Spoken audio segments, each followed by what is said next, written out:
Hello, my name is Marcus. I'm the compiler of a collection of therapy quotes entitled 1001 Windmills of the Mind.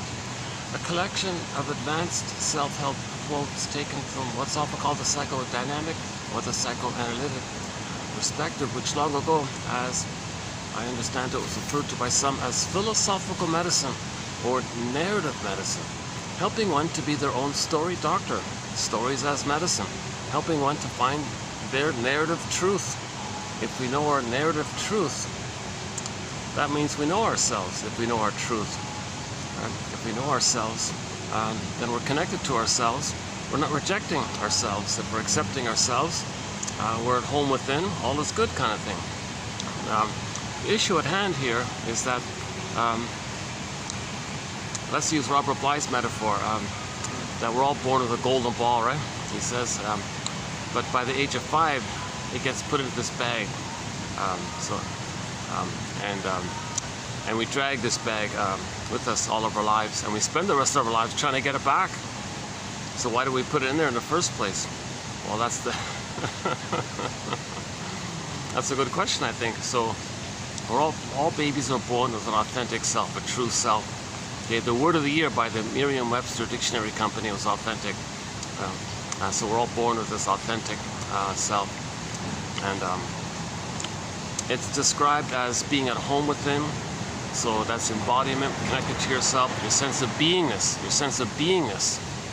You know, the Snow White story is that if a person's, the metaphor is that if a person's beingness is asleep, that's what Snow White means, right? She's asleep in the glass box there, so it's unavailable to us. So we want to get her back, kind of thing. Now the beingness can also be represented by when a character in a myth or fairy tale becomes a statue. It's sort of a variation on the theme.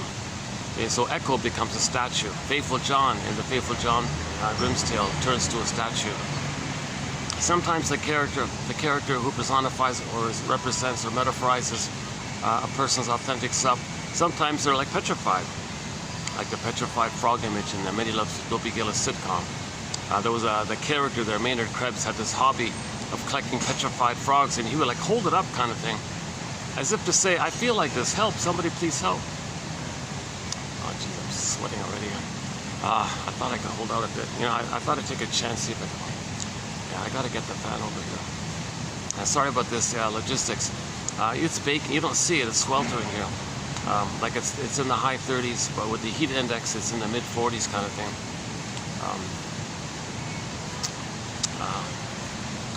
You know, let me hit the pause button and let me see if I can sort this thing out with the fan. Yeah, hold on a sec. We'll be doing TQ, in this video, we'll be doing TQ 2804, sort of a continuation of the last video, which was partially on the Snow White story there. So we'll get to that as well. So we have 10,000 quotes in our collection, right? 10,000 advanced self-help quotes. And they're clear. They're not. I only have a BA, so keep that. So they're clear, and they're not too long, not too short. They're all relevant. They're all on topic of how do we use narrative medicine for ourselves to get back our story, get back our narrative. Hence, we're more whole, healing and wholeness. If our authentic self is frozen, we feel disconnected from our authentic self. So we can still function in life, but we feel missing. Something's missing inside, like a so-called gap like that. And then, so we don't feel whole. We're not healed like this. So in nature, you know, we're trying to reach wholeness kind of thing.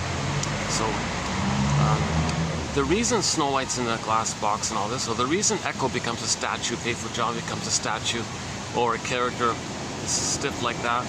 Sometimes, usually it's frozen. The most common one seems to be frozen, like flash frozen, like the woolly mammoth in the block of ice up in Siberia or somewhere. Called emotional coma, emotional catatonia, emotional hypothermia. The jargon is alexithymia, or affect phobia, or low EQ, emotional illiteracy, or low EI, low emotional intelligence, etc.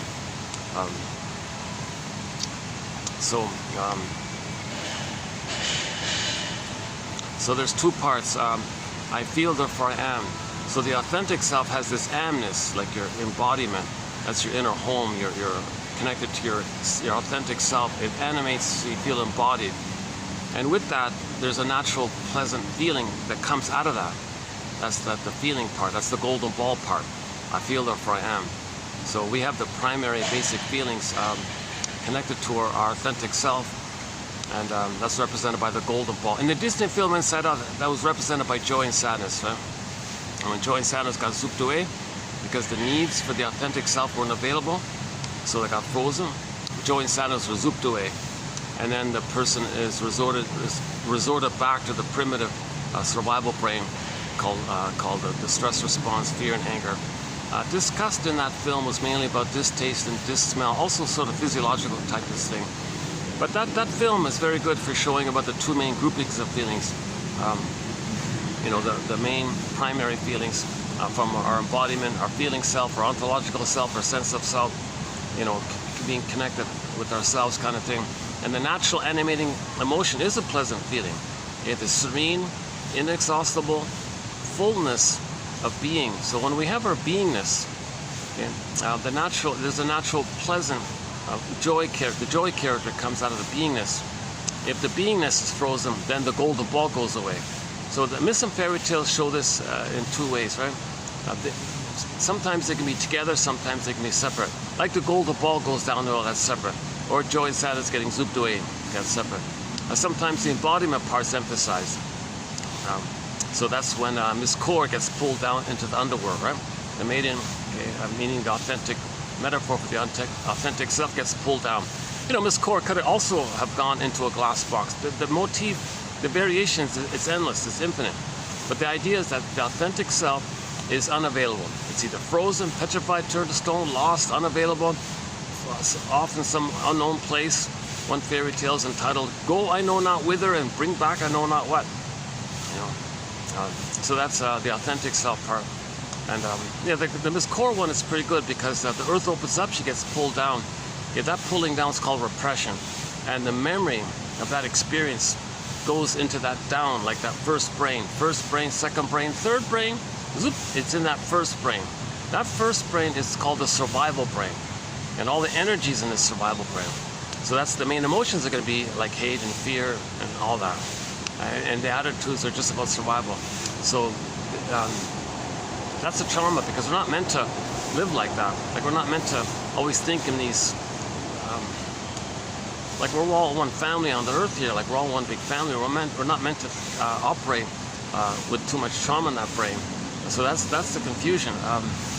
A lot of babies are not getting their needs met. So that part of the brain is flared up, so to speak. And then they're dominated by the flaring up of that survival brain. That's not supposed to take place. The normal temperament is that we have our authentic self, our beingness, joy is there.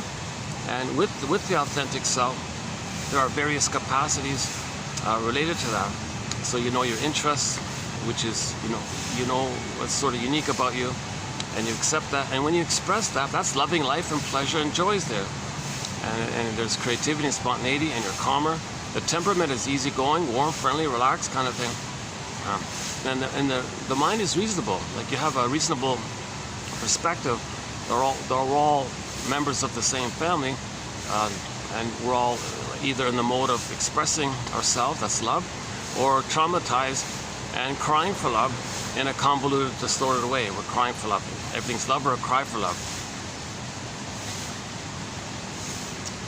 I'm gonna need to get that fast. Too bad. I thought I could. For a minute there, I thought I could see if I could get through a video without sweating. Because others are doing it. Others are sitting outside calmly, and they're not sweating. How come I'm sweating?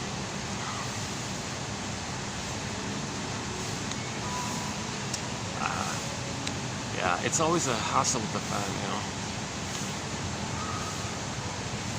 Okay, let's get this. I gotta check the batteries now. The battery's draining on me as well. Jesus. Yeah, this will be a shorter. I got a late start here. What is it? It's already almost 3 o'clock. I got a very late start here. This is going to be a bit of a shorter video. But sorry, let me get this fan thing sorted out, and we'll continue.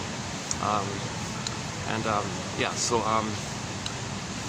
let's do it with a sentence here.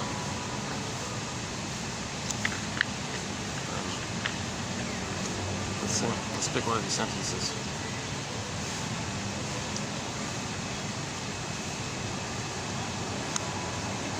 So let's just do the first one. Okay, the first one is the dwarfs. So it's in the Snow White story. The dwarfs again try to revive Snow White,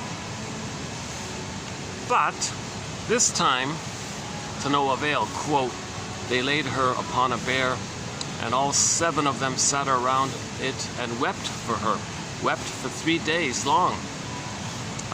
They placed her in a glass coffin and stayed to watch her. The glass coffin symbolically represents, okay, the client's condition, as well as that of the narcissistic personality's separation from the world, which is, okay, yet Snow White's tricolor image remains vibrant, maintaining the hope of rebirth. Okay. Quote, she still looked as if she were living. Snow White's appearance reminds me of the image that the narcissist emanates, perfect but static. It is an image designed to represent no feelings for words. No feelings for words. So the Snow White character looks kind of, everything's okay. But she's in the glass box. So that's a metaphor that many people might emotionally feel their beingness is detached from themselves and to others, more or less. We'll pick up on that later on. Yeah, so that's a new. We have a major thread here on myths and fairy tales, trying to provide psychological interpretations of them. And we do the Odyssey and Arestia, and some of the tales that Robert Bly likes to tell, Alan Chinen, and a few others. So yesterday was sort of my first go at the Snow White story. So I'll just finish that up and leave it for the time being. So this is just the beginning of the Snow White story. I think later on we'll update it, kind of thing. I'm not too really familiar with it too much, other than what everybody saw on TV, kind of thing. But this is the issue. We're born with an authentic self. Okay, something happens to it. Okay. The child is traumatized by the mother. It's a betrayal trauma. Okay. So many mothers are unknowingly, usually they're doing it unknowingly. They're traumatizing their babies and they don't even know it. That's the issue. So what does the child do in that case? Well, he puts his authentic self into cold storage as a safekeeping, or in the ice coffin, whatever. He hides it somehow. And then you might bury it down a tunnel, down a cavern where the light is never shown. So the metaphor is just, it's far away from the person. Then they develop a scaffolding of defense mechanisms, bundle them up, and create a personality pattern, style, whatever. And they go through life using it. And that personality pattern makes sure that the person doesn't experience the pain that took place. That's an immense pain to lose our authentic self, to lose our soul like that. That's an immense pain. Emily Dickinson describes it as a pain so utter it swallows substance up. Okay, so Miss Core kind of get pressed down like that. It's kind of like getting swallowed up in a sense, because it goes down like that. And then the person goes in a swoon. So that's the mercy of the endorphins.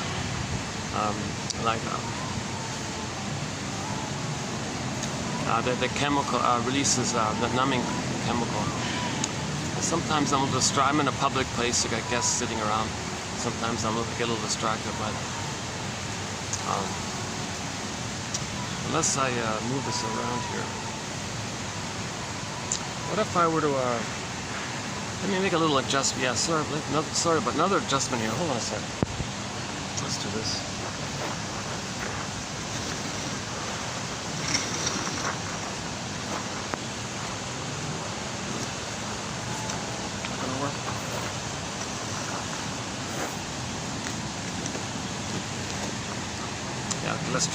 Let's try that.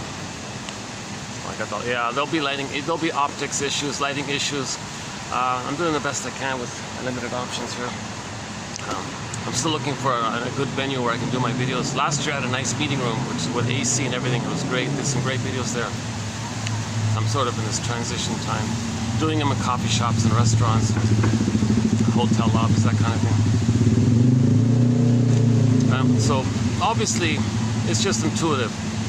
If we live to the extent that we feel. So if we don't have joy at the console, if we don't have the golden ball and the wide range of feelings, the vibrancy of our feelings, and needed feelings and appropriate feelings, the quote-unquote more human side of being human feelings, the primary basic feelings. And so joy is the one that's mainly there. Now sadness can be there when to admit a loss. When there's a loss, you need sadness to admit it. And then you feel badly when there's a mistake, so you make I statements, make reparation, communicate. There's care and empathy and gratitude and trust and affection, spontaneity, play, creativity, okay, just the joy of life kind of thing. That's the normal state of affairs when the child has his authentic self and the feelings are there. Because with the authentic self, he felt safe with the mother. His ego is not bound up in some past trauma. The ego is free to see the present, not always the ego being caught up, swirling around with that past trauma that they're trying to master, undo, correct. So that's the issue. We want the child's mind to be in connection with their awareness. The child wants to be aware, using the ego, of their uniqueness. And with that awareness, the person can volitionally express themselves. And there's a path of heart, meaning and pleasure, and you're enjoying the present. And again, the normal state of affairs is the genuineness of understanding things, and there's a little more flexibility, a little more reasonable attitudes. It's a more mature attitude, like an adult mind kind of attitude. And in other words, you're not repeating the past in the present, still trying to change the past, undo the past. You're loving life in the present. You're seeing things in the present, and you're living in the present. Not thinking you're living in the present, but when in fact the present is just an instant replay of the past, or the present, the presenting past, where you transit the past to the present, replay the past and the present, think you're trying to change the past. That's the issue. So we may think we're in the present, but really it's just a new version of the past. Just same script, different cast, same characters, but the same script. We don't want to keep repeating that traumatic script over and over again all through life, because that traumatic script was created in the brain when there was no time. There's no time in there. So all time is that time. So okay, so those three brains, so the famous triune brain, the 3-in-1 brain, the brain with 3 parts. We have 3 brains, 3 minds. Okay, we have 3 memory systems, 3 lines of consciousness. Okay, as a nickname for these 3 brains, or the 3 parts of the brain, okay, we got the old basic original primitive survival brain. It's the language is biology, sensations, stress hormones, and all this. Now then you got the second line. That's the mammal side, the feeling self, the feeling mind, the feeling brain. Okay, and there's the primary feelings of joy and sadness and so on. And then the third brain, of course, is the famous thinking cap, the new brain, the neocortex, okay, which makes us aware of everything, ourselves and others and all that. So we're conscious of things. And we need the third brain to heal. If there's trauma in the first 2 brains, we need that third brain. Plus, if there is too much trauma in that first 2 brains, then the third brain will create beliefs and relentless hopes, fantasies, repetition, compulsion to repress the pain, to make you unaware of the pain.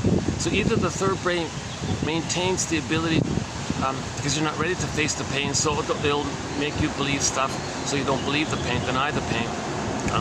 Or if there is knowledge in that third brain, it'll try to see if there can be what's called a belated release and a belated understanding, where you give the past a time and a place, capture it, set it, so to speak, lay the ghost to rest, they say, and then the energies for the present.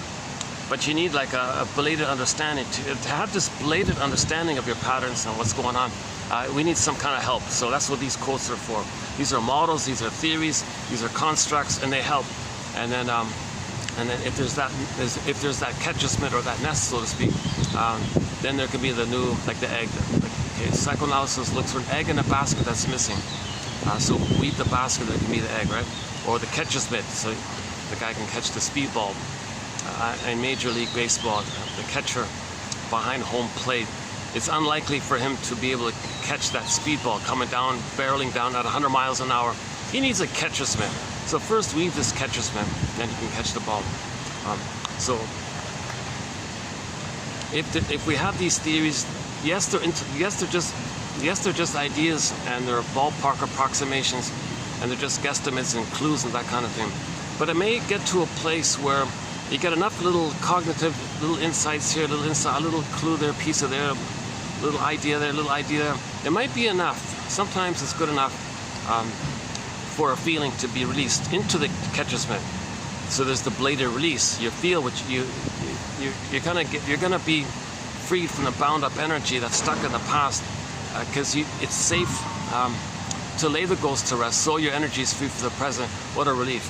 You don't want all your energy stuck in the past, replaying the past. That's the famous iceberg metaphor, right? Driving the whole thing.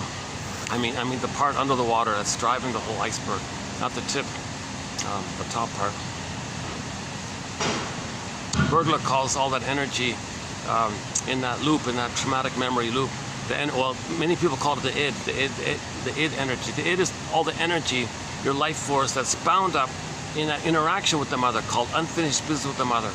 And so there's a relentless, unfinished struggle with the mother. Come on, mother.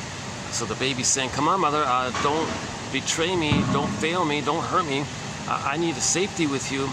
Don't use me, or don't blame me, or don't shame me because you were shamed, or don't think I'm your mother who's rejecting you. I'm your child, not your mother. So some mothers are unknowingly not being emotionally present for their babies, and some others may even parentify the baby and want the baby to take care of her. Oh, cunning tale. So there's a whole long list. There's a whole long. I'm endlessly amazed at the lack of awareness of a lot of mothers, tell you the truth, of how unaware they are of the effects of their behavior on their babies. They're oblivious to it. They're soul blind to it, because when they were a baby, it happened to them. Intergenerational trauma. Some mothers are going to treat their baby the way they were treated. Ultimately, the positive intention, if we can say that, ultimately is for that mother to know how she was treated, so she can catch herself and stop repeating. She may treat the child badly and pause, wait a minute, why am I doing this? Where did I learn this from? Why am I doing this? Does that mean when I was a baby, that's what my mother did to me, and I've identified with her, and I'm using my own child as me, like as a proxy of me from back then, and I'm restaging the thing so I can know what happened back then? That's sort of the theory, that repetition compulsion. When there's trauma, we repeat it. A, to know what happened in the past, or B, it's misguided thinking we can change the past. So A is better, to know what happened in the past. Okay, let's do that loop part for a minute. So the interaction is the baby says to the mother, hey, hi mother, here, baby comes out of the uterus. He needs a continuation of that womb-like environment called an extended womb, a social womb. Mother-infant dual unity, rhythm of safety, mother's warm embrace, mother's reverie, mother's attunement, mother's mentalizing, mother's consideration. Just the normal common sense things that mothers do for the baby, make him feel safe, have a little attunement there, communication there, and mother's there to meet the baby's needs, not the other way around. So that's a common sense thing, that the mother's there to emotionally feed the baby, not just physically feed the baby. The baby needs much more than that. The baby needs an interaction, because that interaction, he records it and picks up on it for himself. The way the mother treats the baby, he's going to treat himself that way. If the mother's present for the baby, he'll be present to himself, etc. If the mother sees, hears, feels the child, he'll do those things for himself. If the mother soothes the child, he'll do that for himself, because the baby's brain is malleable. Human connections lead to neural connections. Their psychology is all fused up, it's all meshed up, it's all one. So whatever the mother does with the baby, that's the baby's laying down the wiring by that interaction. Interpersonal leads to intrapsychic. He creates that script with him, that model, that internal working model they call it, the schema, etc. Whatever you want to call it. I'm sweating again here. Jeez. I think every 5 minutes I need to do a I need to do a perspiration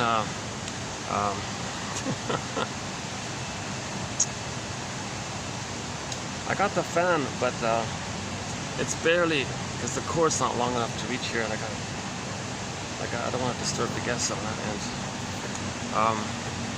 Yeah, well, give me 10 seconds here. Hold on a second. Let me just.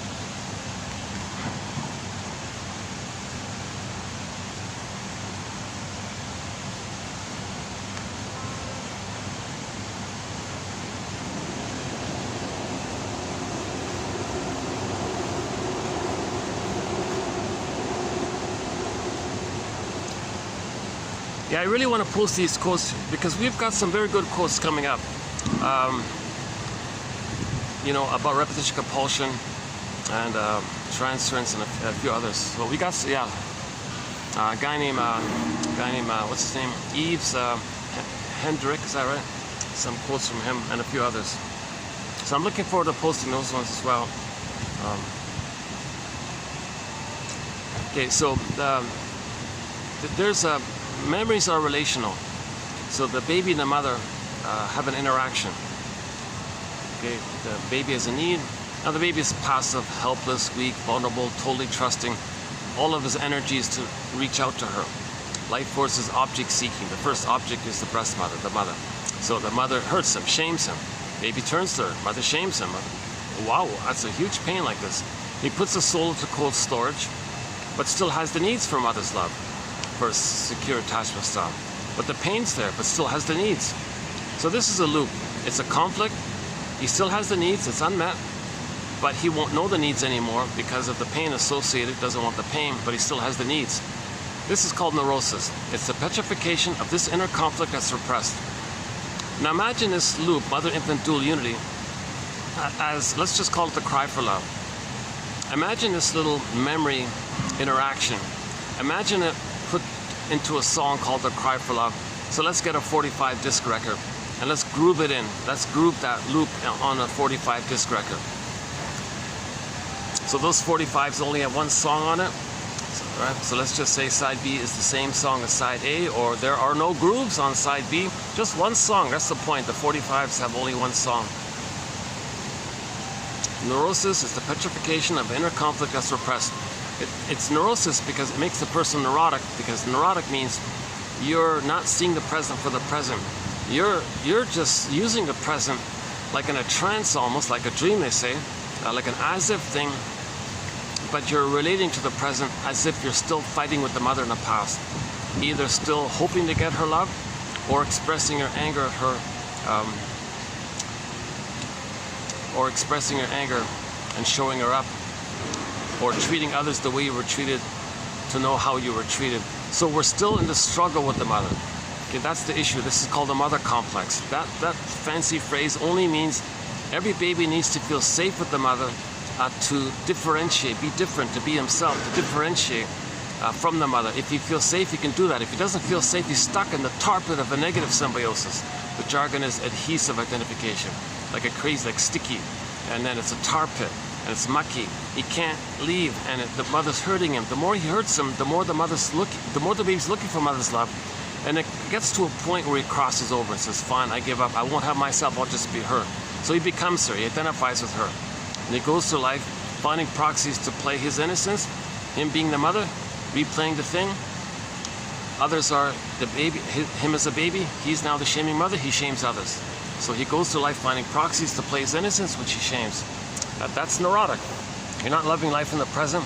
You're still stuck with this relentless battle with the mother. Either we call it unfinished business or whatever you want to call it. So this unfinished business refers to the fact that no baby can have this identity if he doesn't get mother's love. Simple as that. So he's still needing that. He still has that need. And by the way, when we have this condition of attachment trauma, betrayal trauma, arrested development, stunted development, interpersonal trauma, relational trauma, whatever you want to call it, there's going to be post that the person will go through what Janoff calls an unconscious hope for the fulfillment of old, unfulfilled needs. Okay, so let's go back to the record. This little cry for love that's going on. Baby cries for love, mother says no. Baby's shamed. Mother's the shamer. Baby had goodness. Mother robbed him of his goodness. Now the breast is the envy breast. So he was envied. He felt he had goodness, mother took it away. Very painful interaction. He can't know himself. How does he correct this? How does he change? What does he do here? Well, he records it. It's in the brain. It's in the survival brain. It's in the survival brain, that first brain. There's a pain so utter, it swallows substance up. Okay? So the recording of the trauma goes into that first brain. And that first brain is the survival brain. That survival brain, by the way, is often nicknamed, as a nickname, it's called the reptile brain, the lizard brain, crocodile brain, salamander brain, gecko, but any kind of like those creatures that only care about the instinct of survival and reproduction, those cold-blooded crocodile kind of thing. It's just a nickname for that brain. We're not calling any person that. We're just saying to emphasize the point that the first brain only thinks about survival. There's no feelings or family or trust or care or love, affection, tenderness, kindness, empathy, nothing like that. It's just survival and reproduction. They only care like that. So that's why that first brain is nicknamed like the lizard brain. Janov uses the salamander brain to emphasize the spine part of it. So the first brain is the spine, the tip of the spine, the amygdala, that whole system. And it's recorded there. It's all flared up there. The amygdala might become enlarged. Some people think there's what's called EAS, enlarged amygdala syndrome. Janov says the set points of the stress level in the brain are too elevated, and now they're always revved up in a manic place. Sometimes the reverse takes place where they shut down and conserve all the time. So-called sympathetic, parasympathetic. In normal development, you don't have a setting in either end. It's meant to be like a natural flow between the two, like the yin and the yang symbol. The being and the resting, the moon, the rest. Okay, the feeling, the being, the moon, the yin, okay, and the feminine they call it, and then the doing, the act of the yang, the other one. So you don't want only one or the other. But in trauma, the person might be stuck in one or the other kind of thing. It's not supposed to be like that, obviously. So let's go back to this record. So imagine this record.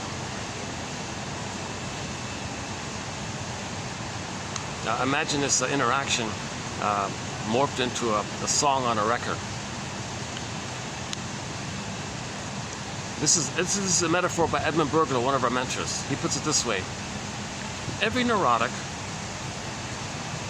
okay, meaning you're not loving, neurotic, meaning you're not loving life in the present. You don't have joy at the console. Okay? Joy's been zooped away. Sadness has been zooped away. So you're not mourning losses. You can't admit a loss. That's complicated grief, aggravated grief, pathological nostalgia, pathological mourning, aggravated grief, the derailment of the grief process. And then it has a kindling effect on a person whereby the person ends up becoming a curmudgeon because they can never mourn losses. And everything reminds them of the loss. And every little loss reminds them of all the other previous undigested losses. And the new losses, then they might become very OCD-ish because they want to control things so they don't experience any kind of loss. Because again, every loss breaks up all of the previous unprocessed losses. So if you don't have sadness at the console, the person will become a bitter, stingy, grumpy, grinchy, one of those characters, right? You feel like you're on eggshells around them. They're irritable. They get angry easily. You got to be careful what you say. So they're not elders. They're not sharing. They're in survival anxiety. So we need to be able to have sadness available. But the psychic structure for joy and sadness is what's called differentiation. But the child didn't differentiate from the mother. He can't do it if he's terrified of her. He needs to feel safe with her to do so. That's the whole issue we're talking about here. So a neurotic means they're not going to mourn, they don't feel pleasure, they don't know their interests, they don't make I statements. Okay, their slogans are kind of primitive, it's all about survival, my greedy, your greed, who cares? They'll say things like, who cares? They never apologize, no regret. They hurt somebody, who cares? Like they're extreme, they're just in survival anxiety. See, they're going through life constantly like a wounded animal, like they're always in survival, thinking a lion is chasing them or something. They're always kind of a little bit like that. Or they've identified with the aggressor and make others be afraid of them. But that's just flipped. It's just flipped. They're it underneath, but they're just acting the opposite way. As a manic strategy to not feel that they're wounded and a lion's chasing them, so they act like the lion, believe others are the wounded gazelle, and they're chasing. So they're operating from a very this survival brain only cares about survival. Love, affection, trust, empathy, care, gratitude, the more quote-unquote more human side of being human, they're not, it's too dangerous in that area because they never felt love to get there. They don't know that area. They only know the survival mentality. So the slogans are jungle slogans and, you know, that kind of thing. And my greedy, your greed. And those, like, they might even say, you know, if I'm not greedy, my mother's going to eat me. Like, whoa, like that's psychotic thinking. They have what's called perverse thinking, psychotic thinking, because when the baby's traumatized, he creates an image of the mother as a devouring monster. Boy, that's coming up today. Is that today? Oh, tomorrow. Oh, tomorrow there's a very good quote about this. Oh my God. Tomorrow there's a very good quote about this issue of when babies create a frightening image in the mind. That image is just a metaphor of the baby's oral rage at not getting their needs met. That's a good one coming up by one guy quoting a famous French author from long ago. Yeah, we don't have too many quotes from him, so I'm glad to include a few of his quotes finally. This Rohaim guy. Yeah. Okay.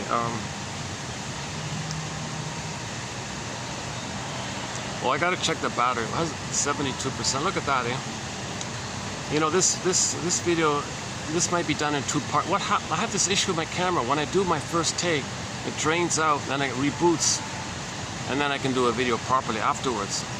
So I didn't do that. I didn't set that up for this video. I'm having all sorts of tech issues with my battery. And my now my phone shuts down. So I think it's overheating now, and it shuts down because of the heat issue, and it won't accept the battery input. So it drains and shuts down, and then when it resets, it cools off, and then somehow it works afterwards. And a day later, the whole thing repeats itself. So I got to keep an eye on the battery, because if I lose this, if this camera just suddenly shuts out without my stopping it first, I lose the whole video. That's happened several times.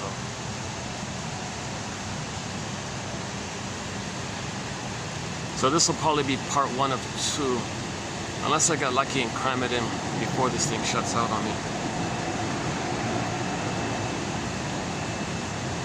Now let's go back to the record, the loop. Okay. Every neurotic, okay, self-defeating behavior, okay, or see others as innocent, hurt them because mother hurt you. That's neurotic stuff. Why hurting innocent people? Because your mother hurt you. Well, you become the hurting mother, and you need to replay that. So you replay it by finding proxies of you and shaming you. So you can shame the proxy because the proxy is you. Then you hocus pocus in your imaginal thinking. You think the one you just hurt is the mother who hurt you. Now you're fighting with the proxy who you now think's your mother. This is psychotic stuff. So somebody might hurt an innocent person because that was them as a child, and they see that innocent person morphed into the mother that hurt them. Now they're going to be themselves fighting with the mother again. The poor victim, the poor scapegoated person doesn't know what you're talking about. So this battle in the mind, you know, they as above, so inside out, as above, so below kind of thing. Well, yeah, I want to make a new comment about the inside out film in a minute here. Let's finish this setup part. So every neurotic is a music enthusiast, but he only has one record, this 45 that we're talking about. He's not loving life. He doesn't have spontaneity and creativity of new things. He's only dealing with that one struggle with the mother in one form or another. It's the same one issue. Different facets to it, but it's still linked to the same struggle with the mother. That's the only song they know. This constant struggle and annoyance with the mother. Come on, mother, change your ways. I'm going to repeat the thing, using others as stand-ins of you, change your ways. Oh no, well, I'll be you and find others to play me and I'll shame them. See, they're just replaying the thing over and over again. That's what's neurotic. Every neurotic is a music enthusiast, but he only has this one record which he carries with him everywhere he goes. Every time he sees a turntable with never-ending fiery ardor, he spins off that tune. Okay, with never-ending fiery ardor, that's the compulsion. This compulsion means it traces back to that baby's urge to bond with the mother. He comes out, all of his energy, where are you, mother? That's the compulsion. He's got this drive to survive and latch on and suckle with his mother and have that secure bond like that. That's missing. So new situation, he's doing it again. He's trying to recreate it. So he spins off that record. So what's the record? Okay, that interaction. He's replaying it. Okay, when there's trauma, we repeat, hoping to change the past. That's sort of the positive intention. It's diluted. It doesn't work. But that's sort of the fantasy that somehow we can undo the past, correct the past, change the past, get the love that was needed in the past. We have this unconscious hope for the fulfillment of old unfulfilled needs. But past the age 3, past that critical time, it can't be done. No person in the present can be that good mother, that needed good mother that was needed back in the nursery, It can't be done. No time machines, no morphing machines. It can't be done. Good, I think I got the, okay, good, the fan is working. I think I can hold out here for a bit. Now I got the battery, look at that, now it's draining, 70%. It's draining slowly, so I might be able to get 2 hours the way it's going, I think.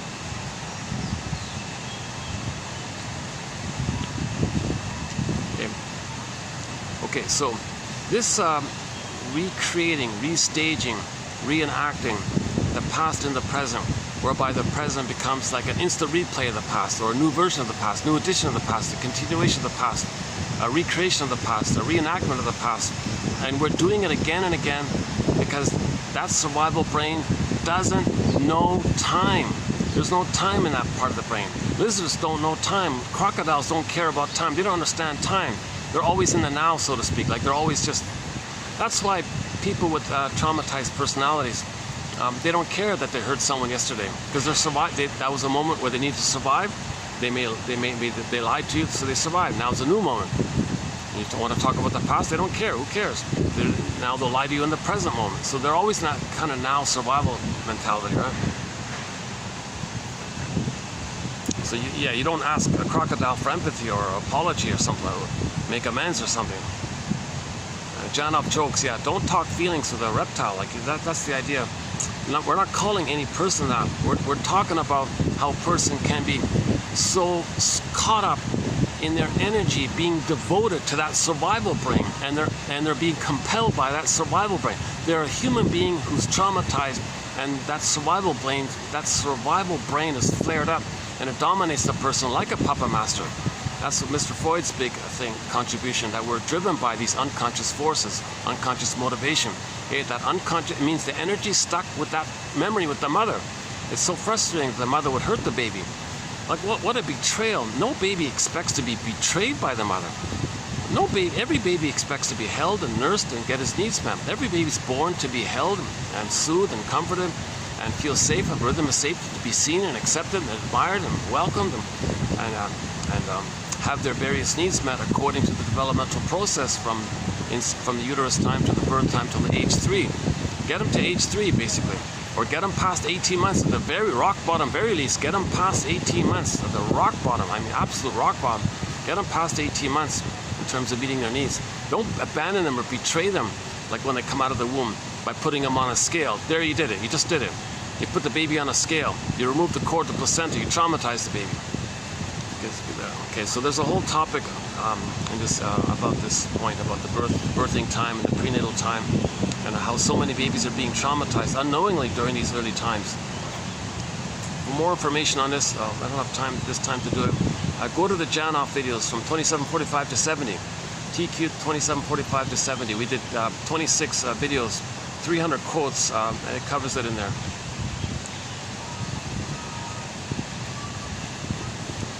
Plus, in any of the videos when I talked about the secure attachment, the 5 parts of the secure attachment style, that's just 10 hours of material there. The babies need what's called a secure attachment style. Not some convoluted, painful, twisted attachment where they got to freeze up inside and then still search for mother's love or imitate her and treat others the way they were treated. That's what they call an insecure attachment style. It's much worse than it's simply being insecure. It's a trauma bond or something, whatever you want to call it.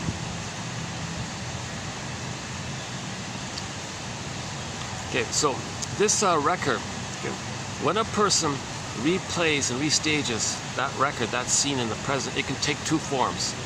So here's the thing: if the baby's traumatized, if they froze up prior to 18 months, 18 months is that critical time when all babies.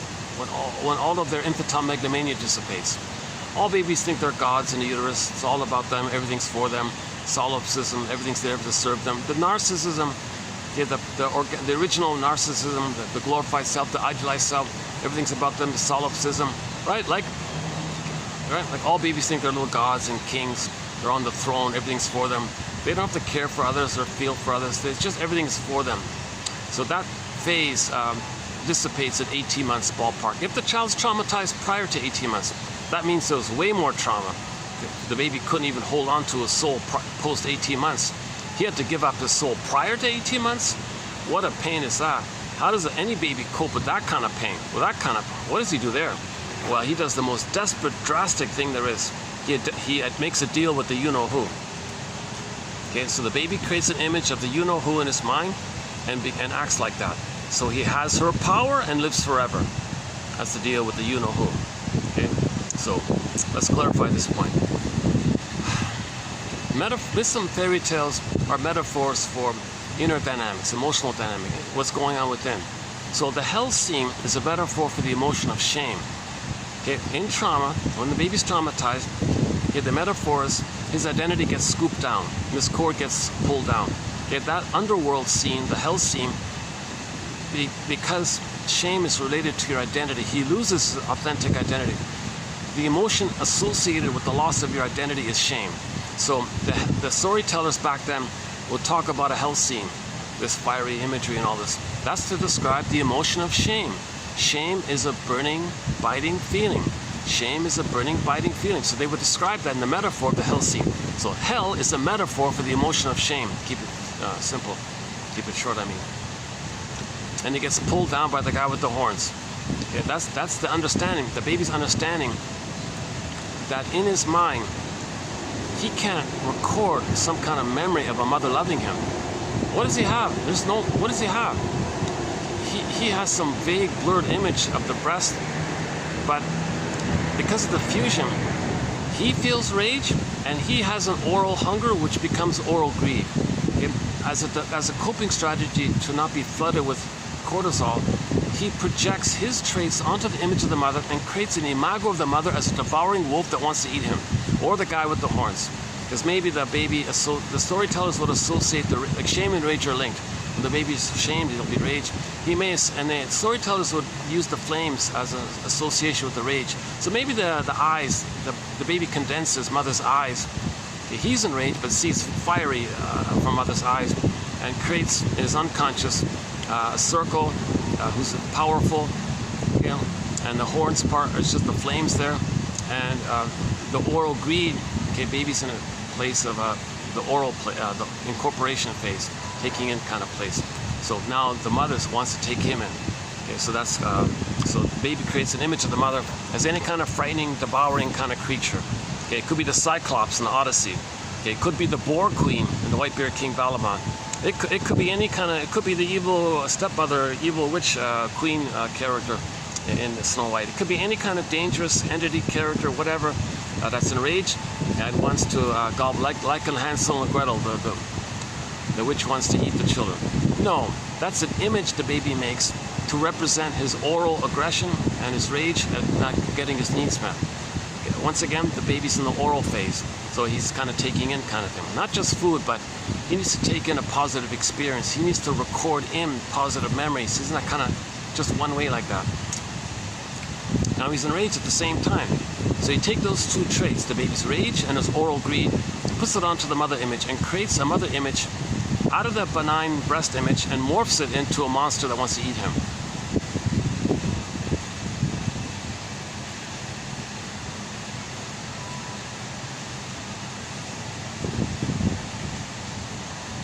Right. So if the trauma takes place prior to 18 months,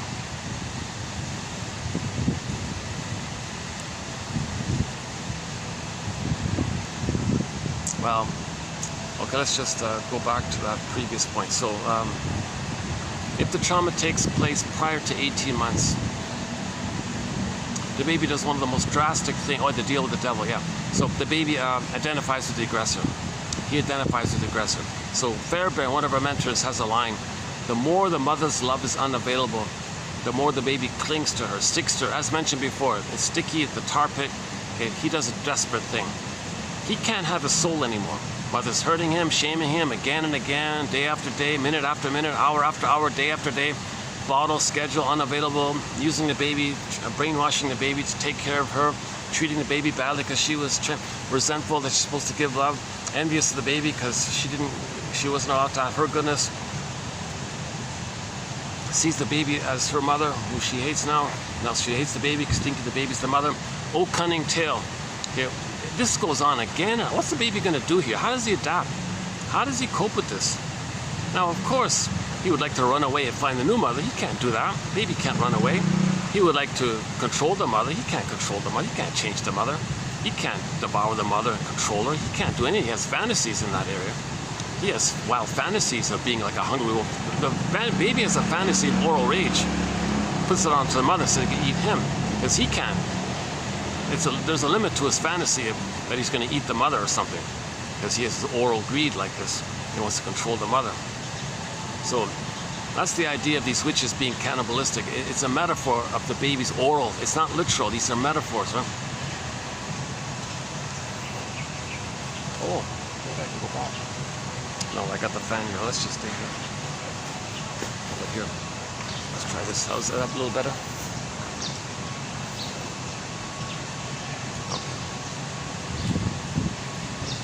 Yeah, okay, that's better. Sorry about the light now. It's always everywhere I go there's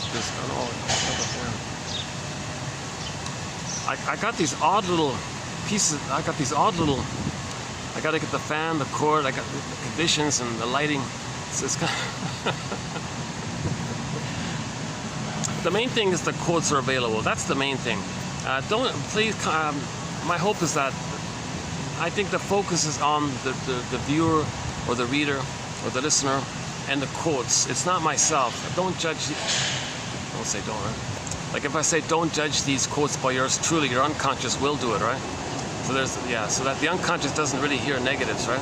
So you don't say this like if I say to a possible viewer at some time in the future, well, don't judge these quotes by yours truly. Consciously you go, okay, fine, but unconsciously you may, and you reject the quotes because I've got anxiety. Oh, he's not demonstrating these quotes, so these quotes are no good. Look, he read it, and look how anxious he is. Obviously, no, don't judge it by me. But when I say it, and that's the idea is to frame it in the positive, like say what you want, not what you don't want, kind of thing. So I think the idea is to relate the quotes personally to yourself and do it that way. So on my end, I have anxiety. I only have a BA. I'm not a doctor, shrink, professor, doula, nutritionist, gynecologist. So I'm finding the quotes and sharing them. So I'm trying to learn it myself. So that's why the quotes are posted below in each video, because that's the real value of all this, to get the quotes out. These are hard to find quotes, by the way. Many of them are very hard to find. A lot of these books are being removed from digital libraries. Unavailable, removed, withdrawn. Why are you doing that? Many books haven't yet been digitized, and some of the quotes come from these old printed books, which I found. So a lot of these quotes are hard to find. Some are easy to find, but a lot of them are hard to find. And I've waded through a lot of material to find these gems. You know, these are 10,000 of the best quotes, I think. So my hope is that 1 out of 10 you'll like. Out of the 10,000, I hope you'll find your own 1,001 Windmills of the Mind, a personalized, customized collection for yourself at Catcher's Mitt.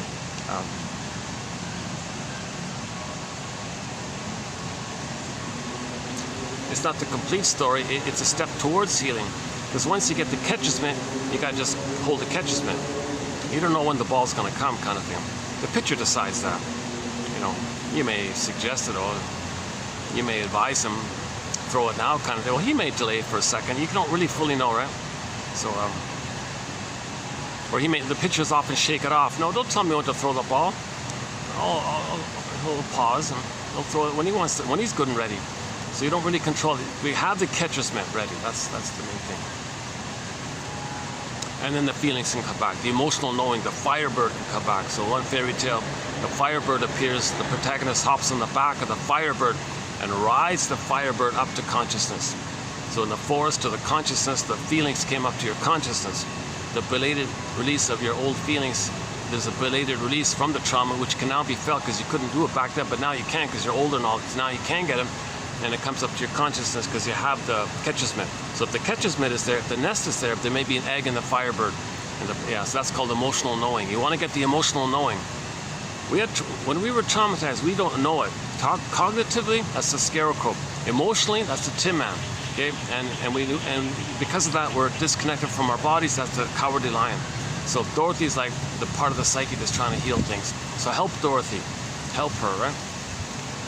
Be like Dorothy, and recognize that if one acts like Dorothy, well, then they may say to themselves, hey, if I don't feel fully in my body, well, I'm not making sense, right? Kristen Wilson says, yeah, if you're not in your body, you're not making sense. Literally, sense of self. Literally. And then it's distant, and in the other way as well, you're not making sense. Because it's disembodied discourse that's causing all these confusions and pollen. Because in disembodied discourse, you're not loving life in the present, you're just replaying the past. That's not making sense. People in the present aren't your mother in the past. People in the present aren't you. When you were in the people in the present aren't you from the nursery. You're not making sense. Okay, then if you're not loving life, that's the Tin Man. Everything's love or a cry for love. Okay, well, first things first. Give the scarecrow a brain. So that's what we can do. This is an attempt to give the scarecrow a brain, or to weave a catcher's mitt, or to upgrade the straw house to a brick house. Because in the brick house, you have a consciousness, and you're aware that the hungry wolf was your oral rage. When you feel that, the image poofs away. Or the boar queen poofs away. Or in the Snow White, she poofed away. She danced herself. So it was a dramatic ending. It was a very dramatic way how the witch disappeared. It doesn't matter how the storytellers made the evil witch disappear, because that wasn't real.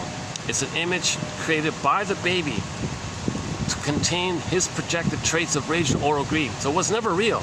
Once you know it's not real, it poofs away. So don't get bogged. I don't know why people get bogged. Don't get bogged down by how the storytellers made the evil monster witch image disappear. The boar queen fell down the step ladder, the step thing. What do you call the draw? Like a little wooden bridge. She fell down the cavern. She disappeared that way. Okay, Dorothy threw water on the wicked witch. She dissolved away. Okay, and then Snow White, yeah, she danced away in those hot shoes and all this. It doesn't matter how they do it, because once you have a firm ego, the brick house, that wolf image, that disturbing image goes away, because it was never real. But you're bothered by it when you don't know that. But when you know it, you're good. So that's why we need these theories and constructs and interpretations like this, right? So it's 10,000 quotes to that end. And once again, I hope 1 out of 10 each person might like. It's going to be unique for each person. So in each video we post on average 10 quotes. You find one each video. Okay, we got 1,000 videos here, 10, so 10 in each video, 1,000 videos here, 10,000 quotes.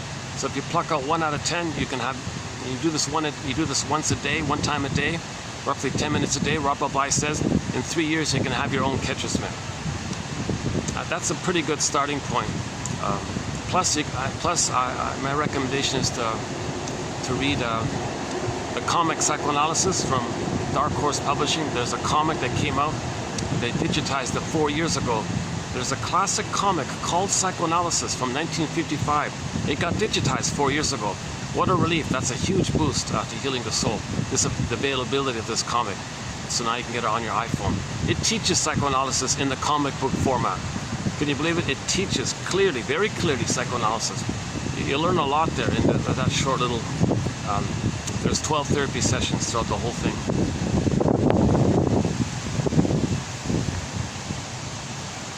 Oh, let's check the battery again. Let's see. Oh, son, I was 63. Oh, son, it's draining quickly on me.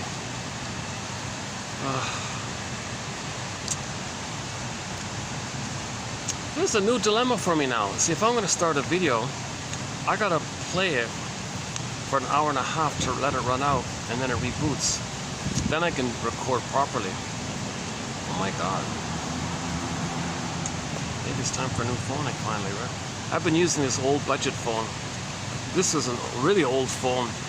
They don't make them anymore, I think. Someone called it a kid's phone. They're very basic. But it's worked well. I love it. It works really well. And the audio, it picks up the audio very well. The visual, not so much.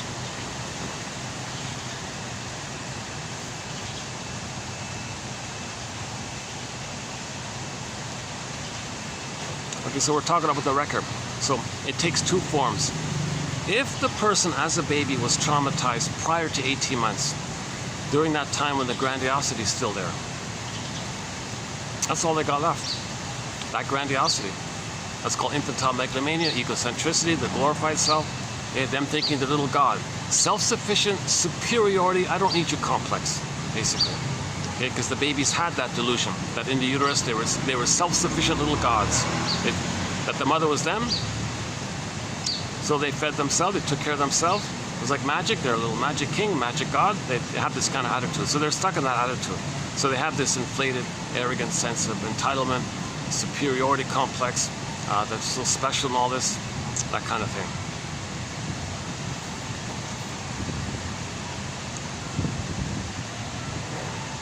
Oh, they moved on. Oh, yeah, let me enjoy this breeze here for a minute, yeah. Can I move back here? Let's see. Lighting's a little, still having lighting issues. Okay, never mind. Sorry about the optics and all this.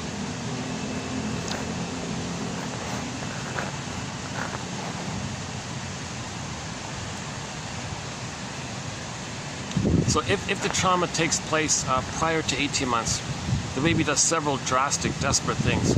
Number one, he gives up. He gives up the quote-unquote more human side of being human. He doesn't want to develop it, doesn't want to know it, doesn't want to feel, trust, mourn, sad, joy, all that's gone.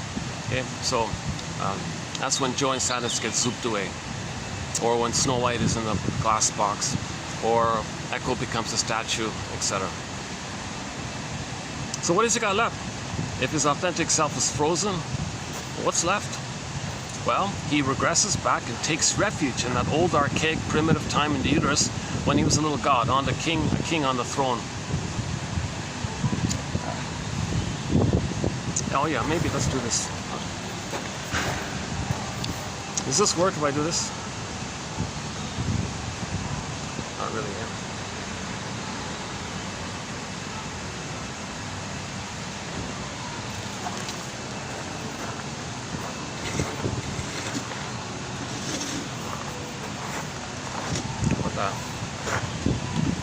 Trying to block the sun here a bit.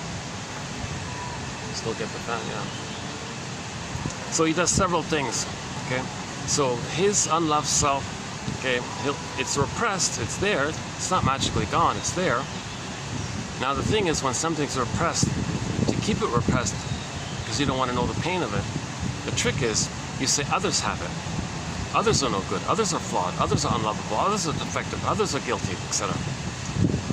So what's the guilt part? Well, the guilt part, by the way, is that the baby thought it's his job to save the mother. No baby can do it, so he failed at his task to save the mother. That's called unconscious guilt. Is that because he's defective? That's called unconscious shame. So he feels really icky like this. He's flawed, defective, couldn't save the mother, guilty, because he thought he was so important. He doesn't want to know the truth of this. It's too painful to feel the pain of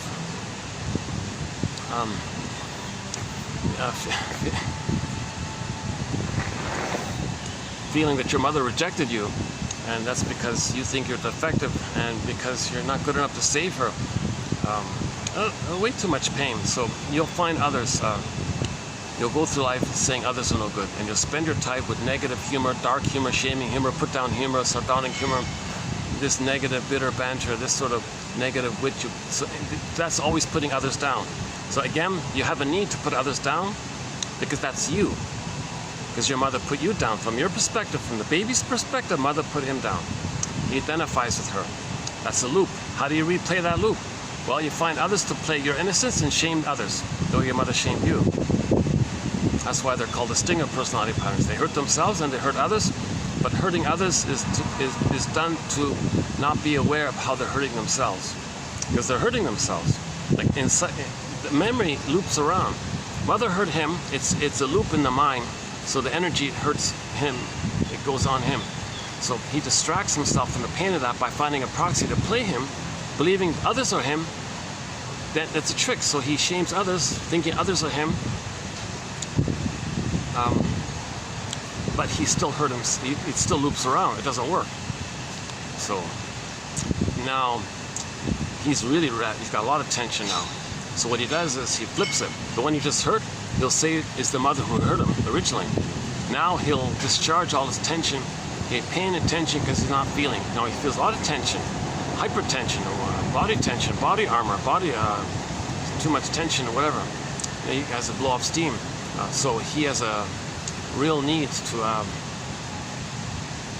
That's sort of a second. That's a byproduct, right?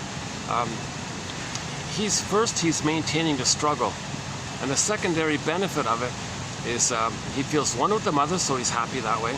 Plus, he blows off steam. That's like a third benefit. Not a real benefit, but maybe a byproduct. Yeah, that's a new point. Yeah, we haven't thought about that. But it doesn't work, so he gets more steam, and he's got to blow off tension again, and that feeds into the cycle of needing to shame others playing him, to be one with the mother who shamed him. He gets more tension. He replays it. He gets more tension. I think it fits in. I think it does loop around and circle around. It does have this looping, circling around effect. So let's clarify this point here. So the original record was baby cried for love, mother said no. That's on a record. New situation. The stingers don't play themselves. They've identified with the aggressor. They find proxies to play him, the child side of him. Once again, a proxy is someone else, a non-threatening substitute other, anyone else basically, and you see them as playing you, okay, or they're doing something for you, they're feeling for you, etc. So a proxy is when someone feels for you, does something for you, plays a role for you, or even is you, or something like that. Okay. So that's what they do. They go through life and find someone, okay, you over there, you're going to be me as a baby. So they're going to replay the thing. In the present, they're going to replay the past. It's like an instant replay of the past. There's constant, endless, every minute and every new interaction is an instant replay of the past. Every new interaction, important interaction, or any kind of slightly important interaction is going to be an instant replay of the past. So, so when they replay the past, the person in front of them, they'll, in their hallucination, they'll feed into, see into, psychically into, it's just a trick of the mind, that person is them in the past as a baby. They, in their belief, they don't have their authentic self. Their authentic self is seen in the proxy. The proxy is going to play the unloved authentic self. They don't want it anymore because they've identified with the aggressor. That's the deal with the you-know-who. All the power of being the mother, and you live forever. You don't have to admit time. So, new situation. Non-threatening substitute other, with his dark humor, negative comments, or bad behavior, or verbally abusive behavior, whatever form it takes, he wants to see that other person in a shamed way, and he wants to be the active doing one in that, towards that. So that's replaying what happened to him in the nursery. But he's the aggressive mother, he's the shaming mother, okay, who shames himself. Once again, he sees his child self into the proxy. The proxy plays his child self. That sets up the theater. That's theaters of the mind. That sets up the stage. So where he spins the, okay, picks up the needle, okay, moves it over to the record and plays the thing. So the proxy plays him. He plays the shaming mother. He shames the proxy. That's replaying the thing. That's just part A. How does a person be the shaming mother and fight with her when he is her? How does that work? That's what the proxy is for. That's what the scapegoat is for.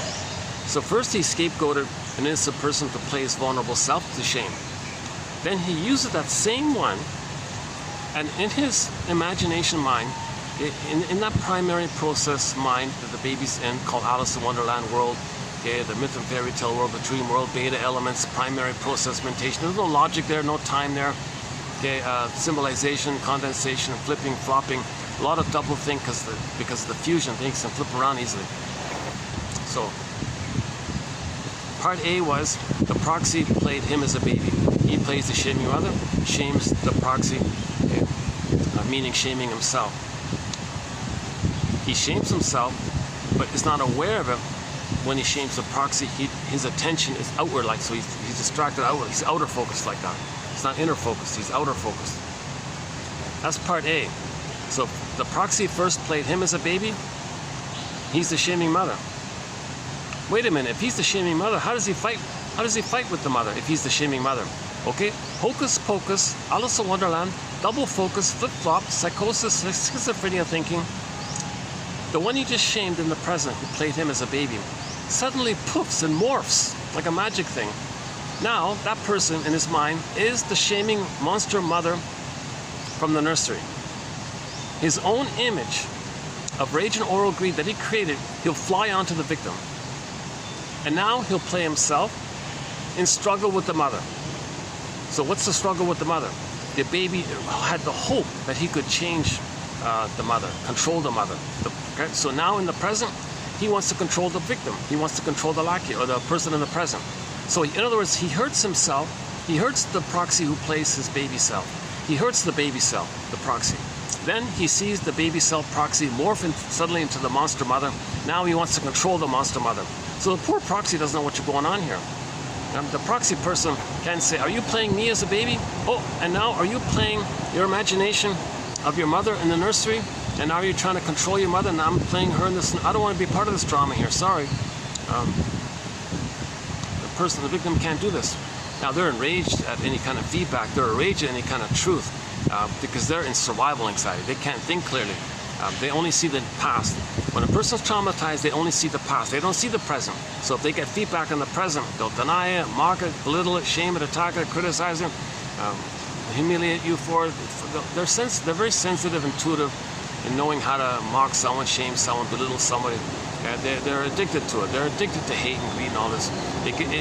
When they put others down, they feel that they're back in the uterus on the throne. Now, when in the uterus, when they were on the throne, they were in a blissful oneness with the mother.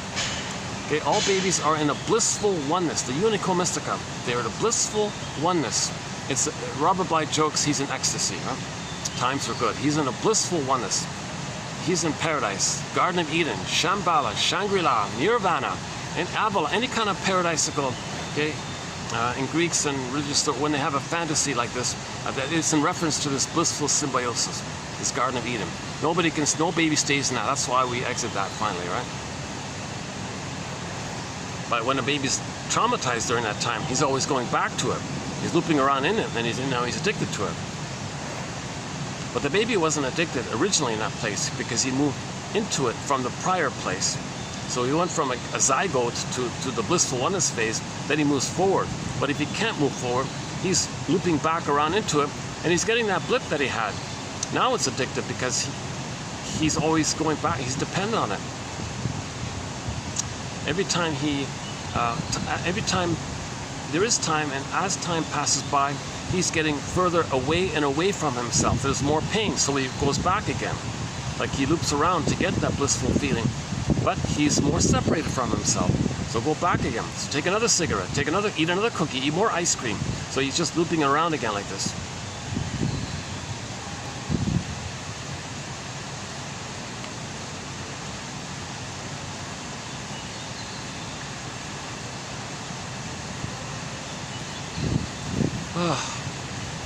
Actually, things are a little mellower here, generally speaking, because there's a holiday, there's a local holiday here.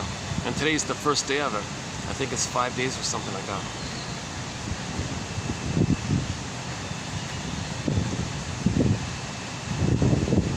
So millions of people are visiting their hometowns for the next few days. So things are a little quieter in general all around. Yeah, it's sad. Yeah, it's kind of sad to hear about all these accidents. A lot of road accidents during this time. Mostly motorcyclists, people on motorcycles. I feel sorry for... Oh, hold on. Oh, okay. Oh, wait a minute. Okay, there's some kind of a call coming in from a 4-digit number. That's like... I can't answer or decline because my camera shuts, so I lose the video. I gotta check the battery. Let's wait till this runs out. Let me check the battery. 50, 40, okay, 55, oh, I got the batteries, okay, 55%. Okay. Maybe that's some kind of message that I'm out of funds or something, one of those things.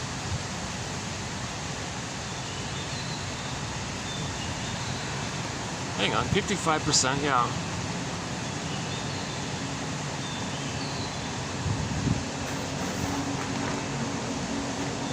If if one of these bots, like one of these computer things, call you, and if I answer while I'm recording, I lose the whole video. Okay, let's back up a sec. So, if the baby's traumatized prior to that critical 18-month period, okay, several desperate things take place. His quote-unquote more human side in being human, he doesn't want it. He makes a deal with the you-know-who that gives him the power of the mother. Now he's going to be the active aggressor, so he feels powerful. Plus, he feels blissful because when he acts like the mother, shaming himself, he replays how the mother shamed him. That maintains that blissful oneness. So he gets a hit, so to speak, of that ecstasy he felt in the uterus time. So he feels a blissful kind of addictive like feel. That's why narcissism is named after that little white flower. It's addictive. It gives you this dreamy like kind of thing, this illusionary, blissful kind of feeling like that. Okay, so he identifies with the aggressor. So he takes refuge in the time when he was on the throne in the uterus. Plus, because of attachment needs, he's got to imitate the mother. So again, no baby cannot not have a mother. So he becomes a shaming mother. He's got to have. So okay, so part A is his identity, him being on the throne, one with the mother. Part B is he's got to have a mother. So he'll act like the shaming mother who rejects his soul, find proxies to play his soul, shame his own soul, and then morphs his soul into the monster mother who took away his soul. Now he plays himself fighting with the monster mother in his dream. But he hurts others because he's trying to control others. He wants to emotionally control others, thinking the fantasy is if you can control the one you just served, maybe magically some magical time machine will appear. They'll go back in the past and get the love that was needed. Now the emotions are doing this. The emotions doing this don't know time, so it is still that time. That's why we need awareness, right? We do this by inferencing, like, what are you repeating? What are you doing again and again and again? That's the record we're talking about. So the main emotions of the stinger personality, again, the stinger personality patterns. So you got like the various narcissistic types. Okay, the familiar cookie cutter exhibitionistic type we know about. But you got the voyeur one, you got the turtle one, you got the clinging vine one, and a couple of others. Okay, of course the BPD, the lower functioning BPD pattern. Okay, of course the bully pattern. Okay, and the Iago pattern, that's just all envy. They don't. That's the witch one. They don't even have any kind of hope for goodness. They only want to see goodness damaged. They just want. They're beyond any kind of ability to trust anything or anybody. The moment there's anything that promises that, they got to damage it. Like they're way more destructive like that. So envy is considered the worst of the 7 sins, right? Envy, because that's the one that most rejects goodness. Envy means hatred of the good. We don't mean like emulative envy, like you admire something envy. Like in Spain, they have a thing called adulation envy, meaning I admire it, I want to learn from it, I want to be like it. It's not too painful. It's a little uncomfortable, but you're more admiring of it. So we don't mean it that way. We don't mean it just like I want to have it, you have it. It's the deepest level of envy is if there's anything good, see it damaged. Because mother damaged their goodness. Once again, baby out of goodness, mother damaged it. They identify with the damaging mother. Okay? So when they see goodness, okay, the goodness out there represents the proxy of their original goodness. Okay? New situation, they see goodness. They're the mother who destroys goodness. Okay? So the goodness they see, they want to see damage because they're the damaging, because they identified with the mother who damaged their goodness. So this breast is called the envy breast.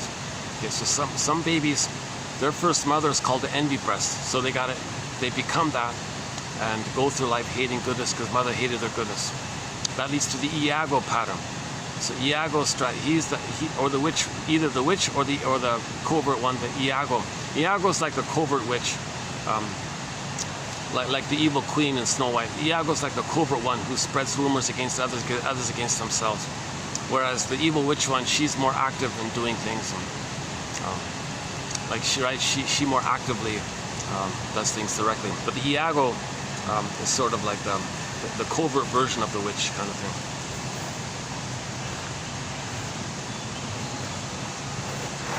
Okay, so all of these various stinger personality patterns, the commonality is the main emotions are hate, greed, envy, spite, vindictiveness, schadenfreude, grievance collecting. Burglar calls it injustice collecting. Now, since they don't have an identity, they don't mourn. So if there is any kind of loss, they do denial, contempt, and sour grapes by saying didn't need him anyways. That's the pyrrhic victory of putting someone else down and returning to the fantasy that they're on the throne in the uterus. The constant pursuit of seeing innocence in a no good way to maintain their superiority, don't need others' way. So now, to that end, there may be an obsession with prestige and fame and status and money and all this, because that helps to put others down, to maintain, I don't need anyone anyways. This kind of thing. So all babies think they're on the throne, they're little king, and they're always searching for that. So they go through life searching for that.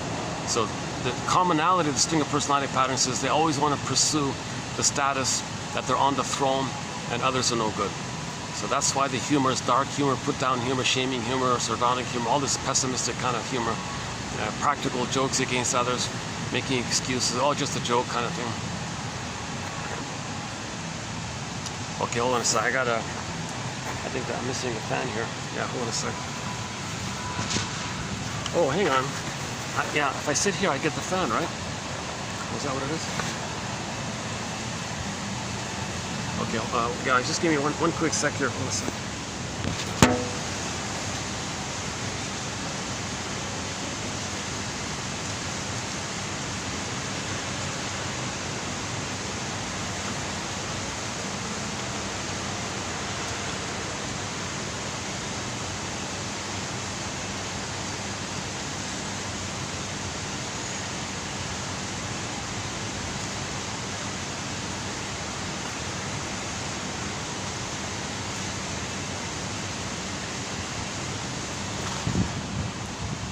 I think what I'll do is, let's try to finish these quotes all in one video, because then I can start in on the, what is it, 53%?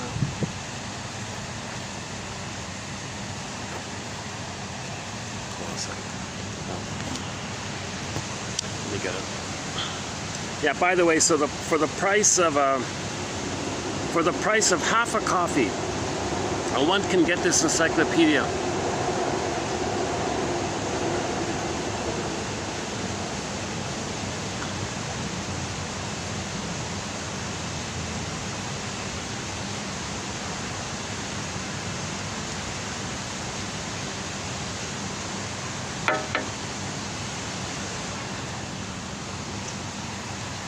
Yeah, so once again, it's just a minor admin fee, just a minimal administrative fee. Okay, the link is below.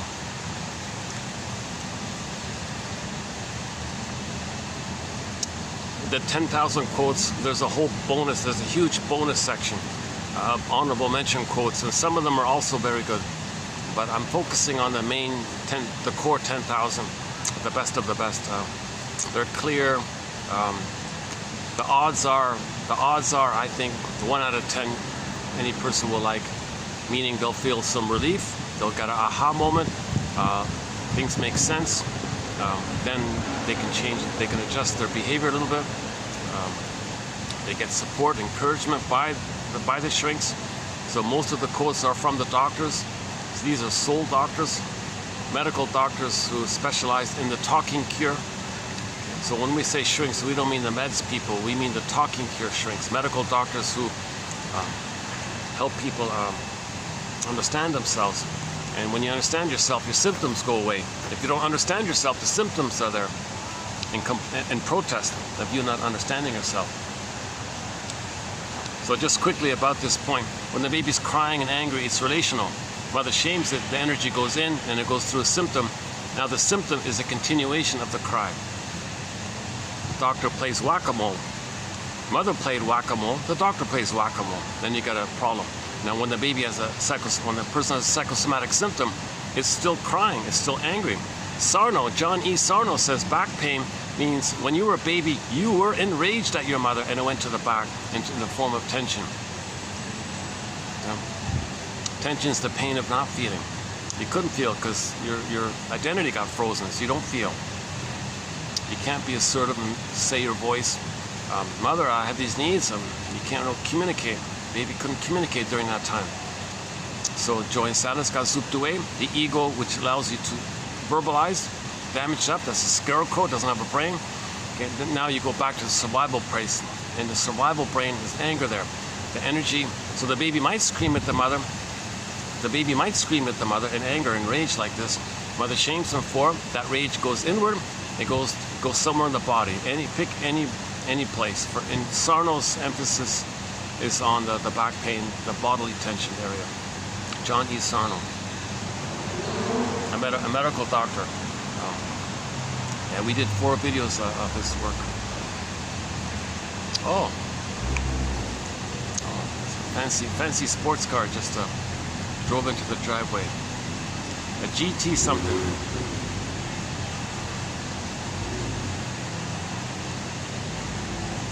For privacy, I don't know, maybe just for privacy, I won't show. Oh, he's just doing a U-turn. Oh no, he's backing up. He drove in, did a U-turn, now he's backing up.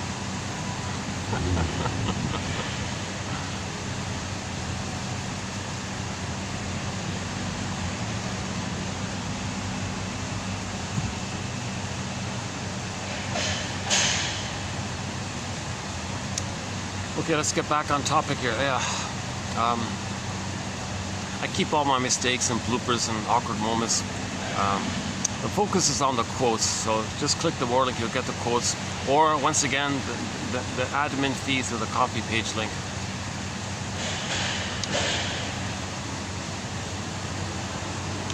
So so we were talking about the main emotions of the stinger personality patterns, hate, greed, envy, and all this.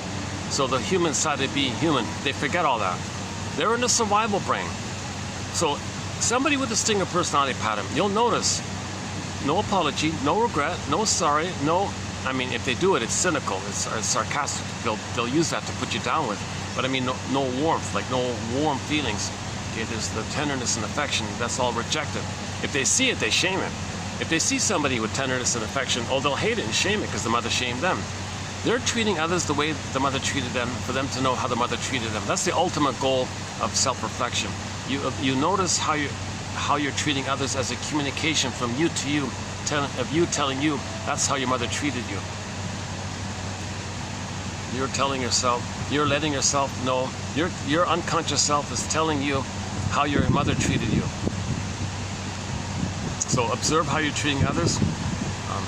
That's what the unconscious self. That's called the inferring mind, the non-reporting brain, the repressed self, the secret self. It's trying to communicate to us. So it functions like a puppet master, makes us repeat the past and the present, as if to say, hey conscious you, who are you? Well, I'm Poseidon. The energy of the Id is sometimes, in the Odyssey it was Poseidon. Well, I'm your repressed self, I'm your denied self, I'm all the energy of the trauma in the past.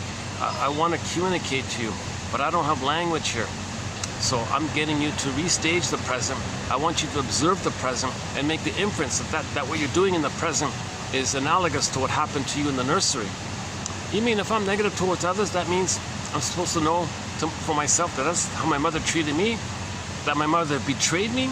You want me to know that my mother failed me and betrayed me, that she exploited her power and hurt me? Oh my God, now you're getting somewhere. The truth will upset you free.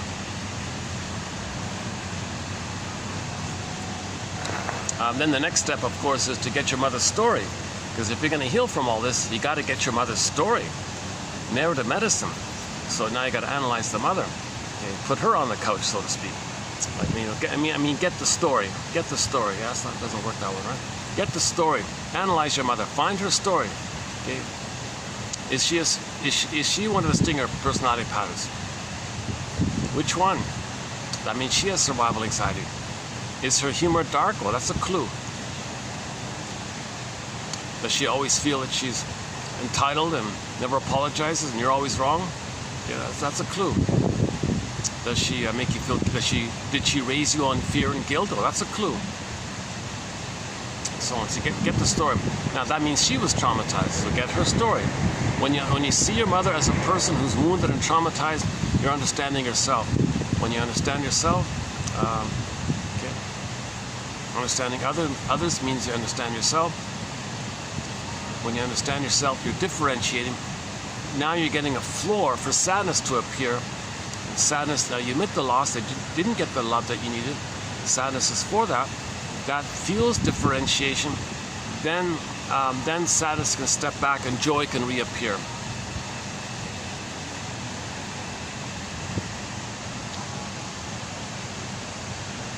Okay. Yeah, we have a whole body material about the stinger personality patterns, but I'm running out of time here. Since I got all the caffeine in me, sometimes the caffeine gives me a little boost, sometimes it kind of twirls around on me and it makes me a little sluggish. I'm not normally a caffeine drinker, so I'm not fully familiar with about the effects of caffeine on me. Sometimes it gives me a little extra energy. Sometimes it makes me like a blurred in my speaking, like I can hardly speak, almost like makes me sluggish or something. Unfortunately, it's hard to get my favorite juices, which give me a little kind of relaxed energy.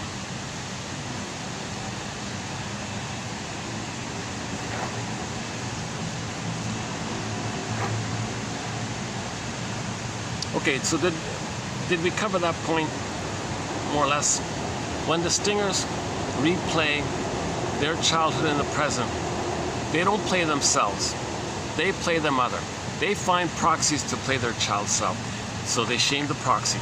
Then hocus pocus, auto-hypnosis, double focus, double think, flip-flop. They morph in their brain.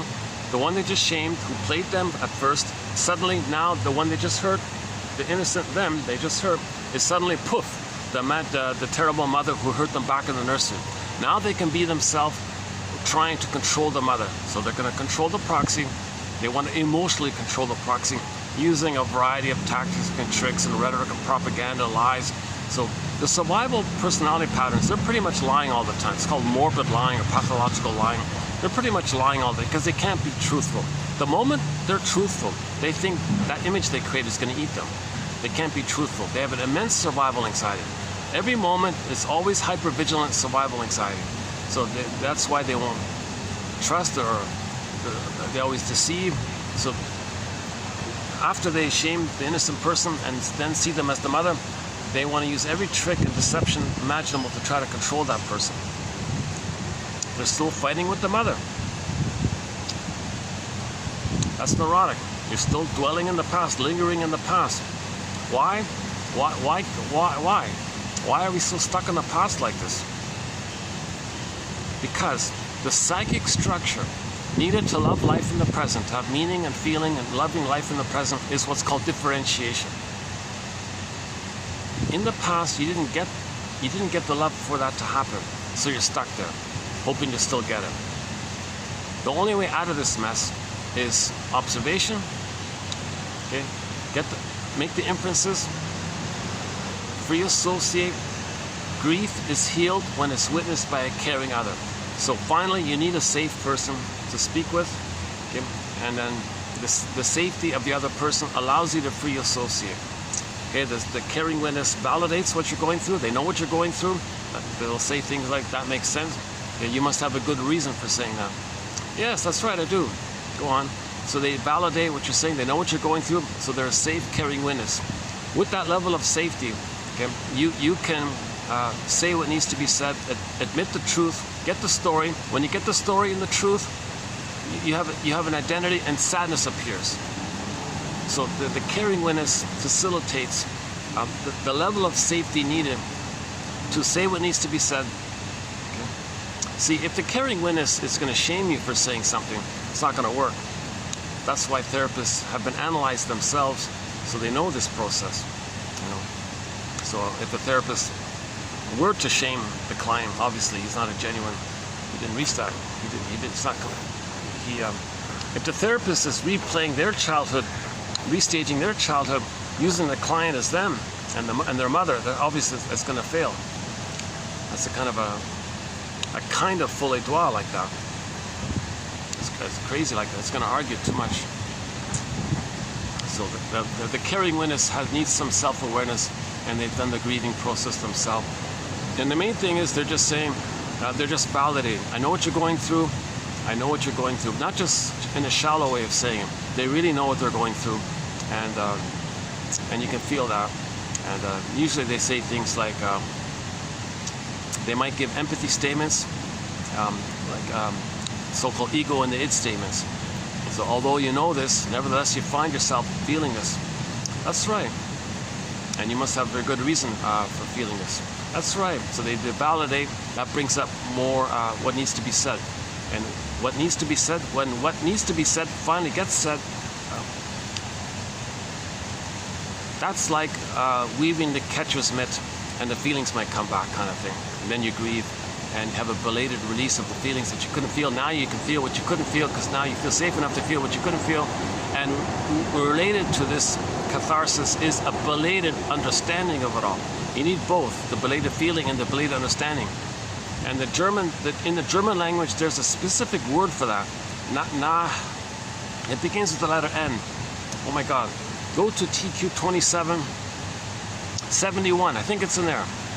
Go to TQ 2771. We did a 3-video series on abreaction. Okay. It's a very badly the English translation of abriagrong, which is the German. It got messed up when they translated it into English. So it took me 3 videos to clarify that mess. It took me 3 videos. I'm not a shrink, so that's why it took me so long. So, but I remember we did 3 videos, 2771 to 3, on this topic. And the Germans have a word that the abriagrong, meaning the catharsis part, it's linked in with the nashlish. I forgot that. Sorry, I should remember. Yeah, you need the both. You can't have one without the other. They gotta both be there. Both. Okay, a mitt and a ball. You need both. A nest and an egg. You need both. Okay? You can't release the feelings if you don't have a mind to understand it, to catch it. The feelings will just stay blocked in the past because it doesn't feel safe to come up. So it's protecting you because you're not ready to get the feelings. So to make yourself ready, you need the catcher's mitt.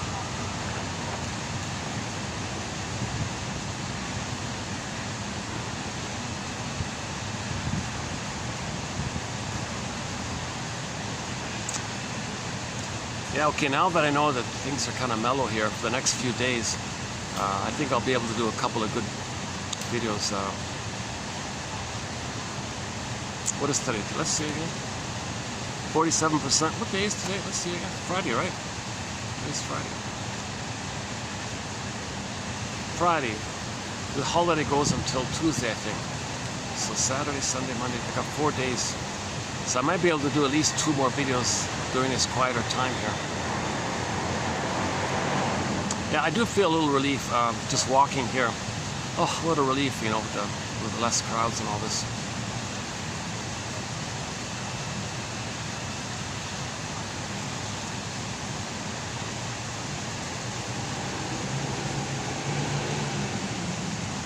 It's too bad about the battery. What do we got here? Well, it's 4 o'clock anyways. It's 47%. Yeah, it works out. It works out okay anyways, yeah.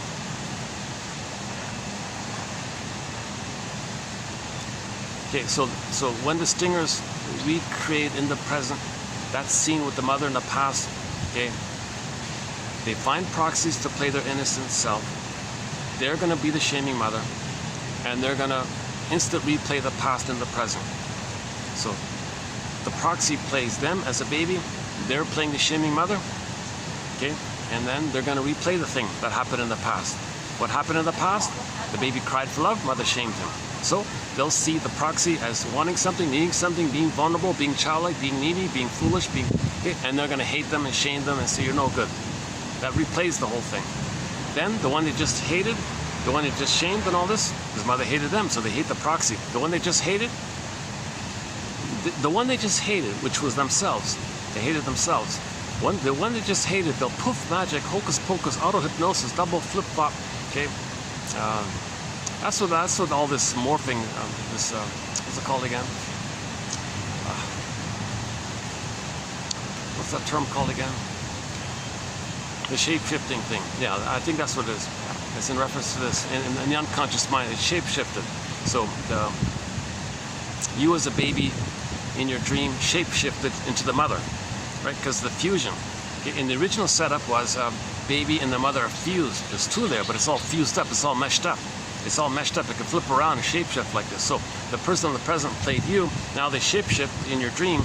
They're now your mother. Now you're you continuing the struggle with your mother. So that resolves the issue. That's how they continue the battle with the mother, meaning wanting to control the mother. Come on, mother, change your ways. Come on, proxy, change your ways. So they're using the proxy as an emotional reincarnation of the mother in the past. Now this image of the mother in the past, they're not relating realistically to her. They're relating to the image they made of her, which is that monster image. That's why they're not making sense. Okay, there's way more material on the stingers. Let's speed it up here. Let's go to the clingers. When the clingers replay the trauma, the clingers. So post 18 months, if the child can hold on to his soul and not make the deal with the you-know-who, he keeps his soul, but he's frozen between 18 months and 36 months. So he's still childlike. He's still in that original place of I'm not okay, mother's, everyone else is so amazing. Okay, backtrack a sec. In the very beginning, all babies begin with I'm not okay, you're okay. The mother must be seen as okay, even if the baby has to hallucinate she's a goddess and deny that the mother's hurting him. So that's a splitting mechanism. So to feed safely, to take in the powder stuff, to survive, he's got to make it up that she's wonderful. It's a lie, of course, but that's a trick to survive. This is known as the splitting mechanism. Melanie Klein's term for this is the paranoid schizoid mode of experiencing, the paranoid schizoid mode of operating, the paranoid schizoid position. So all babies may begin with this position where they hallucinate a goddess, there's my mother. The mother who hurt me, who's now a monster, that's not my mother. And they split it and they put them in separate bins like this.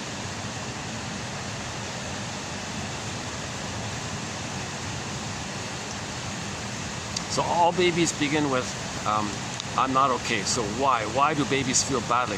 Well, if mother's hurting him, he's rejected. He feels badly. Makes sense? That's shame. He thinks it's his job to save the mother because he needs a good mother, so he'll try to save her. Magical thinking. He thinks he's a little god, so of course he'll save the mother. Plus, if the mother's not loving the baby thinks, mother, you're not loving me. You're hating me. I'm going to interpret your hate as a cry for love. Don't worry, mother, I'll save you, I'll cure you, I'll heal you, I'll fix you, I'll make you be a loving mother. So the baby's going to try to save and cure the mother. It's as if maybe the mother might say, in her imagination, the mother might say, sorry baby, I don't think you can save me. No, don't say that, mother. I need a loving mother. I have to save you. I'll fix you, I'll save you because I need a loving mother. Sorry baby, I don't think you can do it. Oh, look at the position, look at the position you're putting me in. I need a loving mother, so I gotta try to save you. Oh, sorry, baby. Mother, stop saying that. Tell me, mother, how can I save you? I don't know. Okay, tell me this, mother. When you were a baby, what did you need? Well, when I was a baby, I needed my mother to be one with me, and I needed her to give me a blissful oneness and to feed me and take care of me and see me and nurture me and do everything for me and accept me and all. Well, mother, we're already one, right? I'll just be that mother for you. I don't think it works like that. Well, stop saying that. I gotta try. Let me try. I gotta try. I have to cure you. I have to fix. Okay, it's nonsense. No baby can do this. No baby can be a mother for the mother. It's gonna fail. So the child might think, it failed? I couldn't save her? I failed in my task? That's unconscious. I feel guilty. I feel badly. I failed. Is that because I'm defective? So defective, unconscious shame, unconscious guilt. He couldn't save it. He feels guilty. So the shame and the guilt, he concludes, I'm not okay. Once again, the mother must be seen as okay, even if it's a big lie. So I'm not okay, you're okay. Now, this can only hold on. This needs to hold on post 18 months. If he can't hold on to that, he crosses over. All right, I give up. I won't have my soul anymore. I'll just be the shaming mother. That's the stinger personality patterns. If the child can hold on to his soul post 18 months, but he freezes up as his soul post 18 months, but prior to the birth, psychological birth of 36 months, then he's kind of stuck in that original setup of I'm not okay, you're okay. So the clingers go through life with I'm no good, okay, I'm a helpless child, and everyone else is so amazing. The clingers live on crumbs, right? They beg for little crumbs. So just say one little nice thing. They thrive on crumbs, but everyone else is so amazing. So the clingers are the caretakers, the pleasers, they save everybody. A lot of stingers want to become shrinks and therapists. Janoff openly said it. I became a shrink, a psychologist, because I'm still trying to save my mother. I'm just going to see my mother on my clients and try to save the clients because it's psychological. I'm still trying to save my mother. So a lot of therapists enter the profession because they're still trying to save their mother. And when they realize it, some realize and then change careers, and some continue, So most people, the stereotype is, people in the helping professions, but that's not true. A lot of nurses are stingers. They love the power, and they'll shame the wounded, vulnerable patients to feel inflated. So not all nurses are caretakers and pleasers. A lot of them are stingers. They're drawn to the profession to have the opportunity, to have the power to say, look, you're no good, and I'm the superior one.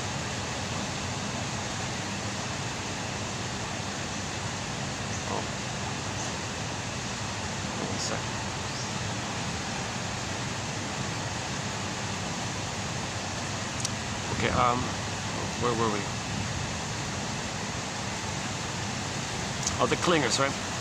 So the clingers have the original mindset of I'm not okay, you're okay. Now, if the clinger happens by chance to marry a stinger, the stinger's thrilled because now they can use the clinger as a proxy for their original innocence. Now they have somebody to shame, damage, control, hate, because the stinger's only married to mom. The stinger just needs someone to play them. So the stinger will shame the clinger because the clinger first plays their innocence. Then they want to control the clinger. The clinger says, ouch, but the clinger says to themselves, well, this all makes sense because I'm not okay and the stinger's okay. Stinger says, of course I'm okay, you're not okay. So there's a perverse kind of thing going on. What the clingers do, they distort reality. They don't see the reality. They only see, I'm not okay, you're okay. The mechanism is known as sweet lemons. No, the stinger's not bitter and sour. They're sweet. They distort reality to fit their template. It takes a clinger 6 to 7 years on average to wake up to this and say, oh my God, I had no idea that all this self-sacrificing, caretaking, and kindness, I was giving everything. I was giving everything to them. I was begging for the odd crumb, but I was giving everything to them. And that whole time they were shaming me, hating me, hurting me, wanting to see me down and hated me. And I was so nice to them. The clingers wake up. I can't believe this.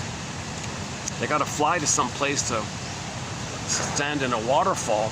They got to find some giant waterfall and to stand in the waterfalls to cleanse themselves. Like they feel really disgusted about how they were treated and how they allowed it to happen.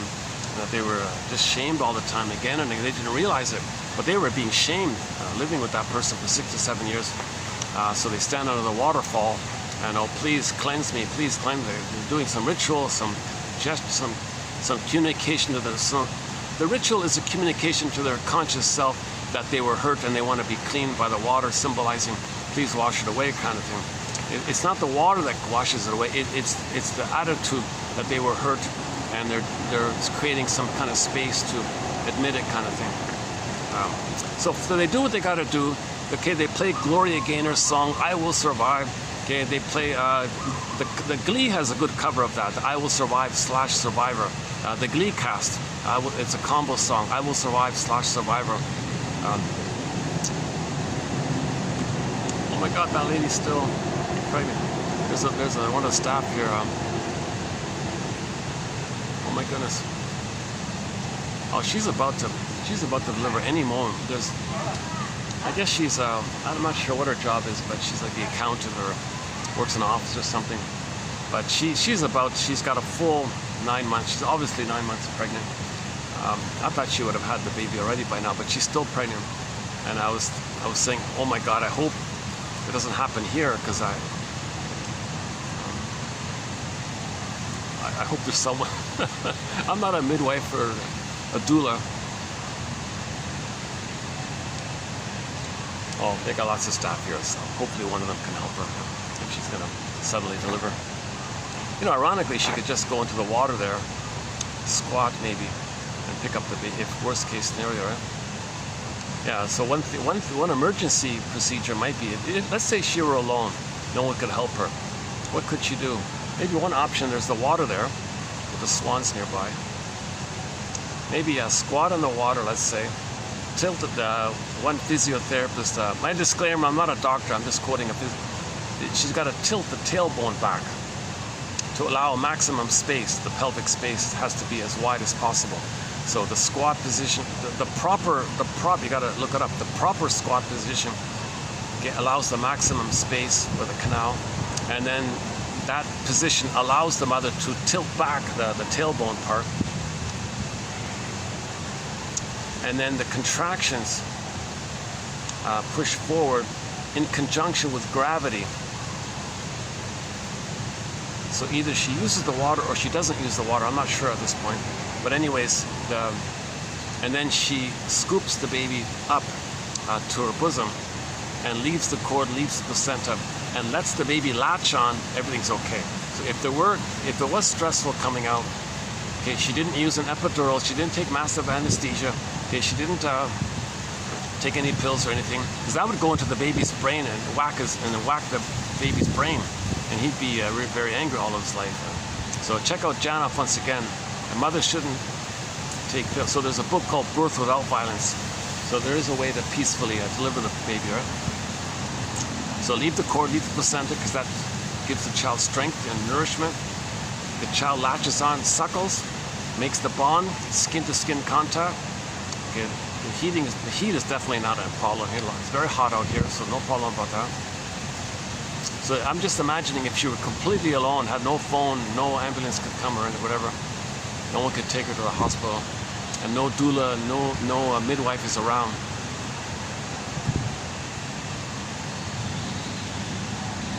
You hear stories about that, right? Taxi drivers delivering the baby in the taxi, right? Of course, there's a risk. Hopefully, there's no. There's a lot of staff. I don't know why I'm talking about this. There's a lot of staff around here. Once again, my disclaimer: I'm not a nutritionist or doula.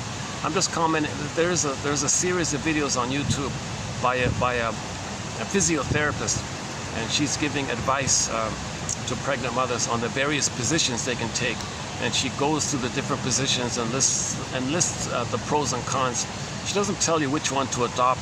She's just educating people about the pros and cons of each of the positions. But she did kind of imply that, she did kind of hint that, you know, if you're lying on the table like that, it makes it harder for the mother to tilt the tailbone because the table is there, and then the baby's coming out hitting against the tailbone, and there's a pain, like the baby's in pain, the mother's in pain, then the mother takes painkillers. Oh my, what a mess. The baby's trauma, that's birth trauma. So she didn't say it, but it kind of hinted that maybe a lot of babies are being unnecessarily traumatized at birth by this. So she doesn't say which one to choose or not, but that's the vibe I got. That just be aware that there are options. That there are options. I'm not even so sure if the water is the best one, because you want the hormones. You see, the water might wash away some of them. Oh no, the mother's hormones are there, right? Yeah, I see. Okay, so when the mother gives birth, she produces hormones. when the baby's put on the front, the hormones are still there. So that's, yeah, that part's okay. Doesn't matter if the baby comes out through the water because he's got the cord, he's still breathing through the cord, right? So leave the cord, place the baby on the front. The hormones that the mother produces at the moment of birth allows the attachment to take place, the bonding, love, oxytocin hormones. And then leave the cord, leave the placenta. It'll fall off on their own accord. It's called a lotus birth. Okay, lotus flower, stem, pod. Okay, baby, cord, placenta. Keep that image. The cord and the placenta belong to the baby. It's still alive. It's still pulsating. They're kind of like they're kind of, think of them as organs almost. Oh, there she is again. Yeah, as usual, they kind of walk like pregnant women walk like penguins a little bit, right?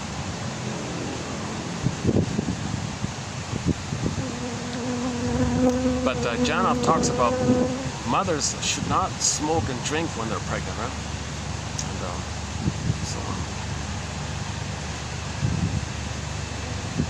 oh, a car just came and picked her up. Okay, I must be the husband. All right. Maybe they're going to the hospital now as we speak. Who knows? Yeah, good luck. If that's the case. Now they're driving off. That looked like a nice, very nice young lady.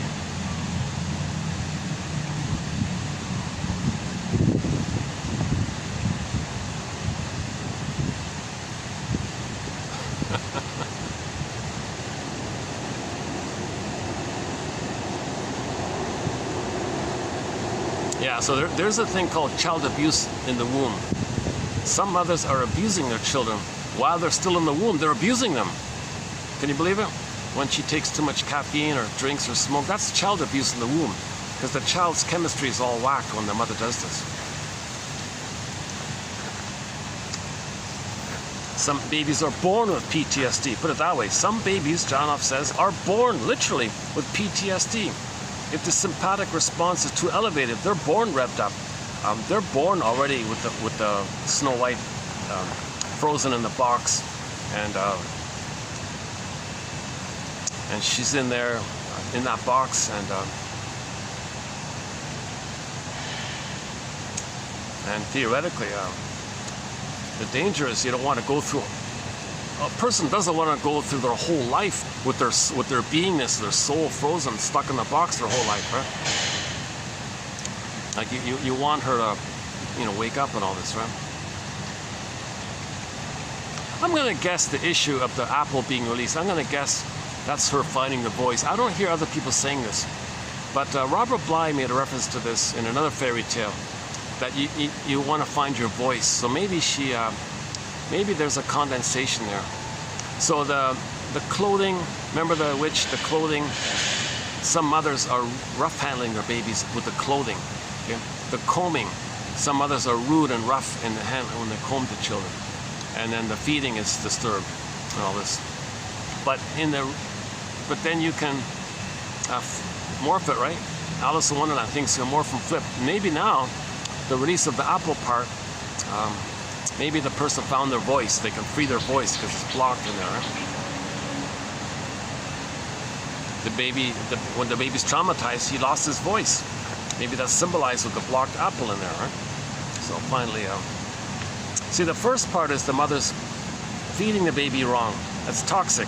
That's why they call the poison apple. Right? The mother's treatment of the baby filled with hate, that's toxic. That's what they mean. The feeding is toxic. Okay?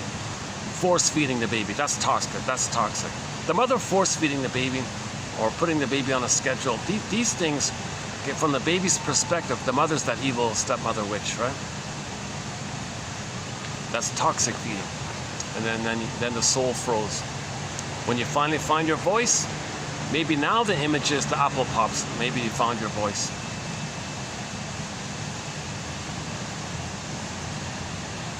Robert Bly does the story about the pin in the collar, and because they couldn't communicate. When the pin was released, they could speak, right? Things like that.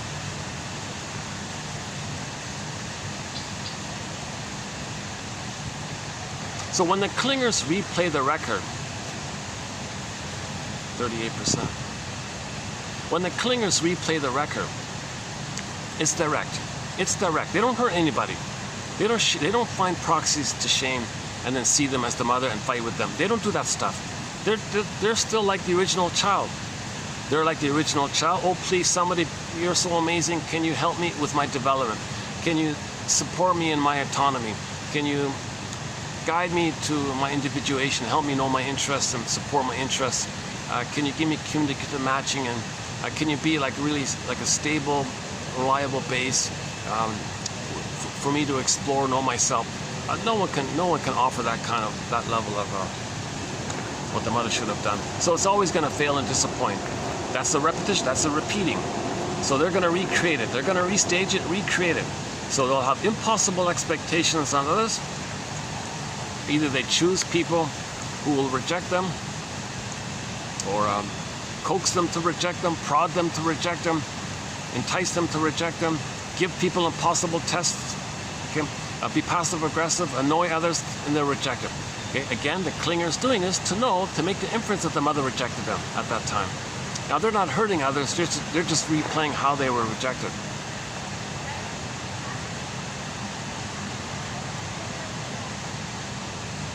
Oh yeah, if the stinger marries the clinger.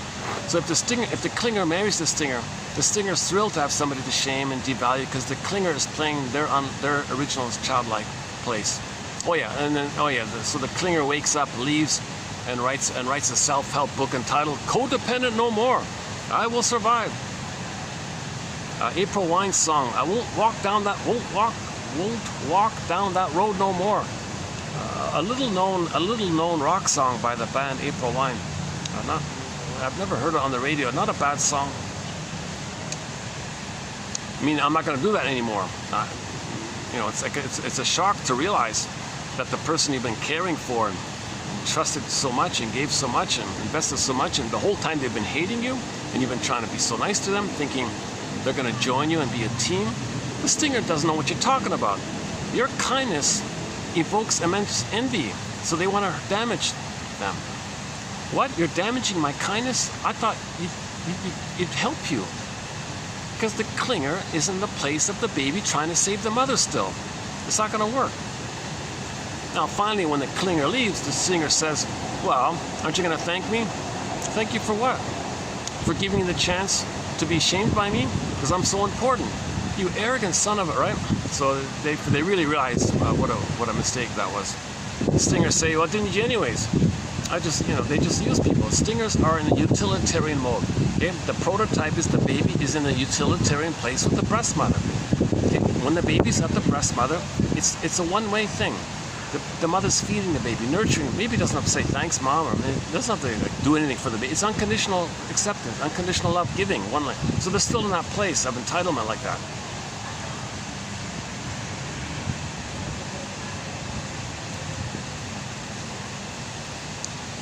Okay, it's cooling up a bit finally. The sun is behind the building.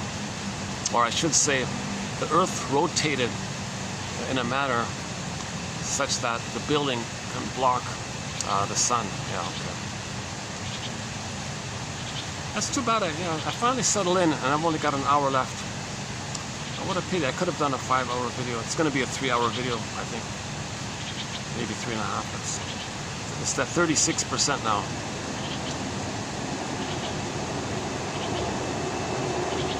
Yeah, okay, let's just leave it there for this time. So this is an abbreviated introduction to some of the key points. I didn't do the full thing.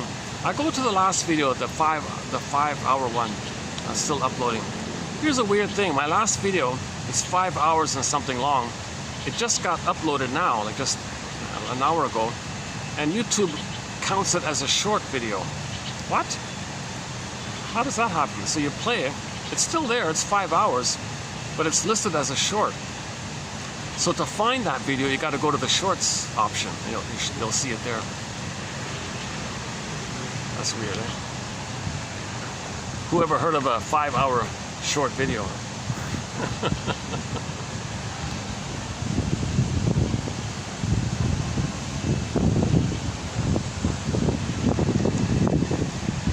Yeah, let me get this bit in. Now, one of the reasons I came out this morning is because this morning, I didn't know this, but the Disney film, they're going to release a sequel to Inside Out. And I've talked about the film Inside Out several times in this collection. And so I'm a little excited to know that there's going to be a sequel finally. So I only saw the trailer. So I'm going to update this because I only just saw the trailer this morning. But here's my tentative, at the moment, take on the trailer. So, so the character enters puberty, right? So she's 13 or something. So the idea is that there's a new person now in effect. So the trailer shows the demolition crew. You know, they play a heavy metal song. They're going to bash the console. So, meaning there's going to be like a new mind, not a new mind, like a new, yeah, kind of like a new ego kind of thing. So the old ego, the childlike ego, up until 12, right? It's demolition crew. You know, they played some heavy metal music and they were crashing and bashing and all this with the wrecking crew and all this. It's kind of fun, a little funny like that. And then the 5 characters that were at the console, running the child console. What's going on here? Oh, we're building a new console here. Why? Well, you pressed that puberty button. The child entered puberty now. There's a whole new console here. Wow. So a new console appears. Okay, that means the child has entered into a new stage of development. So that's a transition. Now they're entering into that stage that starts roughly at 13, right? So at that time, yeah. See, Robert Bly says when the person's a child at some point, either age 5, maybe by 13, that'll do it. Somewhere in childhood, the golden ball will go into the bag. So they show it in the trailer. Joy and sadness get put into a glass bottle, like Sleeping Beauty, like Snow White. And in the trailer, you can see we're suppressed emotions now. That's the funniest little moment of the trailer. We're suppressed emotions. Our emotions, the emotions are suppressed. So that's bottled up now, right? And now it's in the unconscious. Because in school,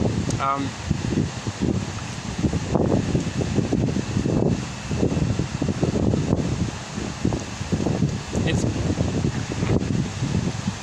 the trauma with the mother that causes the loss of the golden ball.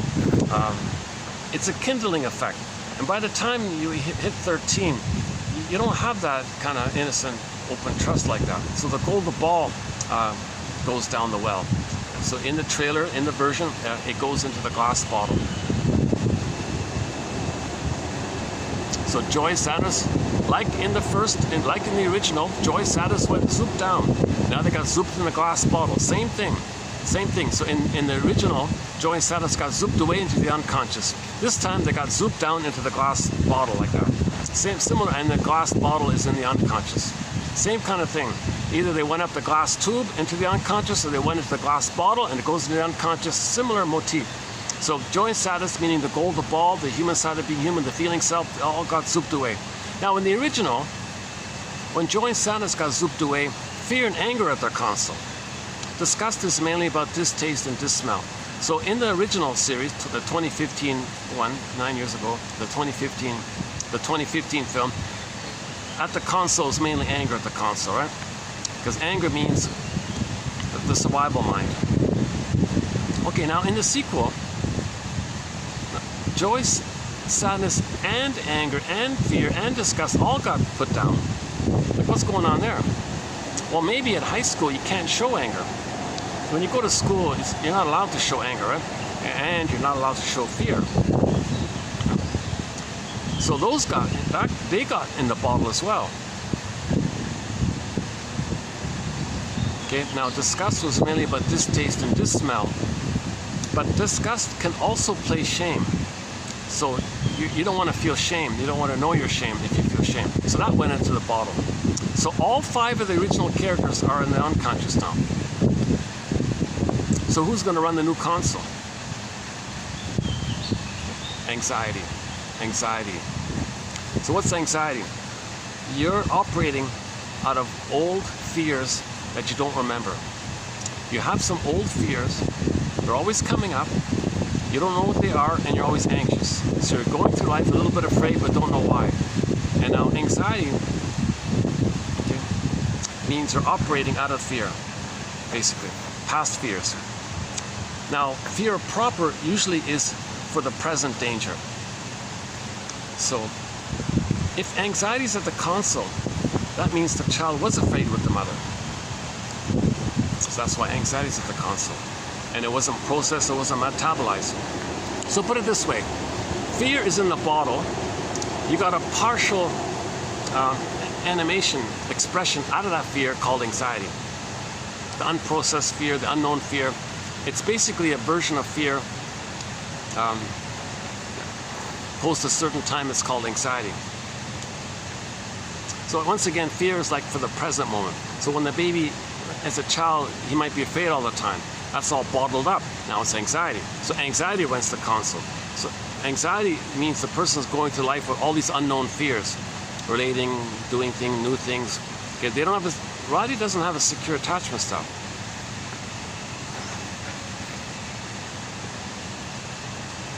Okay, so anxiety rents the console out of the fear. So there's the link between fear in the bottle and anxiety on the top. Okay, now joy. Okay, now joy. The primary. How are we going to do this? Okay, let's just continue with that line of thought. Okay, so we got anxiety at the console. That links to fear in the bottle. The fear in the bottle. Once again, fear means you know what it is that you're afraid of, and you're afraid in the moment because you know what it is. Anxiety means you're afraid and you don't know what it's about because old fears are being triggered and you don't remember it. That's anxiety. So anxiety means your fear of being rejected, mother abandoning you, mother being impinging or cold or rejecting or leaving you or hurting you or using you, these kinds of things. So all those kinds of things, okay, that means anxiety is coming up. When the mother uses the baby, the person is going to have some kind of anxiety. Now, by the way, the anxiety can be overt like that. In some versions, they shut down. But anyways, usually it's overt. Anxiety can be denied, but that would be like a part 3 movie, right? Okay, so anxiety is at the console. Okay, fear. So let's do the anger one. So anger's in the bottle. Well, that doesn't make sense. Why wouldn't anger be at the console?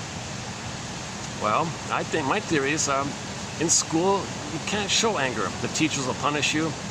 You'll get punished if you show anger. Don't show anger. That's back talk that they say all the time. So anger's in the bottle. They feel angry, but it's suppressed anger. So they don't know they're angry, but they are angry. So how does the anger leak out? Okay, so the leaking out from the anger place, who's now going to be on the console, is envy. That right there tells you that Roddy didn't have a secure attachment style. If envy's at the console, okay, that means okay, that she was abused, but we don't know this yet. The clue is we see that the mother's a cold kind of person, right? Narcissistic, cold kind of person, and the husband's kind of, ironically, you might think the husband is more narcissistic, but you look at the mother, they're similar, those two. They're both narcissistic parents. The mother is pretty cold, you can kind of tell, right? I think it's deliberate, yeah. Or it's an exaggeration, yeah. It's a cartoon, so it's an exaggeration. Okay, so anger, now envy's at that's the new character in the sequel. Envy's at the console. I haven't seen it, I've only seen the trailer. The movie's coming out mid-June 2024. I'm posting this in April 2024. So envy's at the console. Now here's the confusing thing. In the trailer, they showed envy as admiring something. I wish I had that. So that's like the positive, maybe internationally, there is a version of envy where you just admire something and you wish you had it. It's kind of like admiration, and you feel a pang about not having it. Maybe that's to mean it that way. I don't think so. I think what might be happening here is envy saying, like, so we see in the trailer her admiring something. That's not envy. Envy is hatred of the good. But she said, oh, I like that. That's amazing. I want that. Okay. Enter reaction formation. When envy says, oh, that's awesome. Okay. She really, she's speaking in code, in flip. Okay. When she says, oh, how awesome that is, and her name's envy, she means the opposite. Okay. Remember, in the Alice in Wonderland world, you got flipping going on. That's called reaction formation. She says the opposite of what she really feels. So we see in the scene, she sees somebody's hair and maybe really doesn't like it and hates it, or sees it as good and hates it, but doesn't want to admit that. So she, oh, how I like it, but she really hates it. Just a question mark here. Or maybe they are going with the more benign envy, where they say, I like it, I wish I had it. You shouldn't have it, I want it. See, they don't put jealousy at the console. Jealousy is milder. Jealousy means you have something, you lost it, and you feel bad about that. Envy means you never had it. Envy means, one quote is, you need some self-esteem to be jealous. Envy means you don't have that sense of self. So the sense of self is lost. So those 5 characters, joy, sadness, getting zooped away in the glass bottle, the sense of self is lost. The authentic self is locked up in the bottle. So envy is going to be there. Not jealousy, envy. If the self is gone, envy is going to be there. So envy's at the console now. So envy can be a stand-in for the hate. I'm Mr. Anger guy, right? So you got the link between anger in the bottle and envy on the surface. Of course, envy is anger at the goodness, hatred of the good, hate, anger. Okay, so the trailer didn't show the envy character that way. So let's see how she appears in the film. If the film's going to be logical, envy will be like a witchy hating the goodness thing. See it damaged. Something good. I want to see it damaged. So maybe they can invent a new song. I see something good. I want to see it damaged. So that's the envy. So envy means. So envy is the leaked out partial expression of the anger. So envy is like standing in for anger. Put it that way. Envy is like a coded anger, like a veil, because usually envy is kind of veiled and coded like this. And she encodes it by saying she likes something when really she wants to see it damaged. She hates it, and it's good, but she wants to see it. Or maybe they only showed you part of it. Oh, that's good. Your hair is good. I want to see it damaged. Maybe, so the trailer wasn't complete. So we got a unclear presentation from the trailer about envy. But anyways, we got anxiety at the console, okay, for the underlying fear in the bottle. We got envy at the console, okay, for the underlying anger in the bottle. Okay. Now, let's do the joy one. So the joy one, okay, she's in the bottle. At the console, they've got a character now called Enui. Is that right? Enui? E-N-E-double-N-U-I. Enu, sorry. Okay. Enu just means you're not enjoying stuff, right? Now, this is not a permanent inability to enjoy, so they didn't call her anhedonia. So in other words, if joy is missing, what do you have at the console? What reflects the loss? What reflects missing joy? Well, the potential for joy. So Enu is listless, restless, bored, frustrated. I want to do something. I don't enjoy anything, but I can enjoy. I have the potential to enjoy, but joy is in the bottle. So, but the Enu character can enjoy something. They just don't have the chance to. So they feel listless and bored and restless and complaining about it, all revved up with no place to go, or feeling lazy, or feeling where's my joy? Where's my pleasure? So they're edgy and listless or restless about that. So I think the Enu is in reflection of the joy being in the bottle, right? So joy's unavailable. You have a character on the console that reflects that. I want joy, but joy's unavailable. So how do we describe that? So they use the Enu character. Enu is defined as people being bored and restless and all this because there's nothing fun to do or something. They can't enjoy anything. It's not anhedonia. They have the potential to enjoy. Because the child had joyful experiences. So joy was at the console in the part one, right?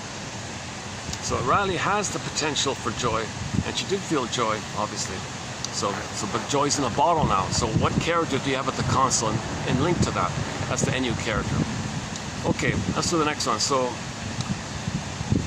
disgust is now in the bottom. So what's on the console linking to disgust? Well, we can now morph disgust to mean shame. So on the console, we got that big guy, Mr. Embarrassment. So embarrassment is like you feel a little shame, you feel embarrassed, you know, your identity. And the embarrassment guy was always hiding himself and, you know, covering his face and turning away and all this. So he feels embarrassed a lot. Okay, that comes from gust / playing shame. So it's like kind of like double duty, right? So in the first film, you got disgust. It's the physiology of the baby's reaction to broccoli, because he's too young to eat broccoli, so he had to spit it out. I can't eat. I'm only a little baby. I can't eat broccoli yet. Now, and the Coke, baby got Coke or something. Now he was meant to feel disgust, but in Coke they put a chemical to trick you to not be disgusted. So, but normally, if that chemical weren't there, he'd be disgusted with the concentrated sugar.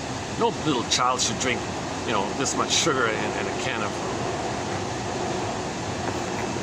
10 spoons of sugar, 10 spoons of sugar in a can of Coke or something. They'd feel disgust, but he didn't feel disgust because the chemical master tricked his brain to not feel disgust.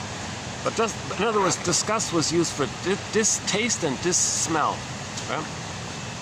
So the smell of broccoli, no, I'm not ready for that. Okay, and that should have taken place with the Coke, but that's an added point. Okay. But at the end of the part one, at the end of the original, for joy and sadness to come back at the console, it was with the help of disgust and anger.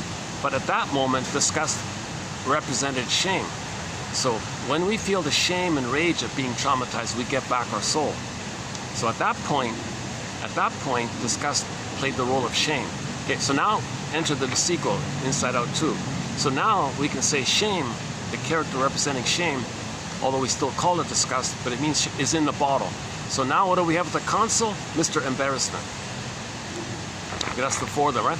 Now sadness, okay, is in the bottle. So that means Riley cannot admit sadness. She cannot admit any losses. That's complicated Greek.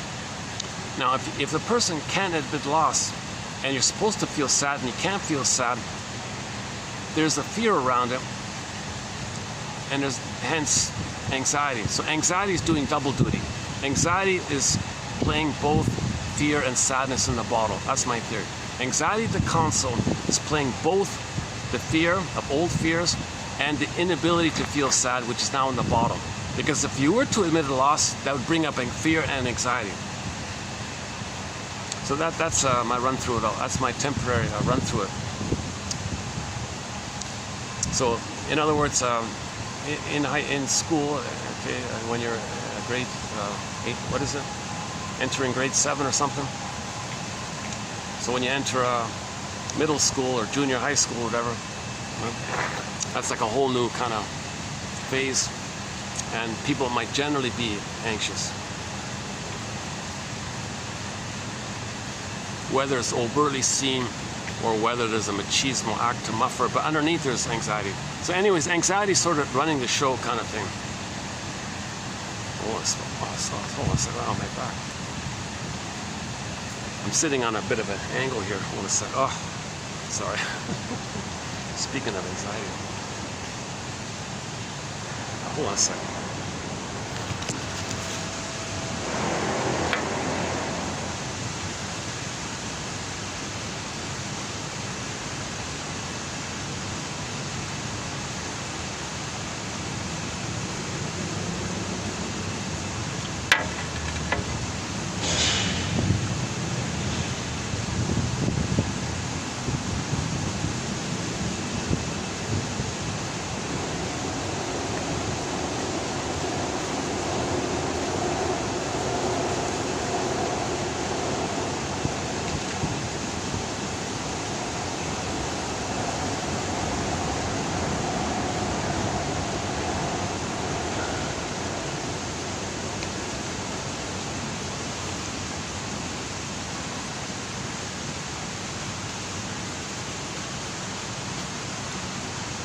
Oh, maybe I can change the, yeah, hold on a sec. I can change the chair back. Yeah, hold on a sec.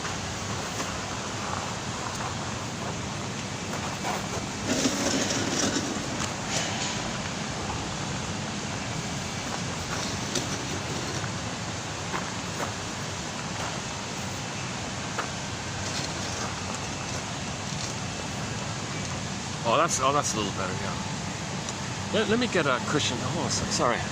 One more adjustment here. Hold on a sec.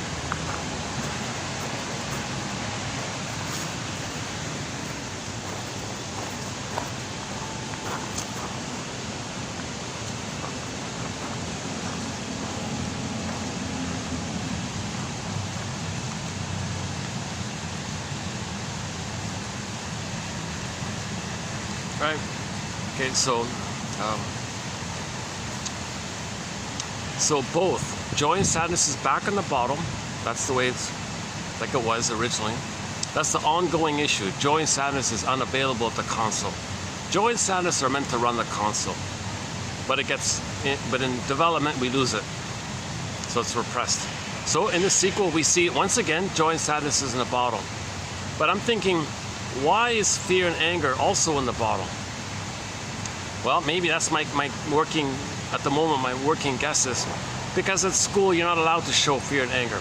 You got to put on a tough front. You don't want to be bullied or something, and you don't want to be naughty because the teacher might punish you. So fear and anger is going to be bottled up as well.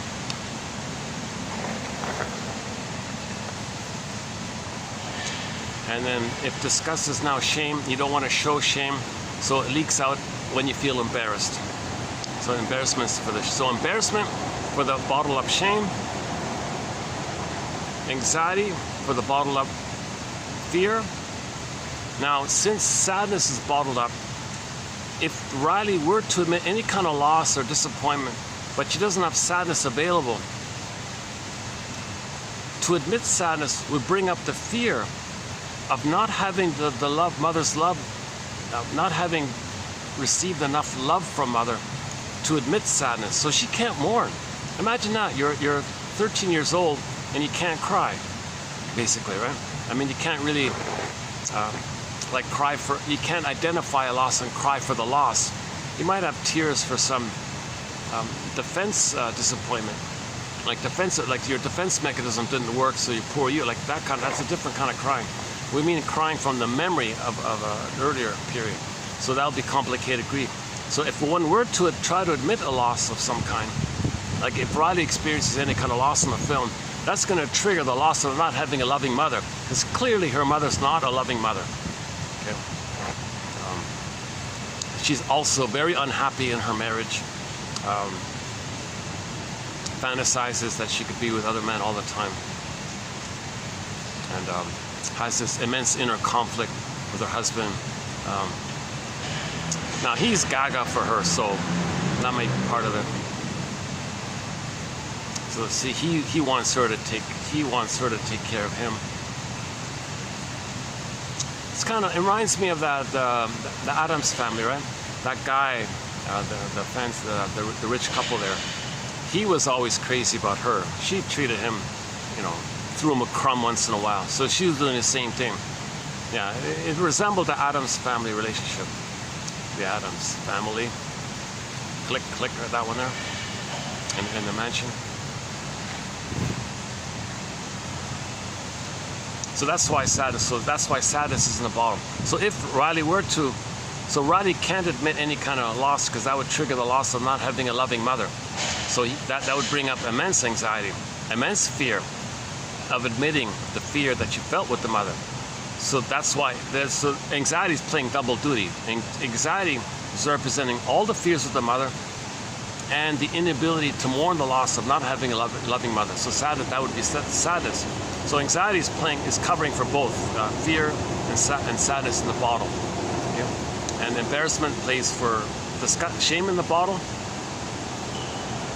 And envy is playing the surf on the console for anger in the bottom.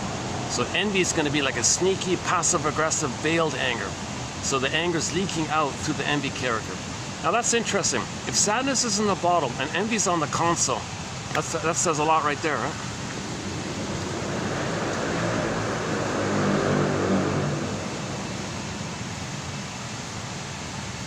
What else did we see? So we saw the demolition of the console. That was a funny kind of thing with the heavy metal. And then, yeah, the characters go into the bottle. That's the unique thing about it. That anger and fear went into the bottle. That's a new twist. That's an insightful thing they did, I thought. Now, of course, in regular development, we don't want to be anxious and live in this fear and with complicated grief. So we don't want anxiety constantly at the console.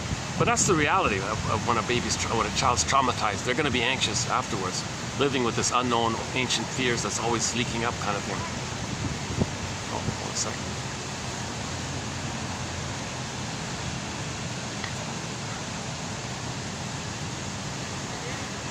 Oh, some guests just passing by.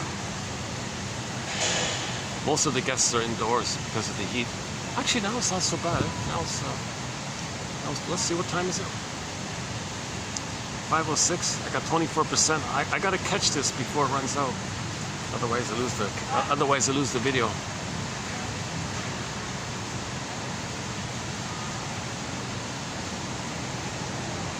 So yeah, according to the trailer, anxiety runs the console now. I'm gonna guess that envy's gonna play like a secondary role, the anger. So when anxiety fails, I think envy's gonna appear. And when envy fails, maybe embarrassment's gonna appear. And this NU character, that's sort of like he might sort of be in the background. He's sort of like constantly there.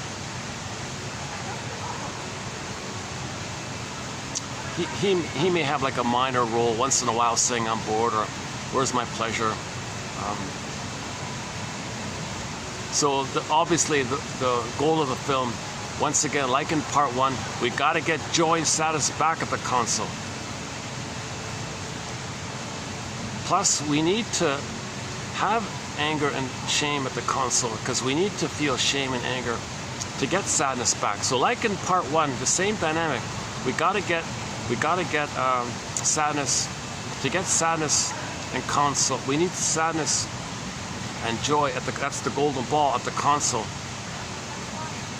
And that means disgust and rage in the bottle have extra work to do to get sadness. So you got to get sadness back at the console. Like in part 1, sadness has got to start us off kind of thing. And then joy can get back on the console.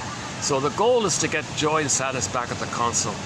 And temporarily, anger and fear might be at the coexist, but they'll take a back seat. They're not like primary. Fear and anger take a back seat. Joy and sadness run the console. And joy is sort of the main one. Because you need sadness for empathy and understanding others, and forgiveness and apology and regret making mistakes. Sadness is really the most human, really. Sadness is kind of like the gives you empathy and morality and all this relatability kind of thing. Because you're wounded, they're wounded, so sadness kind of plays that role. Sadness kind of plays the empathy role as well, right? Joy is when you express your uniqueness. When everything's healthy, joy runs the console. But everything's not healthy, right? The realization of the stress of entering puberty, the stress of that triggers up the original truth that Riley as a baby wasn't loved properly, and the extra stress of entering into puberty. We cannot deny this anymore. So that's why joy went back into the bottle, because the extra stress. So yeah, it makes perfect sense that anxiety would run the console. Because in life, we are dominated by old fears of mother abandoning us, mother using us, mother exploiting us, mother cheating us, mother failing us. Okay, old cunning tale. A lot of mothers are doing this devious little thing with their baby, and nobody knows it.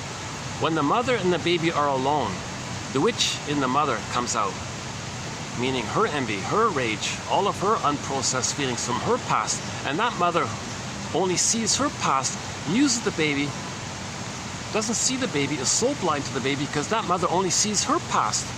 When the mother and the baby are alone, the mother only sees her past. That mother's past has a struggle with her mother. So she sees her frustrating mother into the baby and fights with the baby, thinking the baby's her mother. So when she handles the baby, she might do it roughly.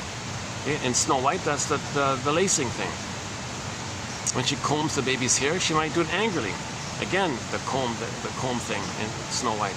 And when she feeds the baby, she's gonna do it in a rude way, because she's angry and all this. She wants to dominate the baby, control the baby, make the baby submissive. Don't let the baby have autonomy. Don't let the baby separate from her, because the baby's being used as the needed good mother that mother needed back in the nursery herself. So of course that baby's soul's gonna get bottled up. Okay, Joy said it's once again it's gonna get bottled up. Now the added thing is that because of cultural factors and schooling factors, even if you are anger and fear, you don't want to show it, so that gets bottled up. Okay, now the shame, you don't want to show shame or know that there's shame, because that gets bottled up. So what do you have at the console? Well, the leakages of it. Okay, the anxiety for the fear and inability to mourn. Okay, and then embarrassment for shame, envy for the anger, and the NU for the lack of pleasure, and the listlessness and restlessness of wanting pleasure, but you can't have pleasure because that's a reflection. So NU being at the console means Riley's not going to have much pleasure in school. She's not going to have a happy time in school, I'm guessing, during the duration of that film. My guess is during the duration of that film, it might be a funny film and all that, but she's probably not going to have too much pleasure because Joy's not available. She won't admit losses. She'll be anxious most of the time, embarrassed most of the time, and sneakily maybe a little resentful and envious sometimes. And there's the backdrop of restlessness and frustration of it all. So it's an exaggeration of any person going to school who may relate to this in one level or another.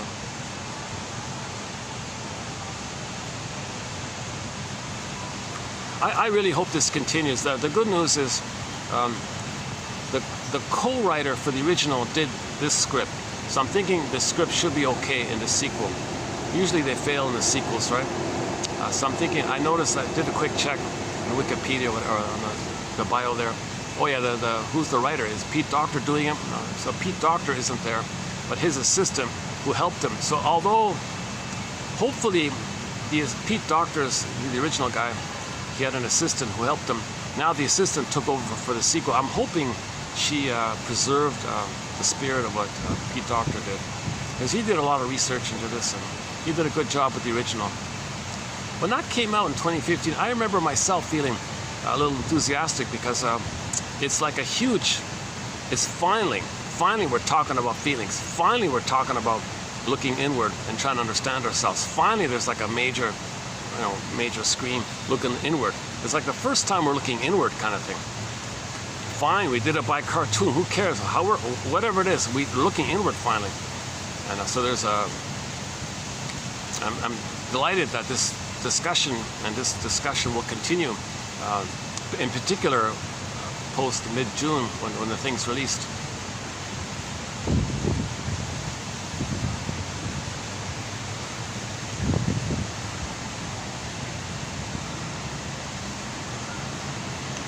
Well, how much time do I have here? You know, the truth is I kind of ran through this yesterday.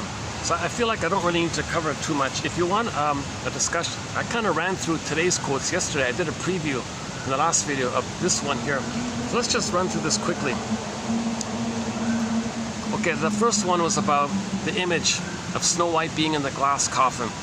She says here, this is kind of like people with a narcissistic personality pattern.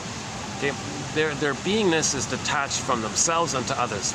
So they're not emotionally present to themselves and to others. So there's a kind of emptiness, kind of like that. Yeah, that Riley's mother, I think, is like that. You can see, and of course the father as well. Okay, it is frequently our connection with being that is split off in the unconscious. Yeah, so our connection with being is split off in the unconscious. That's Snow White in the glass box, right? So Snow White is our beingness, okay? Our feminine, like our identity, like our true authentic identity, our connection to ourselves, our beingness, the most valuable part of ourselves, right? It's locked in the glass box. Then we use defense mechanisms, coping strategies, and the behavior associated with our coping strategies, we think that's our new being. That's called the false self. Now we have the false self, false doing, and the false self. That's the defensive self. A kind of double duty for both, he says.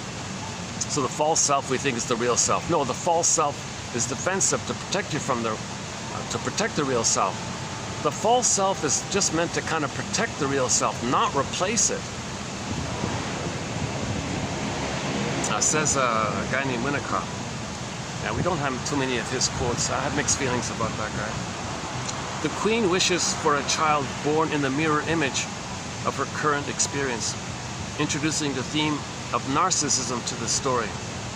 Perhaps in an attempt to overcome her melancholy, Snow White's mother hopes to find her life's meaning through her child.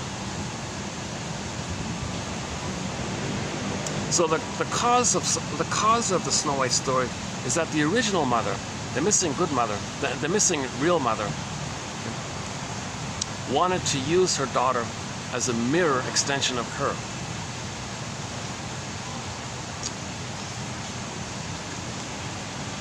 So this image of Snow White having all of the characters in the Snow White story are not outer things. They're all metaphors of what's going on in one mind, the theater of the mind. It's all within. All those characters are aspects of one mind. So if in reality the child has a frustrating mother, he'll have an image of himself frozen in the box, and he'll make up an oral rage, monster, greedy stepmother, witch mother in his mind. That's all. It's an inner story. The fairy tale is an inner story. It's like a dream. It's a soul story. It's an inner story. It's not an outer story. We're talking about inwardly. Myths and fairy tales are metaphors for psychological trauma. Like the inside out is a similar thing. So in the brain of a traumatized person, there's a kind of a conflict there. You got the baby's own rage and oral greed. Okay, makes an image of the witch monster. His soul is frozen in the meantime for safekeeping. But his own anger is still going on. That witch image is still going on, and his soul is frozen. So that you got these two things going on in the mind like this. That's the conflict. That's the setup, right? Snow White tells about the multiple problems of being unmothered. Yeah, so the child is unmothered. So the fairy tale means that most of these fairy tales, or almost all of these fairy tales, basically refer to when anyone isn't mothered properly, or they were improperly loved. Mother's not around, mother's resentful, passes on her trauma, uses the baby. Oh, cunning tale. Without adequate maternal mirroring and guidance, children cannot feel valued for being themselves, and therefore cannot develop sound boundaries or learn to make good choices. In such a state, one can become vulnerable to living an unconscious life of serving others, and one is open to being easily exploited. Yeah, so if you're not in touch with your feelings, you're vulnerable, because you're going to be too trusting. In such a state, a child's experience of beingness, of being, is interrupted and eclipsed too early by a defensive identification with doing. So now they're totally invested in all this doing stuff. It's a false doing. It's a doing based on staying in denial of the trauma.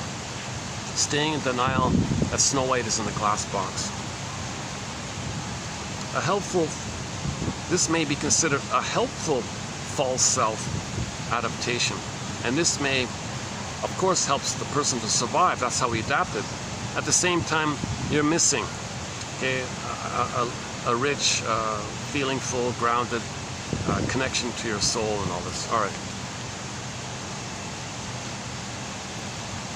Next one, the quote, the queen died.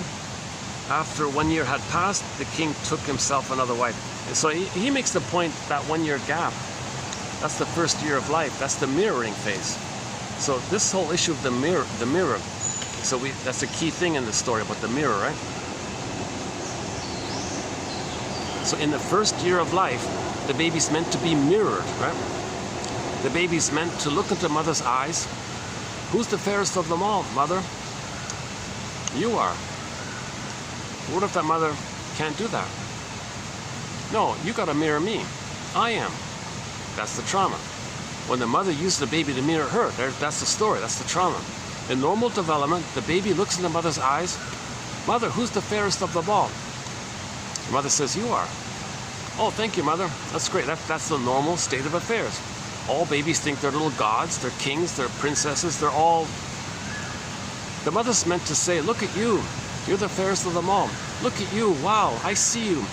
That's awesome. How wonderful you are. How awesome you are. The mother's meant to adulate and admire, and you're the fairest of them all, baby. You're the wonderful. You're amazing.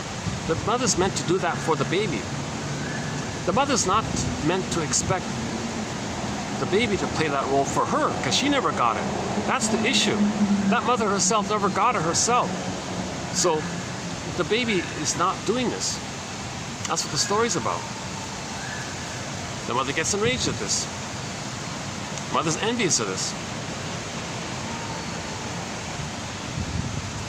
I can't adulate you. I never got it. And now you want it? She resents that she's supposed to give it when she never got it. She feels entitled to get it. Baby can't do it. She's enraged. So damage the baby. So now the mother attacks the baby.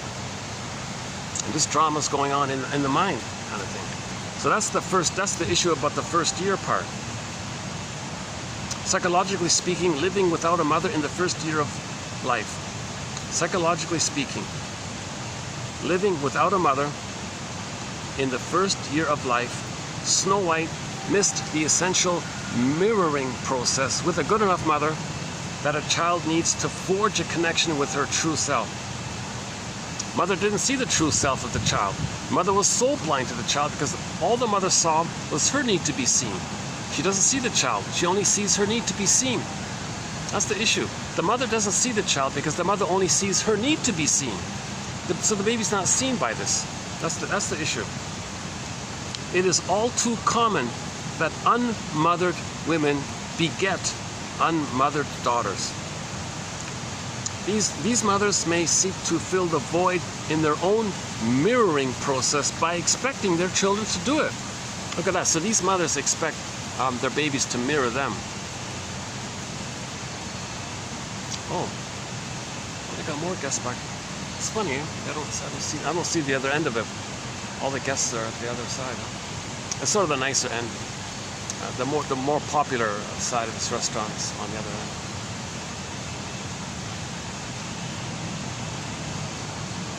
Yeah, all the nice tables, and it's beside the water, and the swan passes by. Yeah, I kind of like this end. Yeah, I can speak. They always reassure me. No, we don't hear you at this end. You're fine. You can speak freely. Oh, some more guests here. Okay, hold on a sec. Let me do this so let me reassure these people that I'm not filming them. Hold on a second.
Again, these mothers may seek to fill the void in their own mirroring process by expecting their children to do it for them. So that's what we see in the story, right? She's enraged because it can't do it. The baby can't mirror the mother. The baby can't say, "Mother, you're the fairest of them all." The baby can't adulate. The baby can't do for the mother what the mother's supposed to be doing for the baby. In a childhood sacrifice to meeting a parent's needs, the child loses their connection to themselves. So that's Snow White's in the glass box. This tragic reenactment is poetically expressed by one poet. She says here, quote, so this is the mother apologizing to the daughter when she grows up. So imagine a woman in her 60s apologizing to her adult daughter in her 40s. "Dear daughter, I, who was never quite sure about being a girl, needed another life, another image to remind me, and this was my worst guilt. You could not cure nor soothe it. I made you to find me." There it is. I made you because I was looking for me.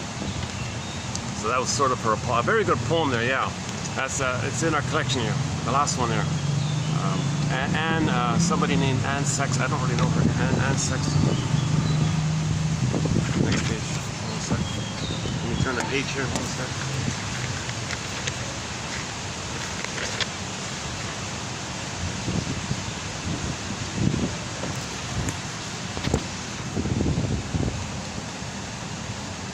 Yeah. So the person develops a shallow identity based on external adaptation. The false self prevents an embodied experience with living identity.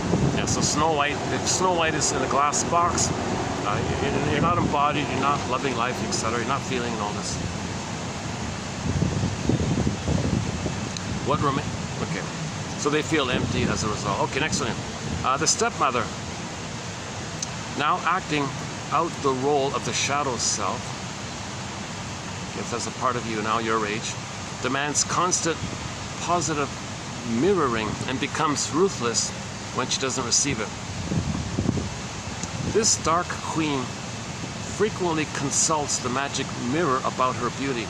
Her driven quest for positive mirroring illustrates how the suffering that could lead to meaning and connection is prevented. Okay, this quote is about preventative medicine. Preventative medicine. So to prevent a lifetime of misery, all the mother's got to do is give the baby a secure attachment style. No trauma in the uterus. Avoid trauma at birth.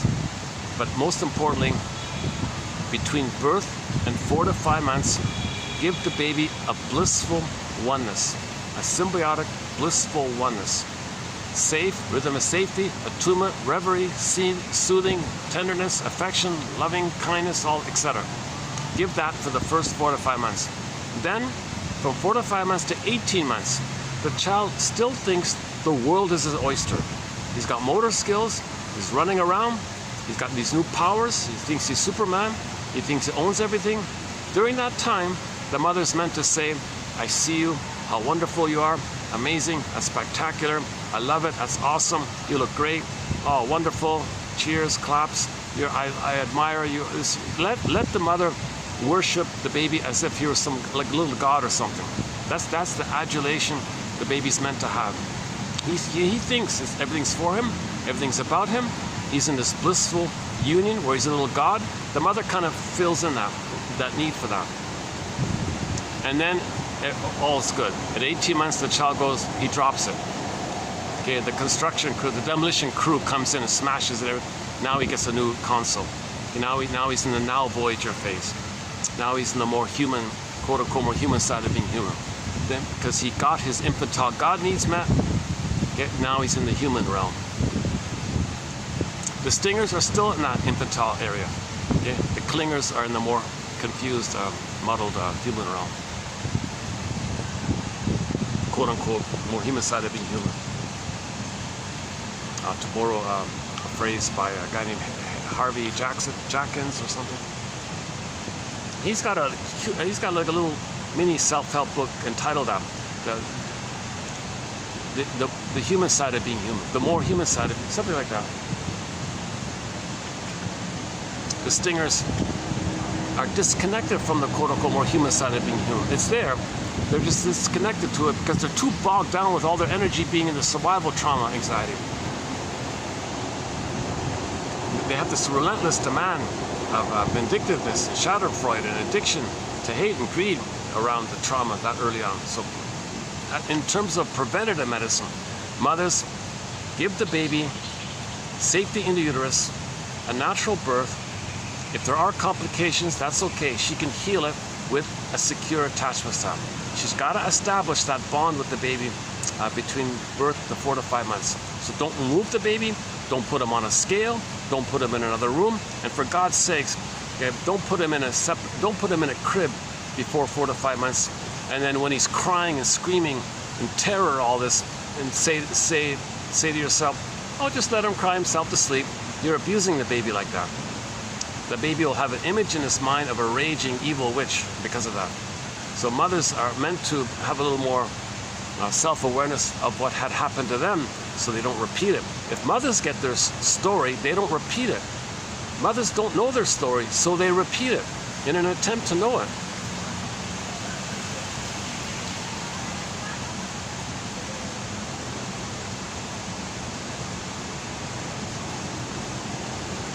Okay, so that seems to be the theme of this whole, okay, that's that. Okay, next one here.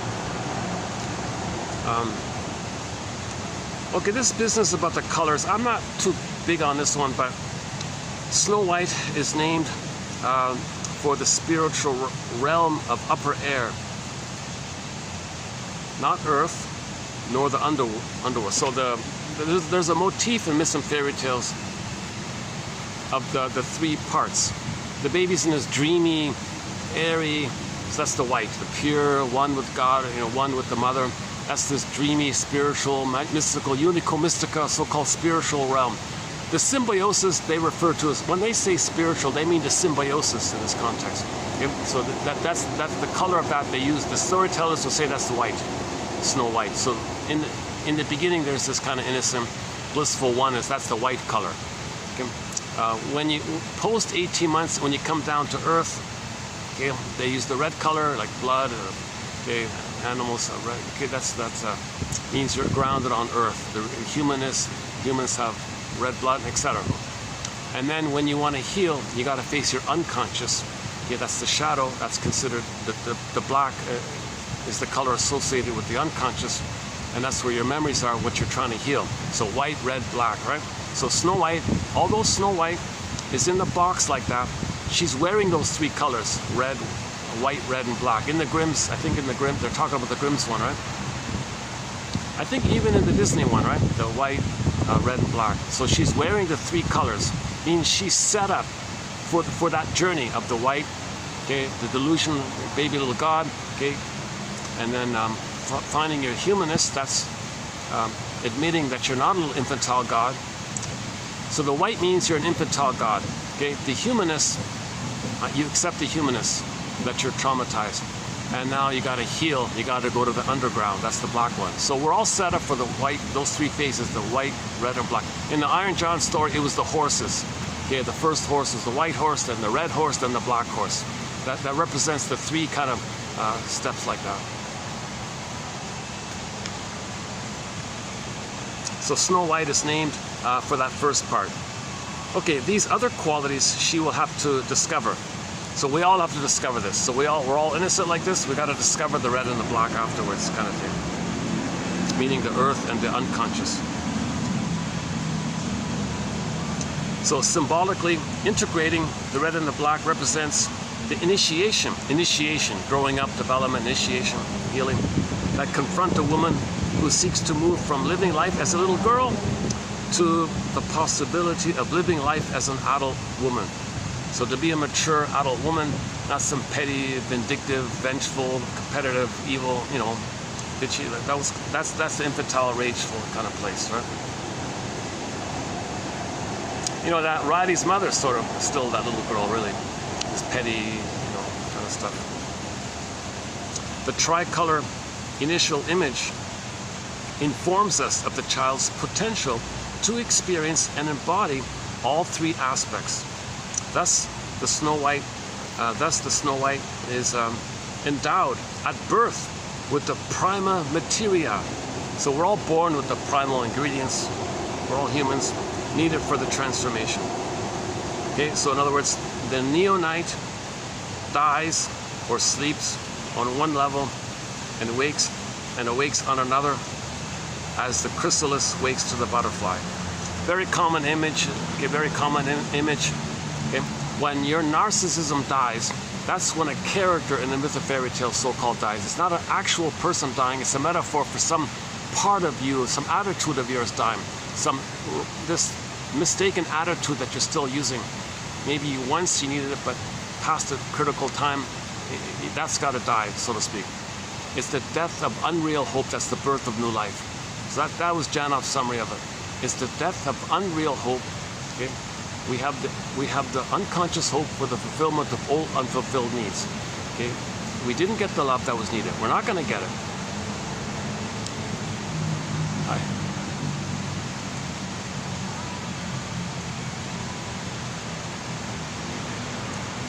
I think the staff are healthier than I am.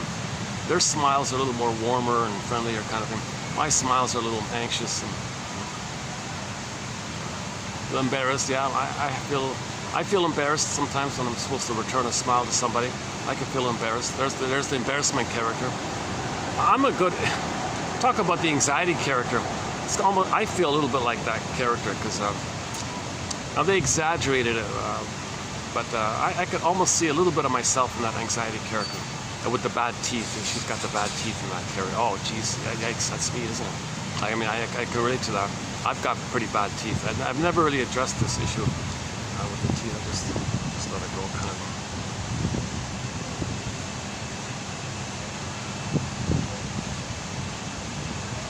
Yeah, so the bad teeth. See, part of the bad teeth is if the child eats too much sugar, he's looking for synthetic sweetness because he didn't get the authentic maternal sweetness.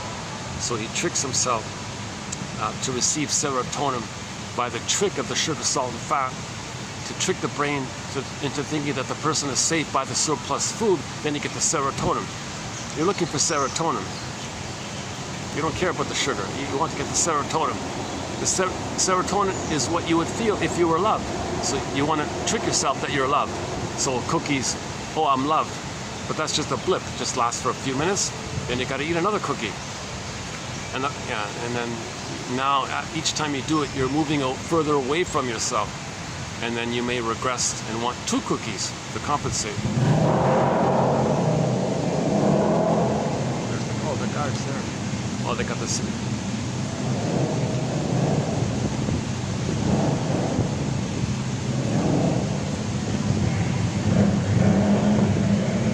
Oh, he moved out of it. See, I didn't want to sit here because the security guard kind of hangs out at that end. But if I go there, the guests are there. So I thought it's better if I annoy the guard than the guests are. But he's far enough away. Yeah, that's okay. Oh, we're okay. Yeah, here's a good one. Yeah, the queen has ordered the huntsman to bring her Snow White's lungs and liver as a token of the deed done. The huntsman brings back those of a boar.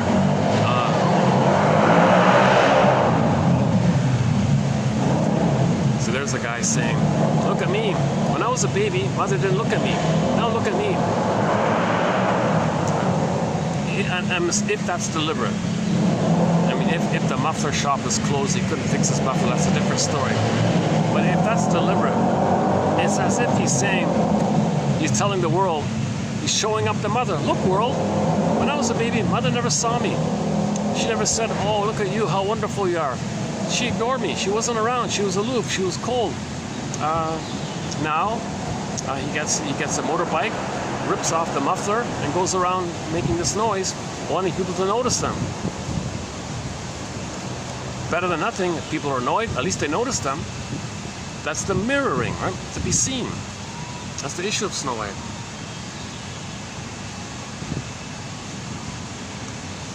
the wicked queen had the cook roast and salt these, and then she ate them. So why the lungs and the liver? Well, so traditionally the lungs are associated with the breath and the spirit and all this, right? And the liver was thought to be the seat of the soul by the ancients. Thus, the queen wished to incorporate the spirit and soul she didn't have access to on her own. Thinking she had eaten Snow White makes the queen the ultimate devouring mother, exclamation mark. My first reaction yesterday was, oh no, the ultimate devouring mother is the boar queen. In the White Bear King Valamon story, the boar queen, or a similar variation of it, was the boar queen would gobble men up, crunch them up, I guess, spit out, take out the bones, and use the man's bones as toothpicks. That's the ultimate devouring mother. The more aggressive that is, that's a symbol for the baby's rage, oral rage and greed. These monster images are not real. It's a metaphor for the baby's hunger and rage and oral. The baby thinks in images. He morphs the image of the benign breast into a monster like that. There is no devouring evil witch, right? That's nonsense. The baby creates an image in his brain to reflect how he felt with the mother, and his feelings are assigned into the image of the mother accordingly. Now he's dealing with that image, and then he projects that image or acts like the image and has attitudes in relation to those images. He's ignoring the reality. Again, it's not the actual mother that counts for the baby. It's his experience of her that counts. It's his experience of her. So when mothers have a baby, they got to keep that in mind. What's the baby's experience of me? If I do this sneaky little thing, the baby's experience of me, if I were a baby, what would I think if mother did this to me? Mother's got to have a little empathy for their babies. Now, if a mother can recognize that her behavior is hurting her baby, if she can do that, says Alice Miller from about 2 weeks ago, then that'll link her to what had happened to her. Then she gets her story, she stops repeating. If a mother can sense somehow that her behavior is hurting her baby, that'll prompt her to realize how she had been hurt by her mother, then she won't hurt the baby anymore. Once she gets the story of repetition compulsion, she'll stop repeating. If she doesn't know the story, she'll keep repeating until finally she gets the story. That's what all these quotes are about. Narrative medicine, to get the story. We're trying to be our own story doctor. We're trying to be our own story detective, existential detective, psychological Columbo, psychological fill in the blank, your favorite detective. Some people like psychological Perry Mason, psychological Columbo. From the Drop Dead Diva show, the psychological Jane Bingham. We recently quoted, about a month ago, 2 months ago, we had some good quotes from that show on there. Yeah, check out that one. About the one about the law was very good. Oh, the guard, he's over there.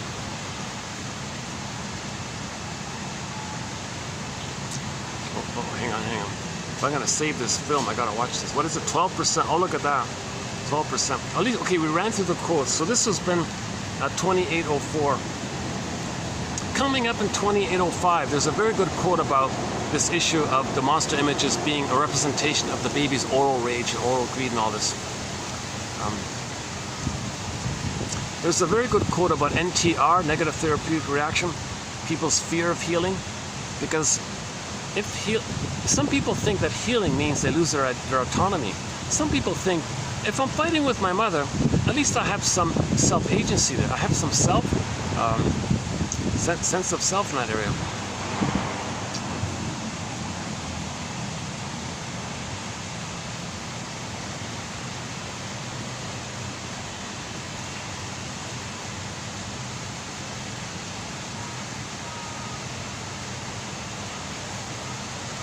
Maybe okay,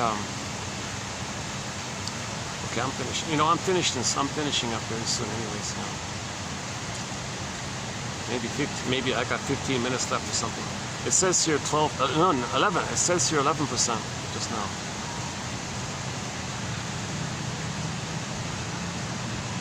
In the next video, I got a very good quote by NTR.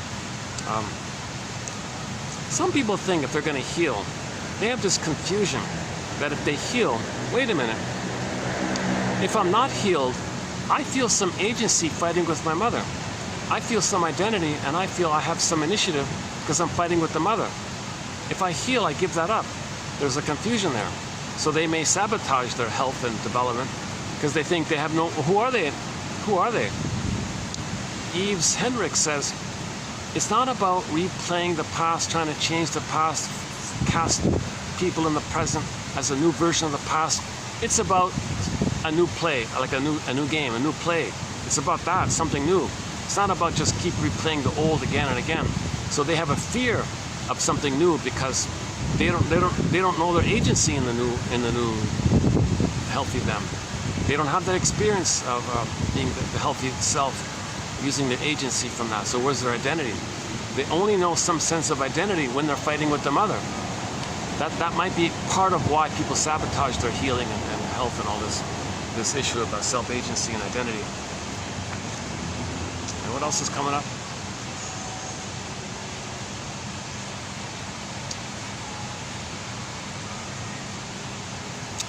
Yeah, that one by Henrik. Yeah, he's got a couple there. This Yves Hendrick guy, a couple of him. There's one or two more about the Snow White. I'm going to finish the Snow White story for now. Oh yeah, just to wrap up that Snow White. Hold on a sec. So yesterday, if you want to continue the Snow White topic, go to yesterday's one about 03. Hold on a sec.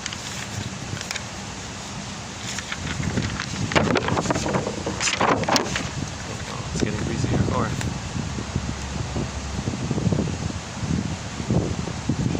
Yeah. Okay. Okay.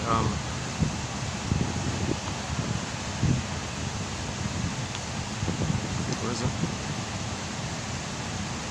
Oh yeah, so Barzilli notes that the time-honored stratagems the queen employs to control Snow White, okay, the tight lacing, the poison comb, and the poison apple, are variants of the tasks of dressing, combing, and feeding that mothers perform for their children.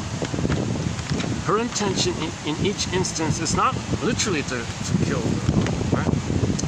She wants to infantilize her, return her to the helpless state. Such regression would indefinitely extend her unity with her child while preserving her youthfulness. This is the mother's continuing emotional need to mother. So some mothers say to their babies, you're with me or against me. Some mothers say to the babies, if you have autonomous thoughts, if you're going to be initiative, you're going to separate, you're going to be who you are, you're against me. You're either with me or against me. Now, if you're with me, I'll reward you, and we'll be one. The mother's doing this because she wants to maintain the symbiosis. Okay? If she has the symbiosis, then she's in the blissful state of being one with her mother. So she's parentifying the baby, using the baby to be a surrogate mother for her. So she doesn't want to feel alone. She doesn't. Remember, in the mother's soul, sadness is locked in the ice box, in the ice bottle, in the glass bottle. Okay? In that mother doing this, like in the image on the trailer of Inside Out #2, sadness is in the ice bottle, the glass bottle. So that mother can't mourn the loss. So she's clinging to the child, and she brainwashes the child by saying, if you're going to have initiative, I'm going to punish you and reject you. I'm going to withdraw my love and punish you. Child freaks out. Okay, mother, fine. I won't grow up. I won't be me. I'll just take care of you. Very good. And she rewards it. So this behavior this kind of behavior is that she's doing with the comb and the feeding and the dressing and all this. It's toward that end, she says. Oh, hang on. Let's check the battery. 10%. Okay.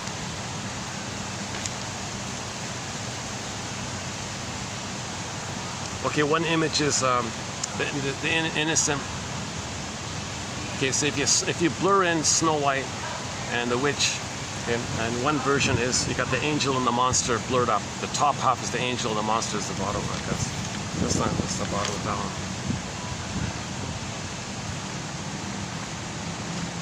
Hang on.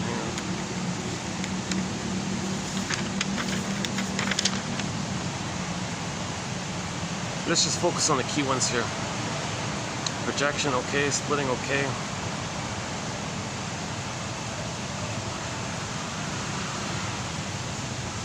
Oh, I think I missed a couple here. Oh, here's a good one, yeah.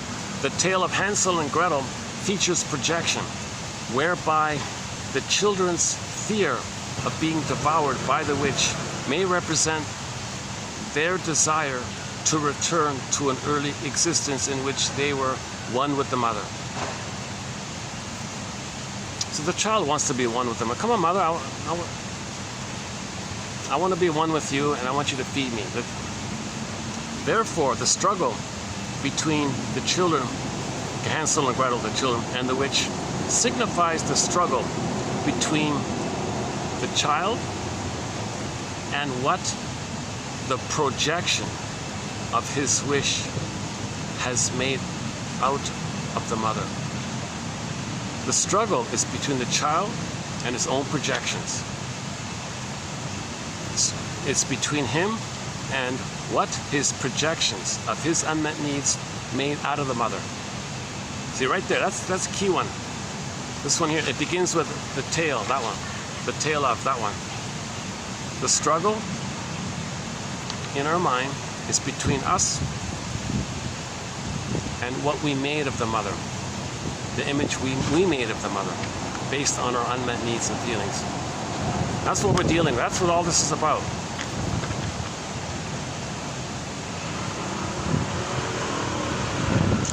According to Klein 46, the origins of splitting can be found in the early months of life, during which the infant divides the maternal imago into good and bad.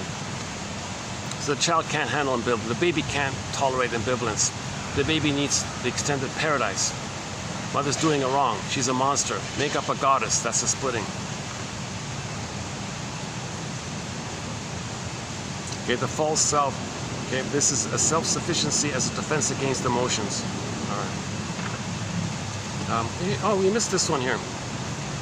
Let's see. Oh, 10%. Still at 10%. Huh. Rose's relationship to her husband could be seen as a repetition. Just a client, just some client. This is we're out of the fairy tale. Just some regular client. Okay, the client's relationship to her husband could be seen as a repetition of her faulty past relationship to her mother. So the woman married a guy. That guy reminds the woman of her mother. So she continues to struggle with her mother, using the husband as a stand-in for the mother.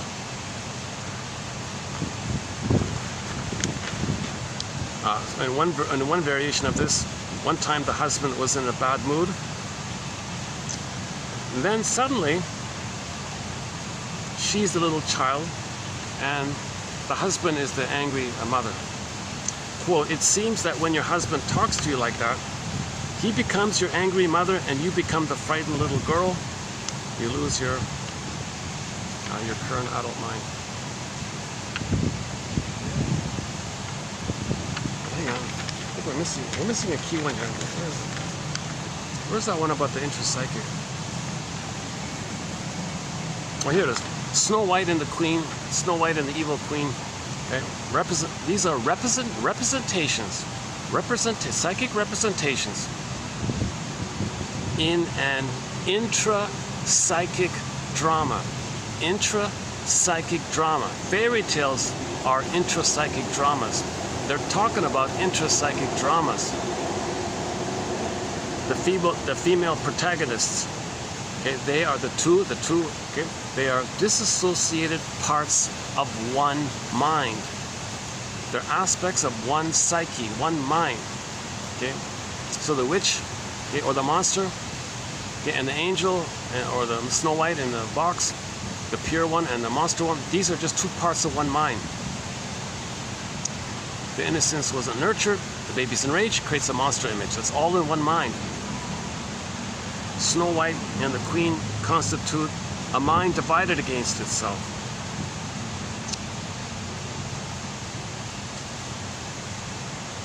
Okay. Let's see. Yeah, it's down to 9 now. Okay. That's just as well because it's getting dark here. Yeah, what time is it? 5:55. Okay.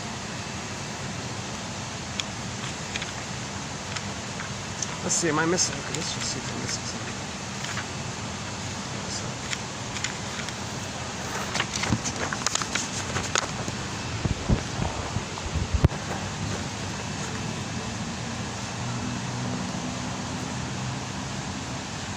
Okay, the tricolor one. Okay, the lungs and the liver, okay.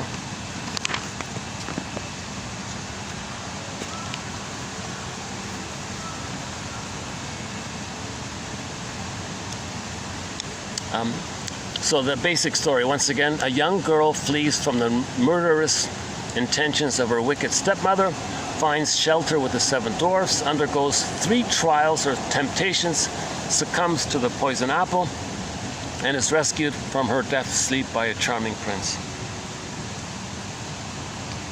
That's a metaphor for what we go through, basically. My take on the apple finally popping out, I think that's her finding the voice. She's speaking, she's finding her voice. I'm basing that on what Robert Bly set up in a similar format. Yeah. The monster may not be hidden behind the angel. It may be inside it, or the lower half of the angel. Yeah.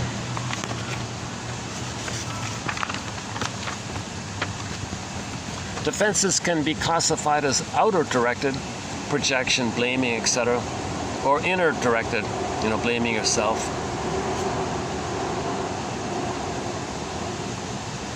In splitting, the individual conceives herself or others as either all good or all bad, and therefore she fails to integrate the positive and negative aspects into cohesive object relations.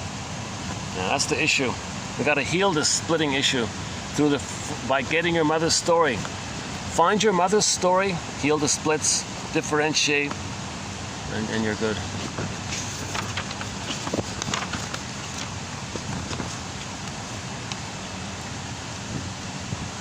Yeah, we got the poem there. That's a good one.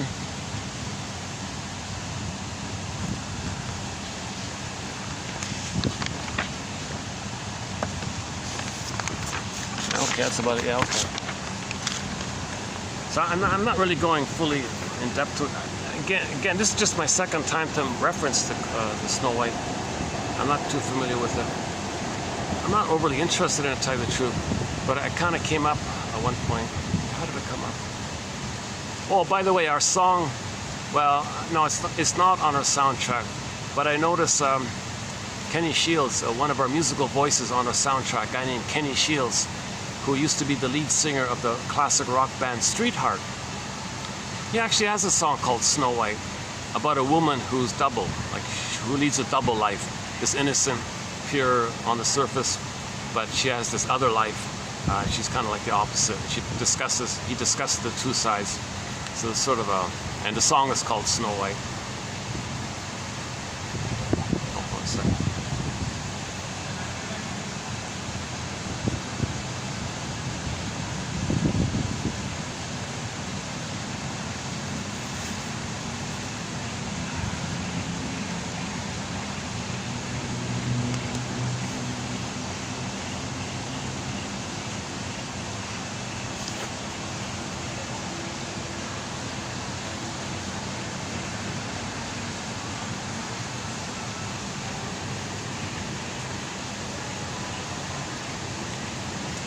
Yeah. So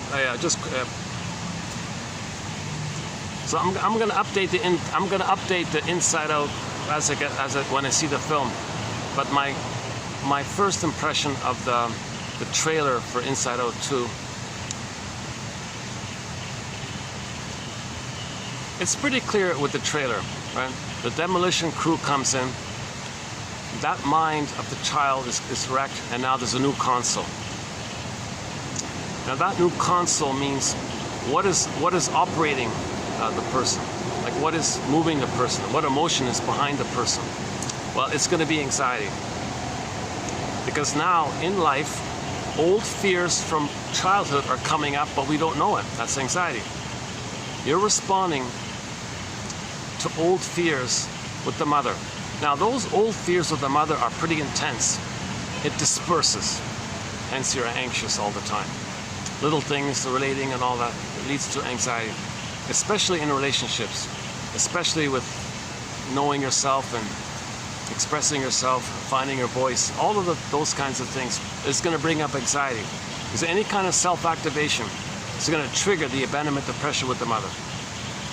And when there's anxiety, we use defense mechanisms. So we may see that when anxiety, we may see in the film that when anxiety runs the console, we may see her doing things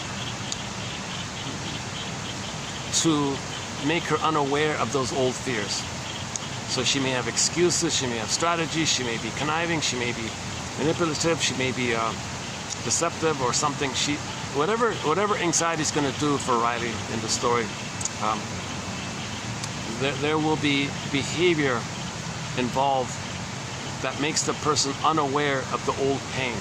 So that's why fear is in the bottle all the time, and anger is in the bottle all the time, and sadness is in the bottle. That's why the 5 characters are in the glass bottle. That's quite a funny scene, right? So they got zooped into the glass bottle, and you heard the voice, the voiceover. We're repressed emotions. We're bottled emotions. No, we don't. No. Although it looks like they're bottled emotions, it means suppressed them. And he says that in the film. They didn't say we're bottled emotions. It looks like we're suppressed emotions. We're denied emotions. Repressed emotions. It's interesting that he didn't say repressed emotions. He said suppressed, because they were there, so they suppress it. If they were never really there, then it's deeply repressed. You know, there's probably a deeply repressed emotions, which haven't been presented in the film yet. The deeply repressed emotions which haven't been presented would be the monster, the evil witch. Like a deeply repressed would be the evil witch one. Riley has a baby, oral rage and greed with the cold mother.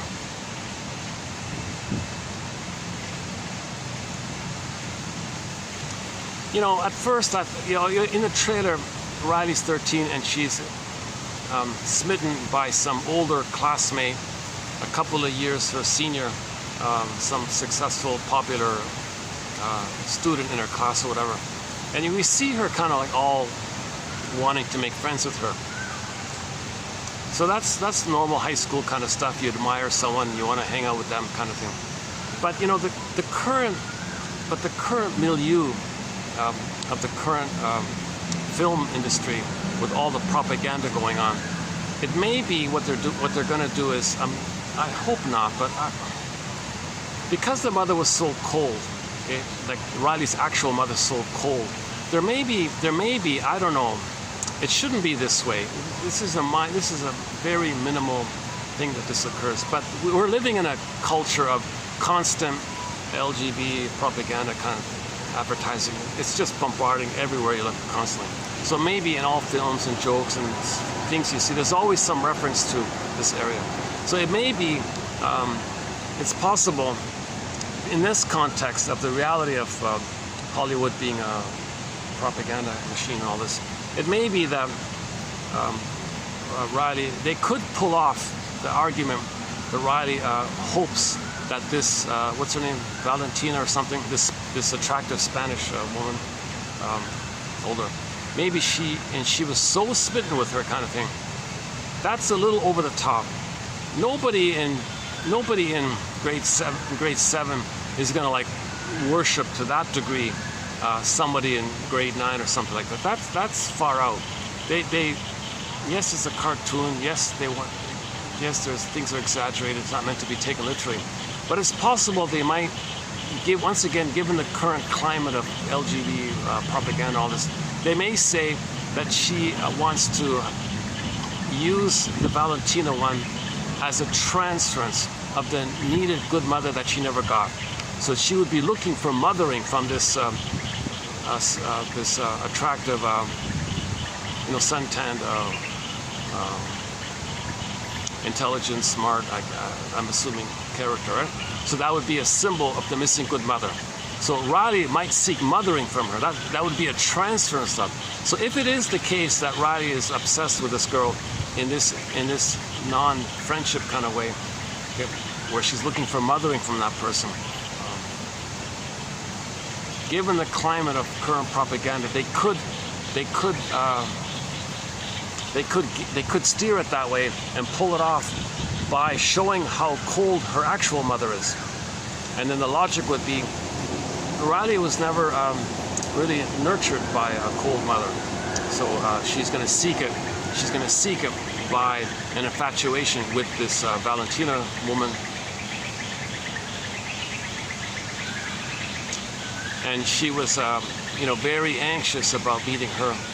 A little exaggerated. Like nobody in grade 7 should be that crazily, maybe a little awkward and all that, but it's about 8%, right? So it's possible they could say, if there were an Inside Out number 3, where Riley goes to college, let's say they do an Inside Out number 3, and they pursue that propaganda line. They may see Riley as a 20-year-old or something, possibly living together or marrying the Valentina woman, who's a few years older. But I would say no, because I would say Valentina probably is not that, and she's probably obsessed with guys and all this. Another clue is the Riley in this, they put her as short hair a little bit. They made her look a little boyish in that show, right? I hope not. We're bombarded with this. It's just relentless. Like if I take the subway, the SkyTrain here, it's like every frame, there's some like LGBT kind of propaganda thing, right? It's subtle, but it's direct, and it's subtle. It's implied. Sometimes it's overt. It's really excessive. It's really extreme. It may be a tool of the pillage and plunder system to control the people by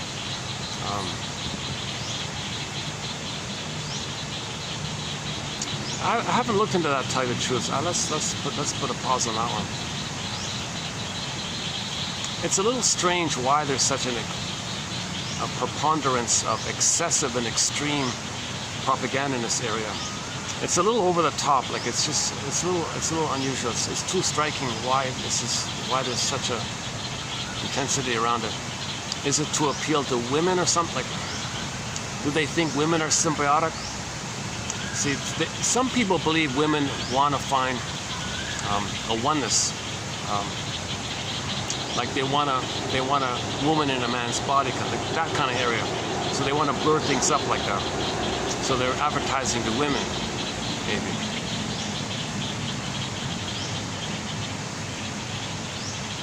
That would alienate the men, I guess. 7%. Okay, let's put the pause button here. We don't have a thread in this area, television. We don't have a thread on this area.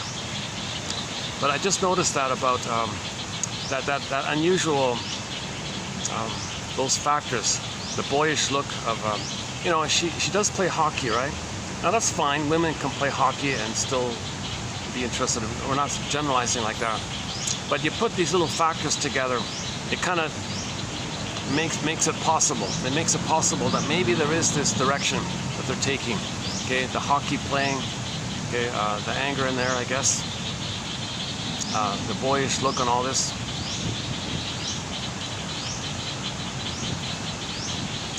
And there is a guy that likes her, right? Another hockey, and she doesn't seem to have those kind of feelings for him. So she has a classmate and he's crazy about her, but she has no feelings for him. But the crazy feeling she has is for an older lady, for an older girl. So it might lean in that direction, right? So then now Hollywood is doing its traditional skewing of LGBT propaganda, right? If that's the direction it takes. But despite that, that aside, those inside-out films, even if the sequel isn't as good as the first one, we've got the first one. It presents a very powerful message, a very clear, powerful message that we have two kinds of feelings. Okay, the primary basic feelings represented by joy and sadness. Okay, when a person's needs don't get met, it gets zooped away. Then you go back to the survival brain where fear and anger is. Those two groupings of feelings and emotions.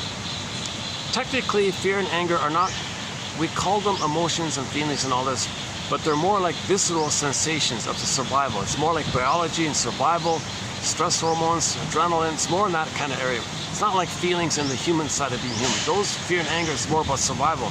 Joy and sadness are more about the loving, the quote-unquote human side of being human, the empathy and play and generativity and trust and friendship and those kinds of. Fear and anger are only in survival mode, survival anxiety. So that first Disney Inside Out 2015 one, they show you those two basic types of feelings. When our mammal feelings, 7%, zooped away due to trauma, we're in survival mode. So when in the first film, when anger's at the console, that's always survival anxiety. That's constant survival anxiety. They're not living and loving and thriving. If anger dominates and runs the console for a person their whole life, they're just blowing off steam all the time. Thinking they're little gods, hating others, utilitarian, my greed or your greed, okay, very overly simplistic kind of binary dichotomous kind of thinking, inability to more losses, don't trust, everything's utilitarian, part object relating. Oh, hold a sec. Got some people coming in. Well, it's nice to hear the birds chirping. Can you hear the birds chirping?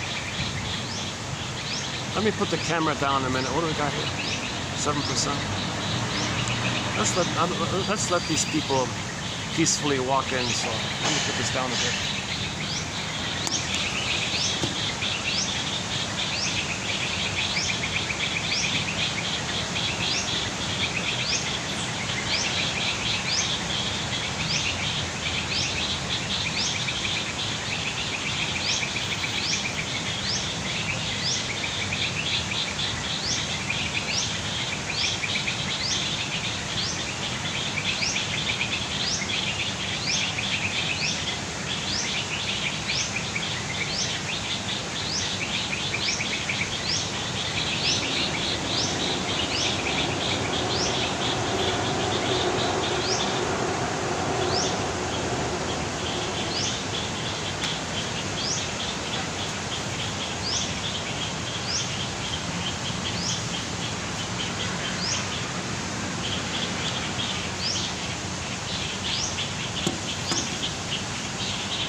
Yeah, when the demolition crew came in to wreck the old console, to install a new console, they played a heavy metal song, which I haven't heard since I was in junior high school. The Crazy Train song. So it's kind of surprised to hear that. All aboard the Crazy Train, so that now things are getting a little crazier, right? That's why anxiety's at the console.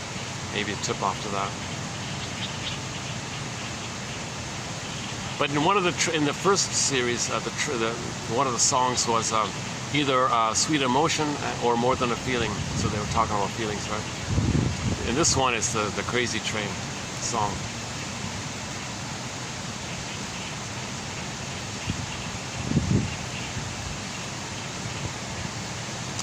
How are we doing? I gotta make sure. 7%, 6:15. Shorter video. Okay, just as well. I'm looking forward to the next quotes by Yves Hendrick, that guy. He's got some, he writes kind of clearly. A lot of redundancy, but we've got a couple of good quotes from him coming up. I want to give this fairy tale stuff a rest for a bit. 2 videos Even one was enough. I didn't need to do this one too much. I kind of covered it in the last video. I don't feel like I really added anything new this time around. The Snow White, right? I just kind of repeated the last one. Yeah, okay.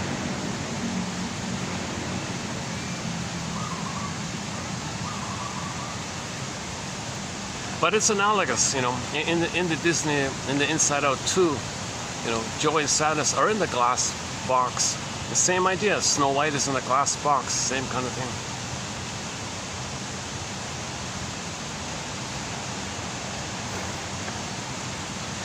Actually, I'm looking forward to coming here, even just like not to do a video, just to sit out and have a coffee and, you know, look for some quotes online.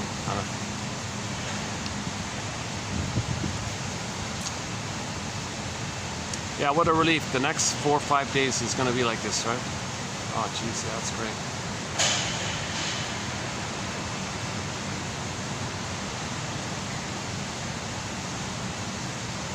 Do we have time to see the swan? Do you want to see the swan?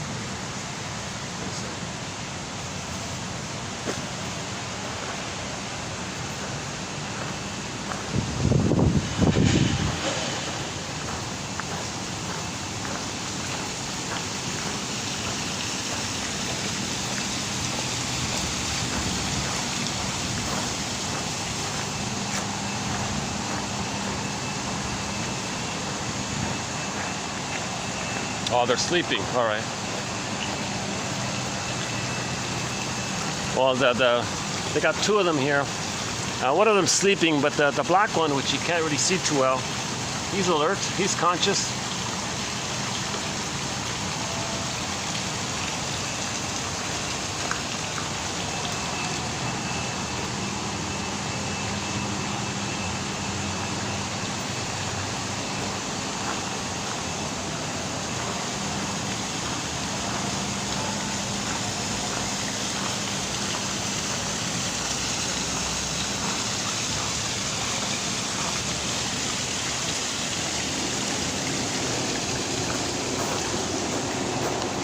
See, how's the battery here? Well, it's still 7%. How do you like that? So maybe there's still 10 minutes left. How about here? Oh, what about here? How's lighting here? Oh, okay, let's hang out here for a bit. Any final thoughts here? Any questions? Once again, it's for the quotes. If you click the more link, you'll get the quotes below. My commentary is just sort of my exploring. I'm brainstorming. I'm searching myself. I'm trying to learn this perspective. You know, nobody's teaching it really, right? Like it's not. Nobody's teaching this anywhere. So I'm trying to learn it by discussing, finding the quotes and discussing it. So I'm trying to learn it myself this way, right? But I'm very excited about this collection. I have to say,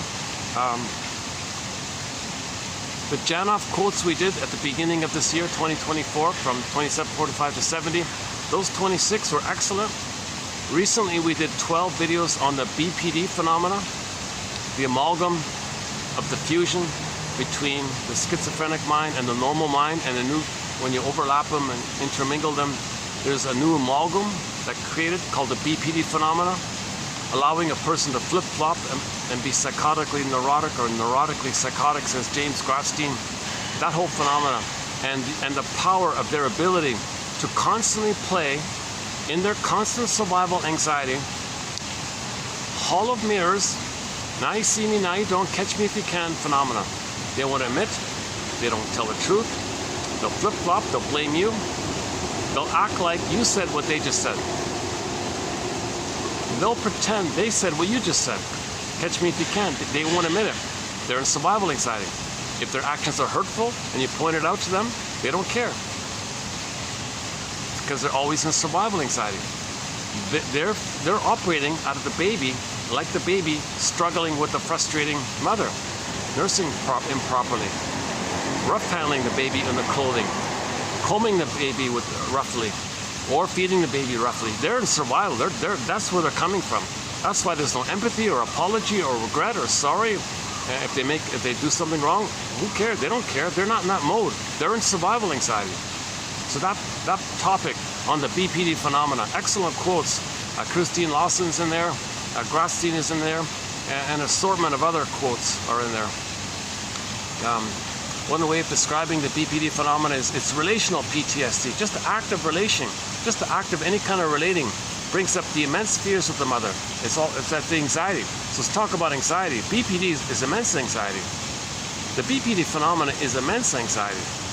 Because just relating brings up all those old fears. That's why they're flip-flopping and blaming and accusing and catch me if you can. They won't admit, they'll lie, they'll flip, they'll blame.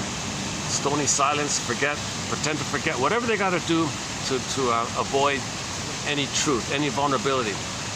So they're both in survival mode and they want to control the other, emotionally control the other. What is it? 6%. So I gotta close this before it hits 1% to make sure that the film's been captured.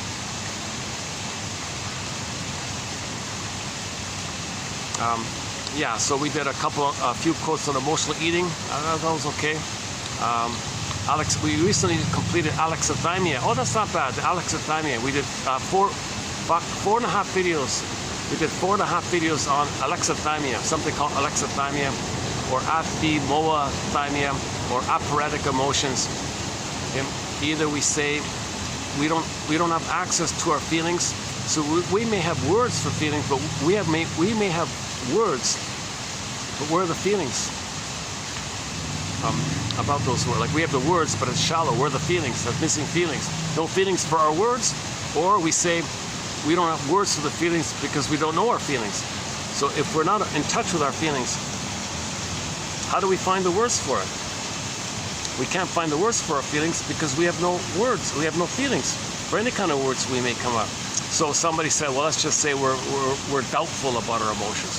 Don't call it a condition like diabetes or something. Don't call it like a set thing. Everybody's confused about their emotions, so just call it operatic emotions. That's my favorite one, the operatic. Yeah, as A-P-O-R-E-T-I-C. Operatic means like doubtful, unsure emotions. So everybody's got operatic emotions. Like Riley in the Disney film, she's gonna have a lot of operatic emotions.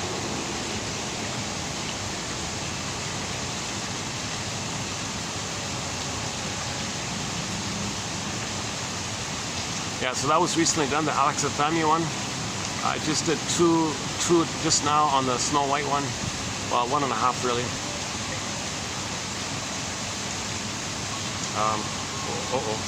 I gotta keep watching this. What is it? Still 6%.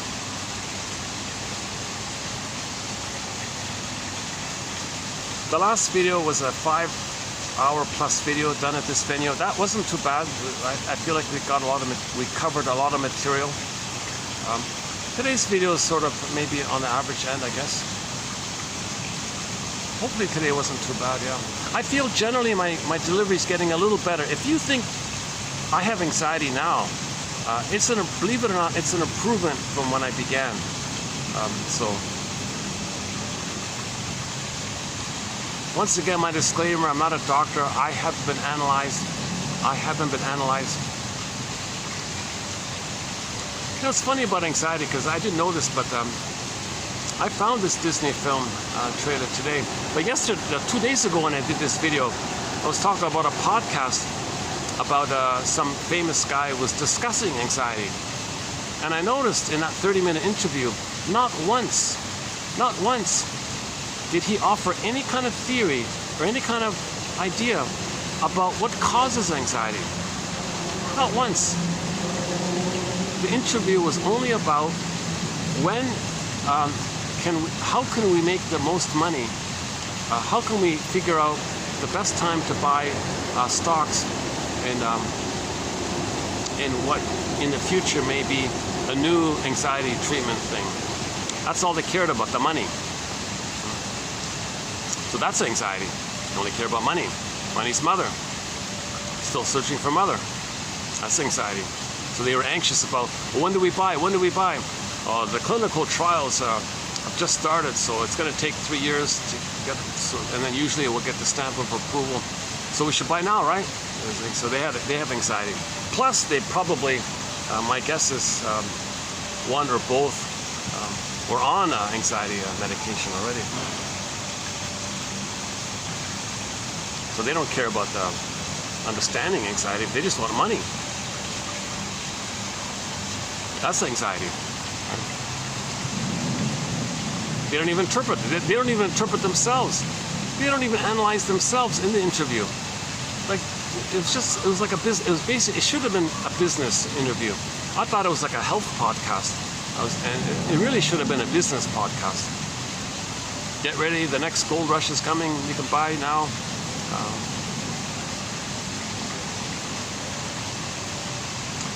Hold on a sec. Let's see.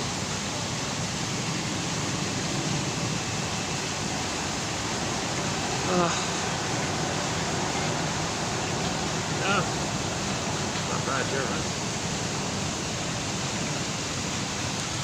And that sound you're hearing in the background, that's the sky train passing by. Yeah. I have a fantasy that there's an ad, that there might be an ad on the sky train that says, "Know yourself. Be your own psychological detective. Go to www.buymeacoffee.com/psychoanalysis. Find your story, find yourself." Something like that. Find your mother's story, heal yourself. Yeah. If you can get your mother's story, understand why she did what she did. If you can get that, if you can do that, if you can find out why she did what she did, you can heal yourself. So from that point, so the next point from this is your mission, should you choose to accept it, is open up another tab here, YouTube, Bruce Springsteen, the singer, Independence Day, Toronto, and listen to the introduction he gives to that song. Now when I say Independence Day, I mean like emotional Independence Day from the mother. And how did he do it? So it begins with him saying, "Fathers and sons, fathers and sons," that one there. Yeah, the guy who filmed it was way up in the rafters, so you don't see anything. It's all kind of up, but the audio's clear. That's sort of the opening. That's the opening quote to our forgiveness thread. So the true meaning of honor your parents is get their story. That's Barry Grosskopf's big point. That the true, genuine meaning of honor your parents means know their story. Don't idealize them. Don't demonize them. Find out their story. Like genuinely, get their story. If you understand them, then you know why they did what they did. Now you see the humanness of them, that they're people. And you're startled. Oh, they're just people too. Oh my God. And they're traumatized people to boot. Oh my God. There'll be some sadness around that. But still some unexpected blessings nevertheless. Put it together. Put the two sides together. Get a balanced, like two sides. The third side of the coin. Search for the third side of the coin. The third side holds the other two sides. Like they said in Route 66, TQ 2599. The third side, it's like a circle. It's continuous, just like understanding itself. Your mission, should you choose to accept it, is to look up 2599. In this channel here, type in TQ 2599. Or find it somehow, 2599. And click the more link, or see more link, or show link, or show more link, or whatever it says, and read those quotes from the classic TV show Route 66. In particular, the first 5. Those are gems. Those first 5 quotes from that classic show. They got the one about the albatross, the coin one, okay, the one about the lady with the mask, okay, and the one about facing the future, and the birth traumas in there. Those 5 quotes, those are some of the best quotes in our collection here. In our 10,000 quotes, those are some of the best ones right there. Let's see. I'm gonna have to close this in a minute now.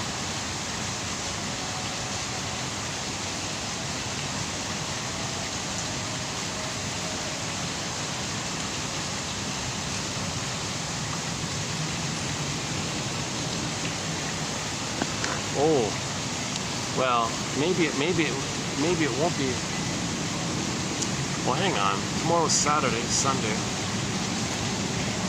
Maybe Monday it'll be quiet. Maybe it will be busy here tomorrow. Sunday, the weekend, yeah.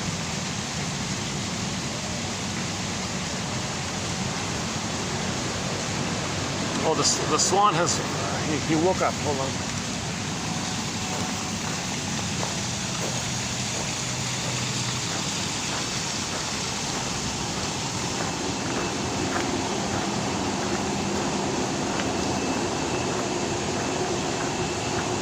Oh. Okay, let's see. I don't know how well we can see him from here, but let's see.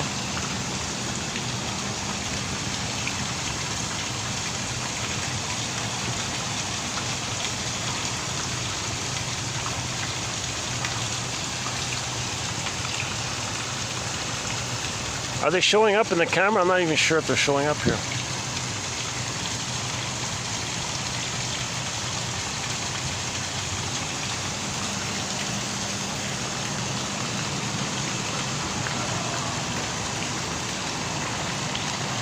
think I need to wrap it up here. Let's see. What do we got here?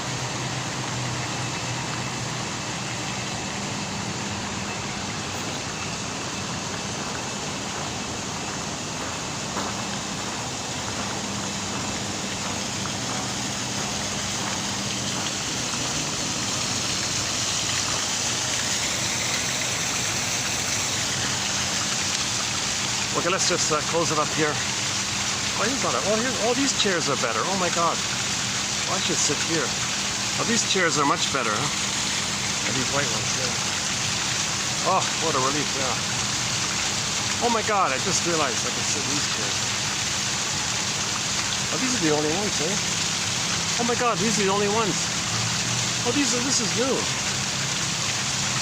Or I haven't noticed it before. Yeah, okay, I found some comfortable chairs. Oh, that's good news. Maybe I'll speak more calmly without without back tension. I don't want to speak to you if I'm like back is tense.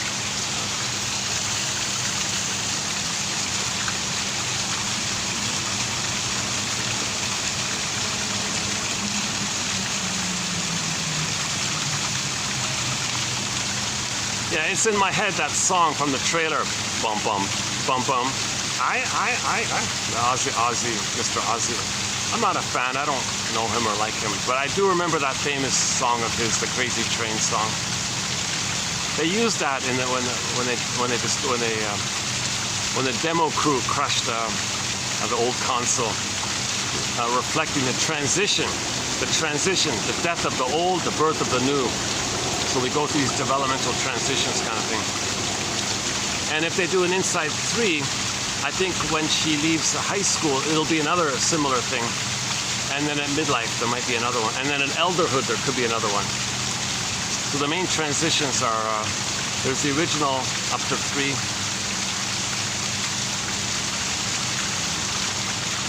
But 3 continues to 13, okay. And then, yeah, definitely there's a transition around 13. So yeah, new console. Up to high school. Then at 18 or 19, let's say 19 or something, it'll start again. And then at 40, it'll do it again. And finally at 70 or something, it'll do it again, right?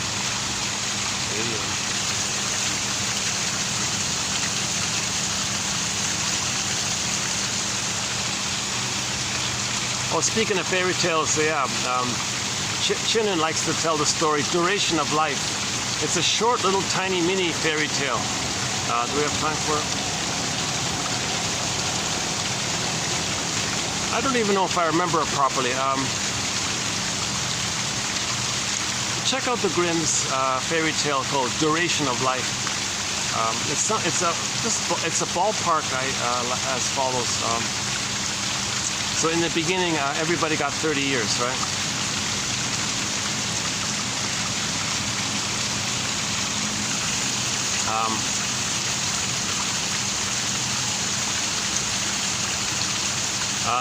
The donkey complained about this. That's too long. I don't want 30 years, the donkey said. I'm at least, I gotta carry all these things on my back. Oh, lighten the load here. So he said, well, fine, we'll take, we can relieve you of 15 years. Is that better? Yeah, okay, fine, 15, fine. Something like that. Next was the dog, right? The dog said 30 years. Oh, come on. I can play and all that, but I don't want to be that old and all this. Okay, fine. I'll take was it 12? How much was it? I forgot the numbers. Sorry. Let's just say 10. I'll take 10.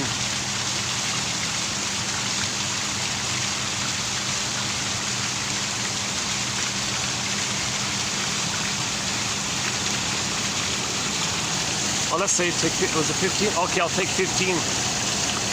Okay, that's better than the dog said. I forgot the number, sorry. And the third one came up, the monkey came up and said, yeah, come on, I don't want that 30 years. The monkey said, okay, fine, I'll take 10. Is that better? Something like that. The human came, said, hey, what's with this 30? That's too little. I want more. Well, what I can do is I'll give you the years that we took from the donkey, give you those years, and the years we took from the dog, we'll give you those years, and the years we took from the monkey, we'll give you those years. And that's why humans are kind of energetic and lively and all this up until the age of 30. And then they feel like a donkey from 30 to 45 or something like that. You know, paying off the mortgage, feast the burden, going to the job every day. And then finally, after the donkey years, they're kind of burned out. They feel like the dog years. They just want to rest and growl and just sit by the fireplace and growl kind of thing. And then, but after the dog years, finally, there's like a new fresh springiness comes up in the final years of life, and those are the monkey years. So that's why we feel good in the first 30 years. Drudgery or the routine like a donkey for the next phase, and then the kind of burned out like the tired old dog burned out one. But then in the later years, in the 70s or whatever, 60s, 70s, 80s, that area, then we feel like all of our duties are over. Our abusive parents have passed away. We finally feel free and we can bounce around like a monkey again. We can swing around. That's why you see a lot of seniors being very enthusiastic and youthful and all this. Yeah, so I didn't tell it properly. If you look it up, oh, the battery, hold on. Yeah, it's called the duration of life. The duration of life. Considering this is like an ancient, thousands of years old, right? So it's pretty good, huh? Okay, it's getting dark here as well. So yeah, I'll close the video here.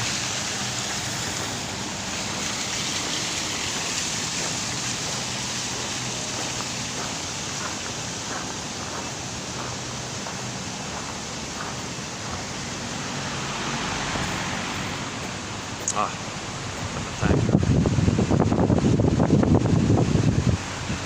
Any final thoughts here?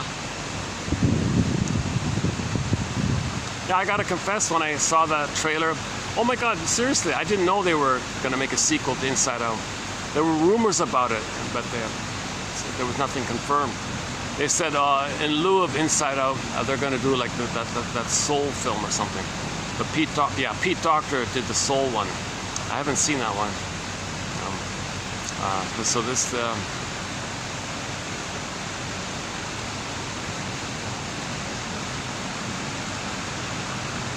It really opens up the discussion, right?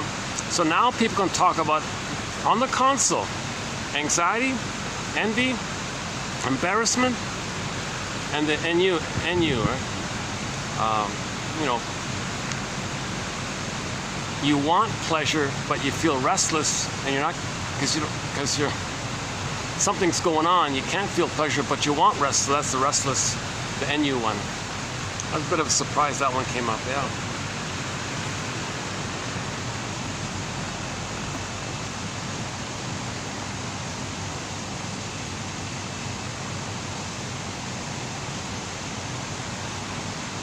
A lot of enthusiasm. I noticed the trailer got a lot of views, so there's a lot of enthusiasm about it.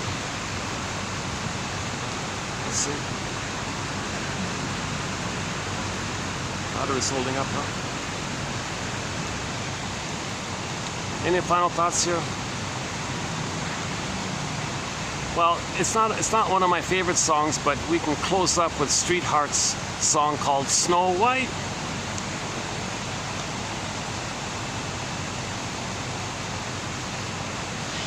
Or can we find another song about a person struggling with the two sides of themselves, this inner conflict of you in relation to your own feelings about your mother and the image you made of that, and the image you made around it. Now you're dealing with you in that image. So once again, Snow White and the Wicked Queen and all this, these are both parts of one mind. These are images in a person's mind. They describe trauma. They describe when a person is improperly loved or unloved or unmothered, etc. Obviously, this is going on in women's minds as well. So women need to grieve and heal, then they can love their children. You know, if women don't know the story, they're going to repeat it.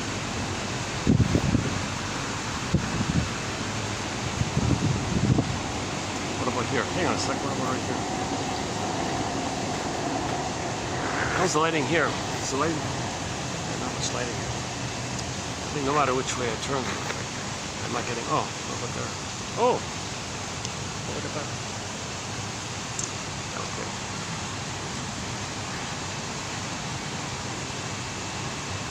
Let's see. Oh, the battery's holding up, huh? 4%. Well,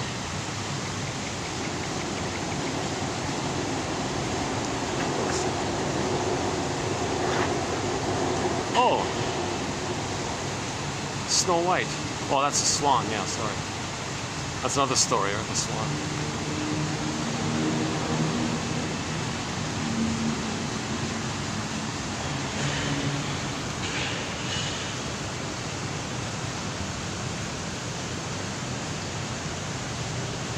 Why don't we just close up here with this nice view here? That's not a bad view, right? Okay, your mission, should you choose to accept it, is to read psychology every day for 10 minutes. What Robert Bly advises. To forgive it for its jargon, just to please forgive it. Also, something Robert Bly tells the audience. And I'll see you in the next video. Thanks very much.